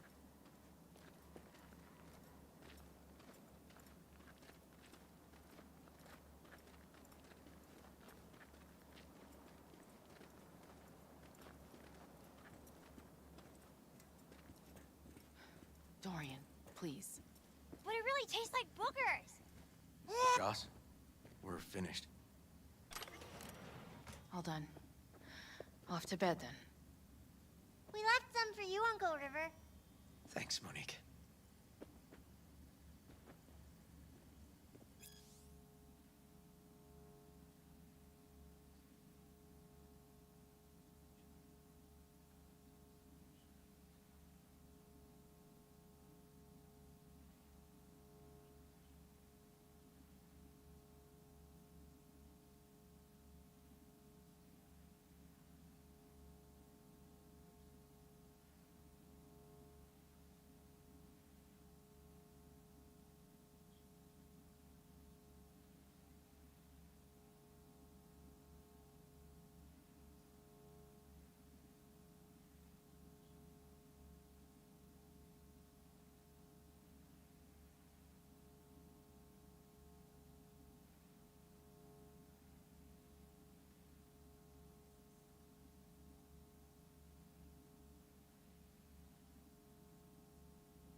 Tell me you found something.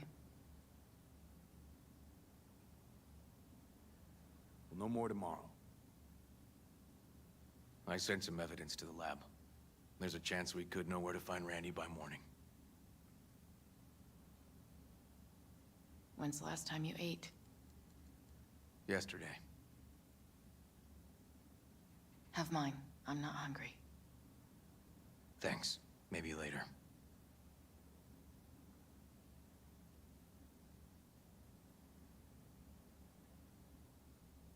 Now you? No bullshit. Don't look at my brother, just tell me. Will you find my boy? River's a hell of an investigator. Randy's as good as found. Won't give up until I do, Joss.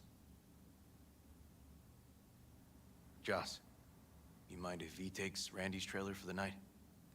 No? Sure. Staying, right? You gotta help me see this through. To the end. Of course I'll stay. Yeah. Find your way all right? Yup. Gonna hit the sack soon.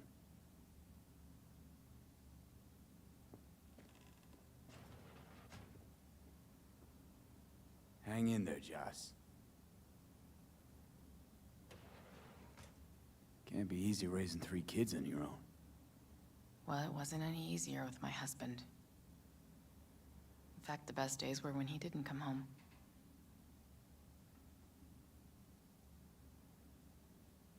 There were times I wished he'd disappear for a month, just to not have him hang around.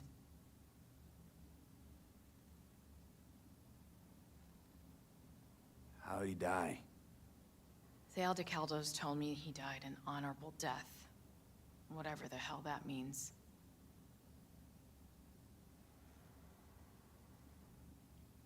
They showed me his body, where his face used to be. Couldn't see the honor in that.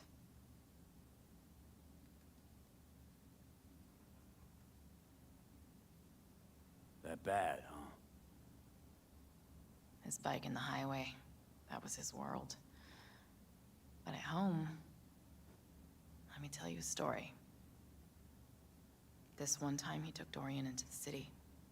Had some errand to run, just father and son. He came back that night, dead-ass drunk, raging at me for calling the cops on him. Did you? River found him in some dive and brought Dorian home.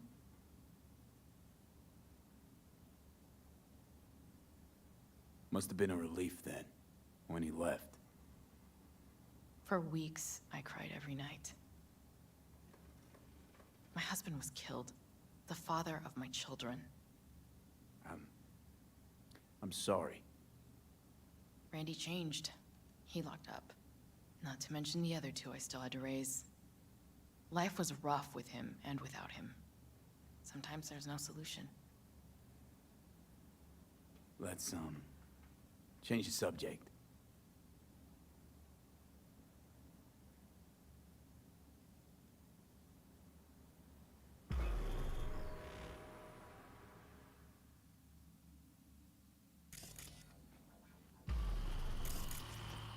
V, wake up.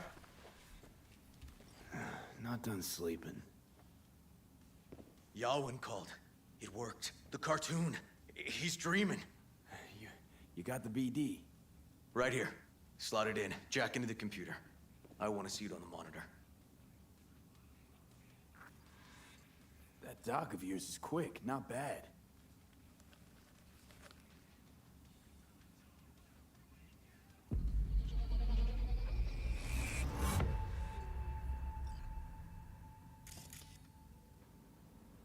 What's the matter with you, Anthony? I have to report this. I hope you understand that.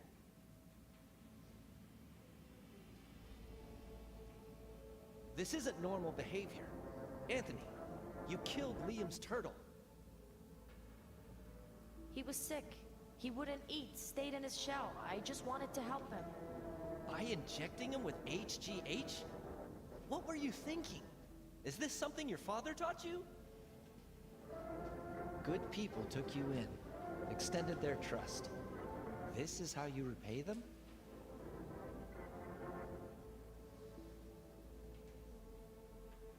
Your friend died. I understand. But that is no excuse. Fuck you. What did you just say? Okay, I've had enough. Principal's gonna hear about this. Your foster parents, too. I see. Like father, like son.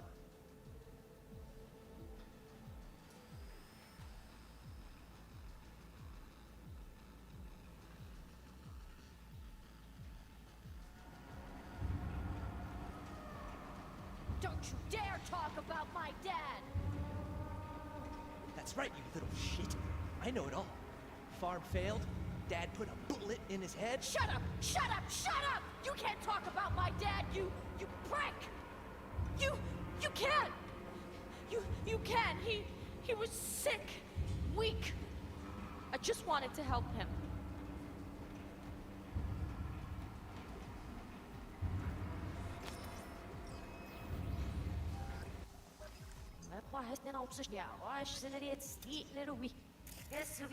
We're back in Harris's school kid days.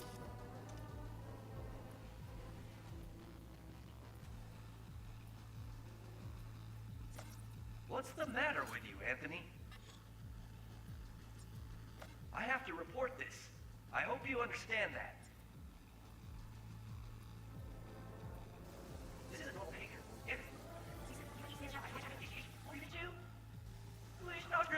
What's you thinking? What's the matter with you, Anthony? I have to report this. I hope you understand that.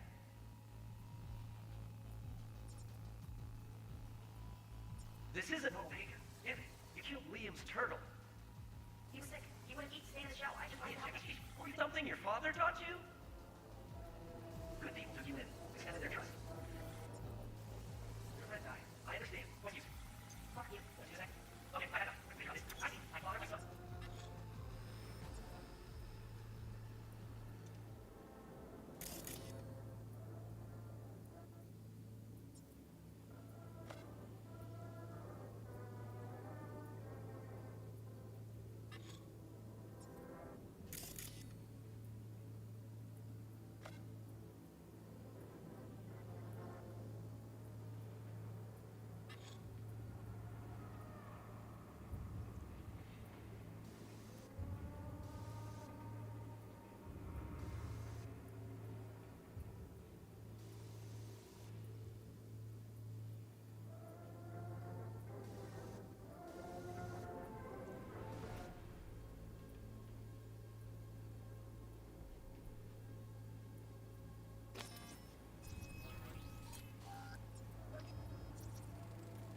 I recognize this shooting. It was a case study back at the academy. Give me a sec to check which school that was. Laguna Bend. Oh, looks like the whole town got flooded in the 50s. Well, at least we know the general area where Harris lived. Guess that'd be that.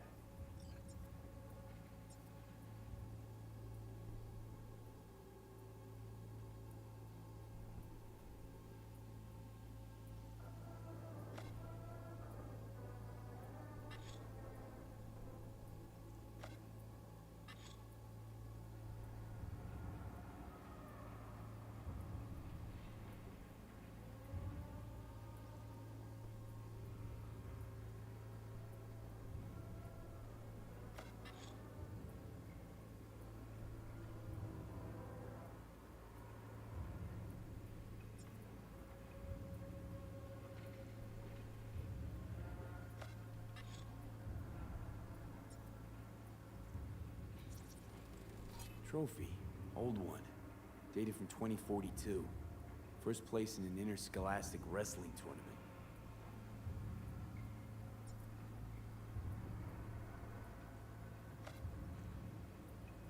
Don't you dare talk about my dad!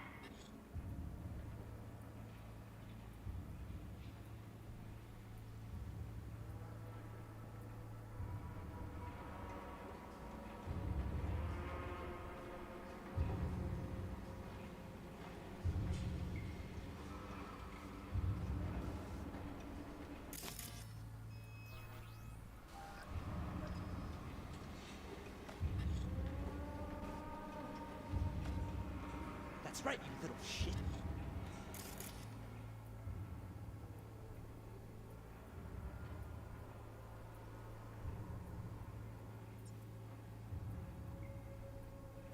I know it all.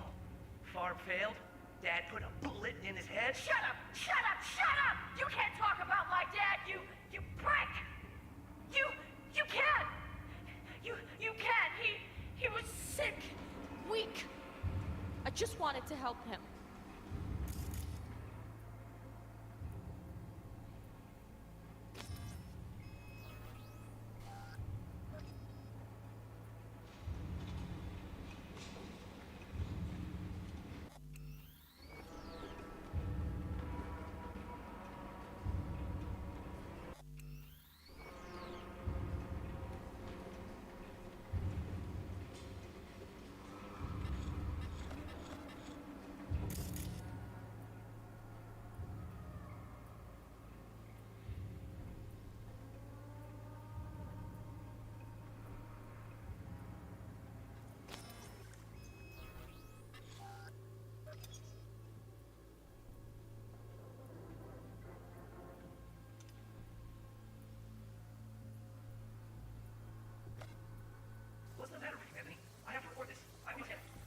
isn't normal behavior. Anthony, you killed Liam's turtle. He was sick. He missed shot. I just want to know. This is you. Send an address. This is how you're feeling. Perfect. I understand. That's no excuse. Fuck you. What did you say? Okay, I had enough. I see. My father and my son.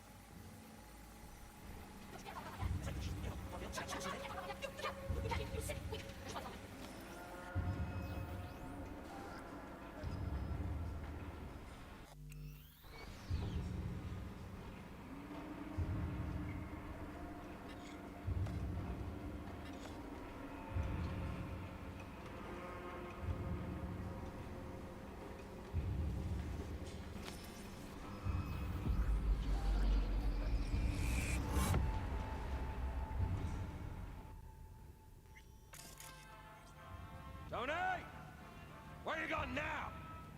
Come here! Coming!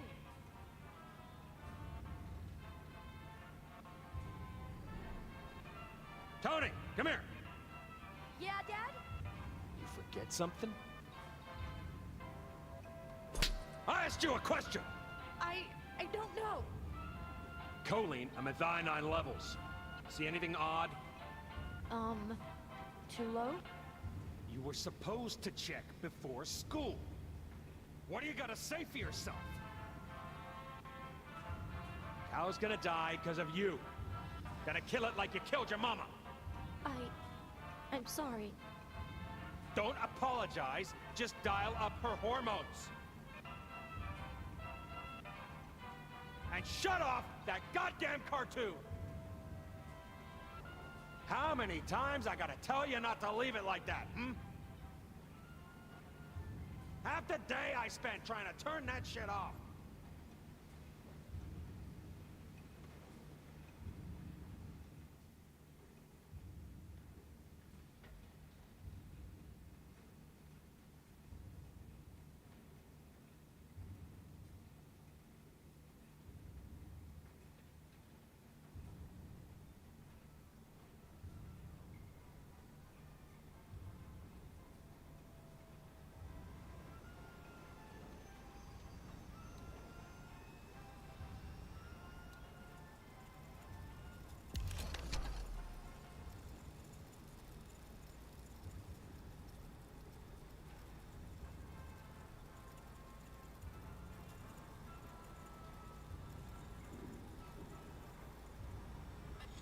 That's our cartoon.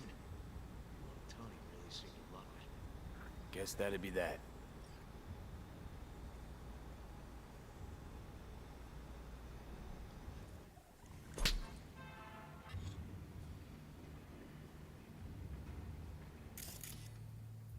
Harris looks even younger here.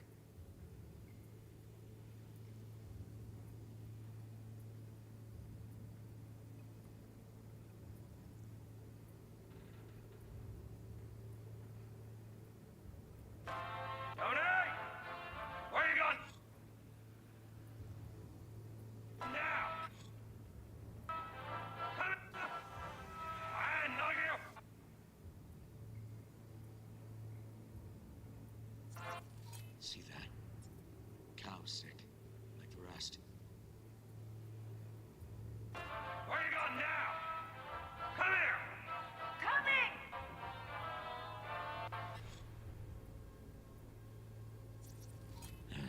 Got no way to ID him. Kid's father was a real hard ass. Looks like a cattle bioscanner for checking vitals.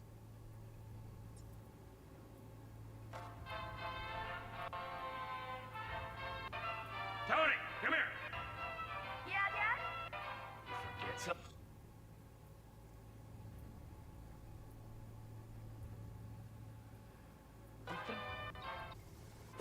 I asked you a question! I don't know. Choline, I'm at thionine levels. See anything odd? Too low? You were supposed to check before school. What do you gotta say for yourself? Cal's gonna die because of you. Gonna kill it like you killed your mama. I'm sorry. Don't apologize, just dial up her hormones. And shut off that goddamn cartoon! Cattle injectors for hormones, antibiotics. People ate meat loaded with the shit.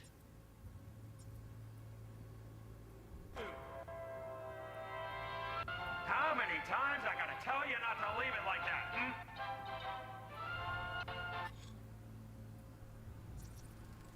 Supplements in the feed for disease-free livestock.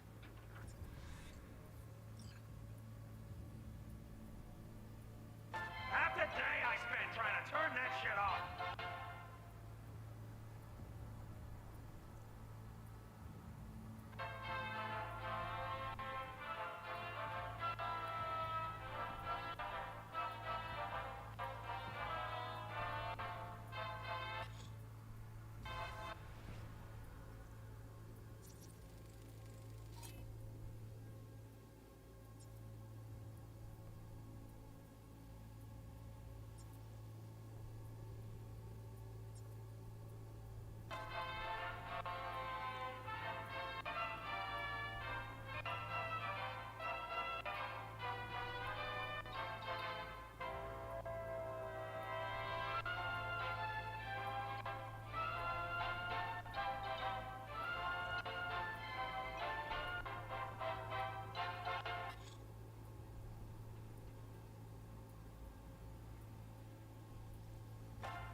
And where are you up to, mate?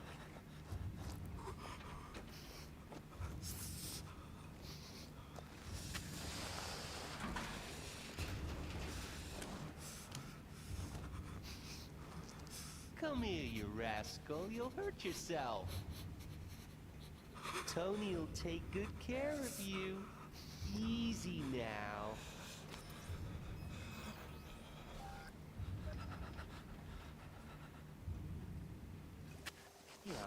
How are your own? Think this might be the place, V. It's a recent memory. Gotta be his hideout.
Got some cables.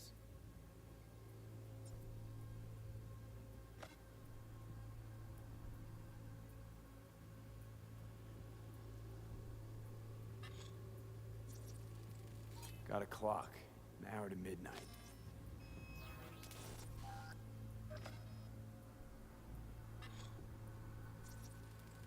Looks like Peter Pan turned this farm into a goddamn final bastion.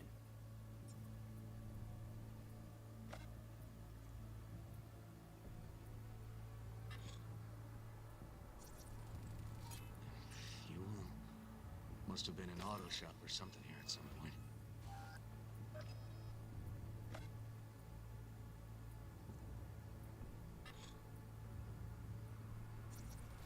Fuck me.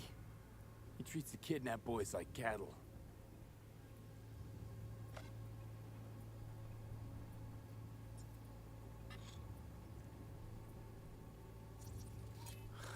Look, another one. Don't see Randy anywhere.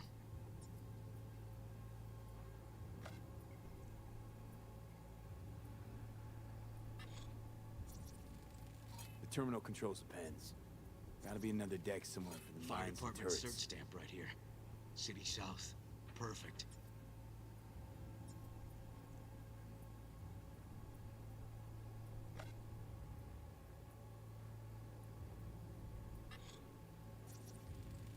Machine controls an injection system for stimulants, hormones, something.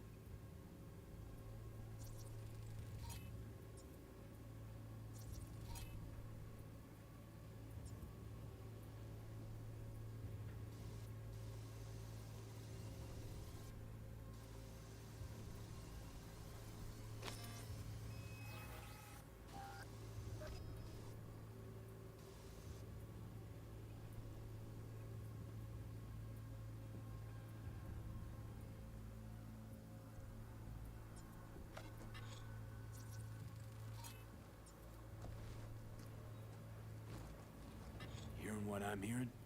Trash barge. That's the signal to dump. Has to be a landfill nearby.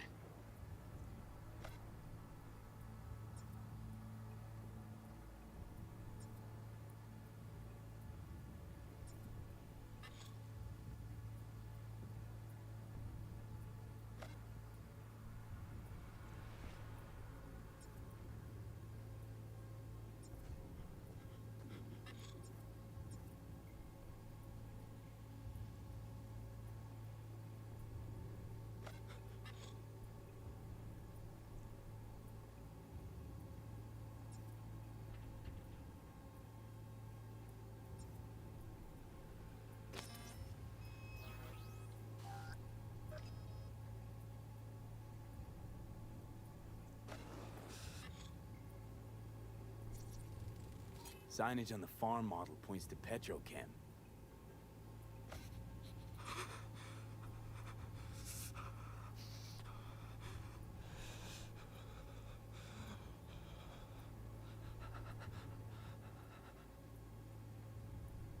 And where are you up to, man?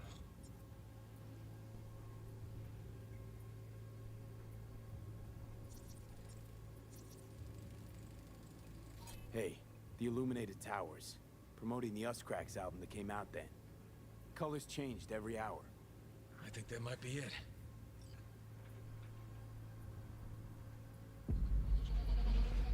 Not so sure, really.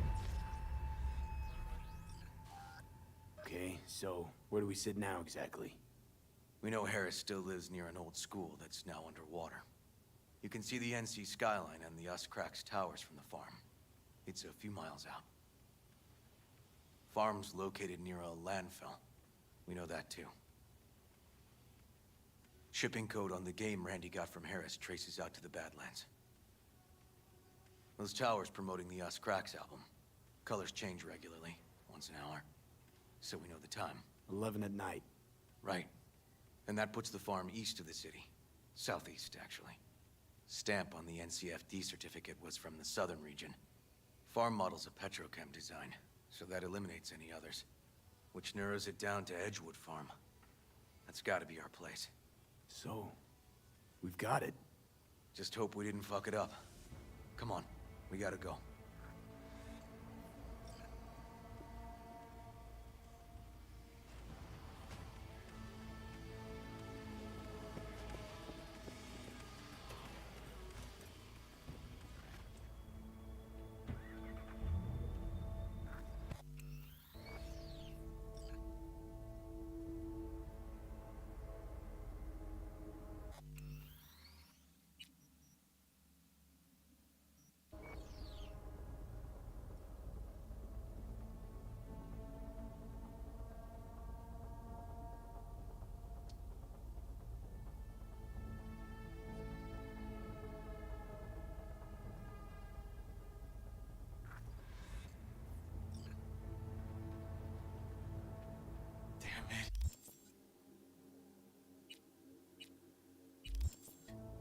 Let this work.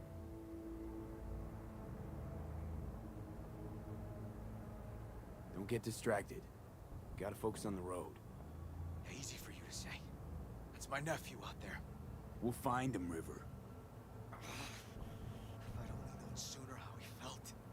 What was eating at him? This isn't your fault. I'm his uncle, V. And I wasn't there for him. Fuck!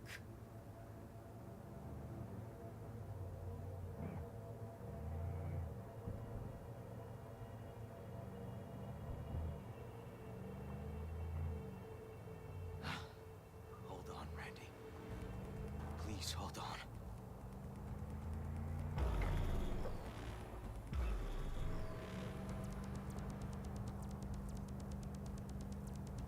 Grab something! River, this is the farm. We got it. I know.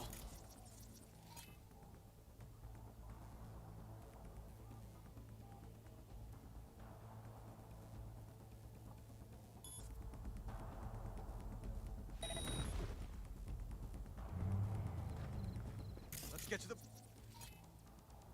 farm quick.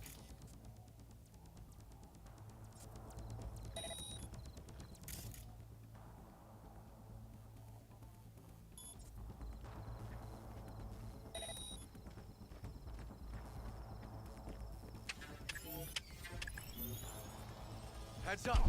Turn the line.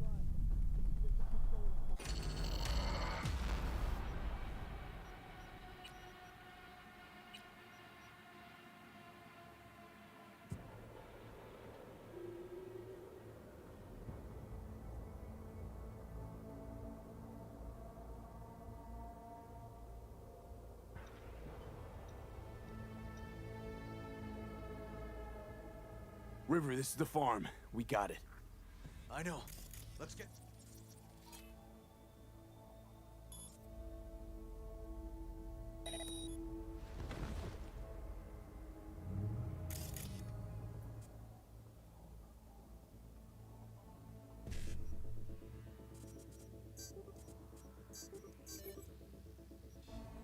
The barn quick.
look around.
Got cables coming out of this wall. Should be a switch somewhere.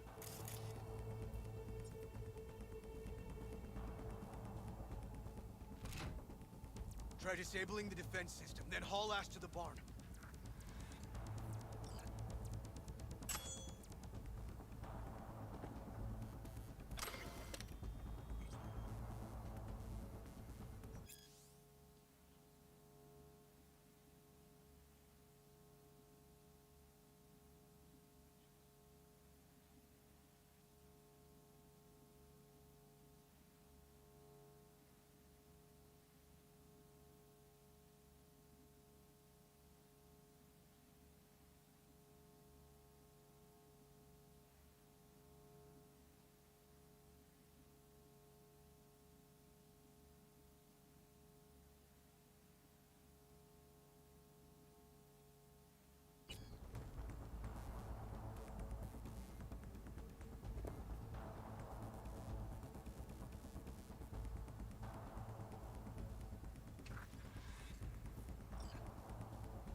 locked up tight.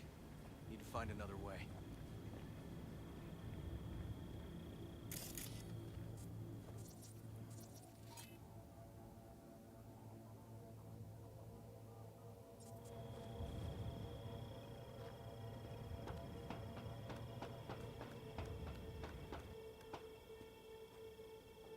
River, come here, quick!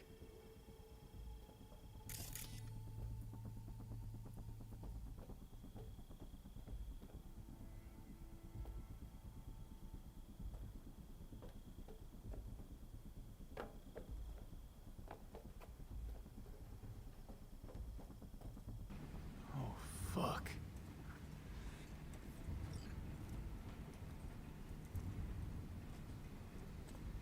He's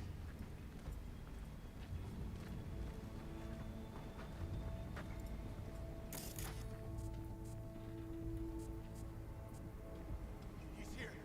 Ready! Too late for this one.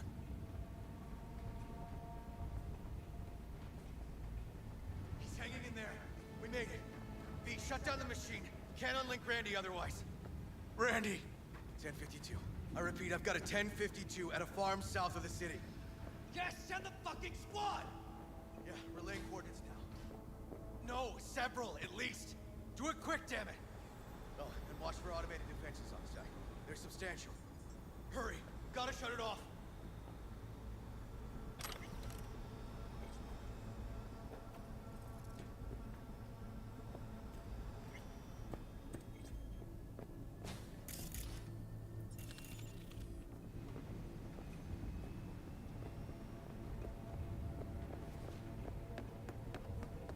Okay, all disconnected. Check the others. Could still be alive. Right.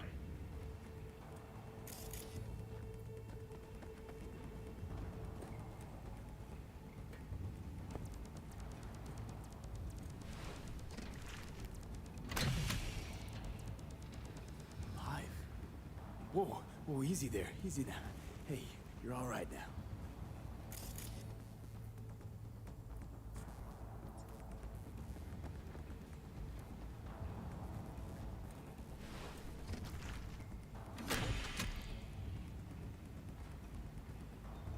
Been dead a few days already. V, help me with Randy!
Did it, River?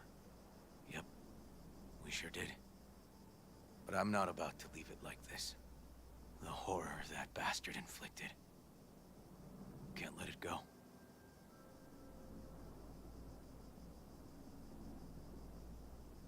He's in a coma, in police custody. He's not getting away with anything. He's still alive. So in a sense, he is getting away with it. Not for long, though.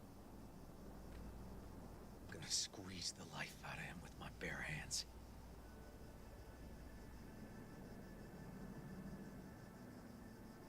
River, come on, man. It won't change anything. Anthony Harris is a sad sack of meat, hooked up to a respirator now. For how long? He has to die. It's the only way I'll be sure. Stop.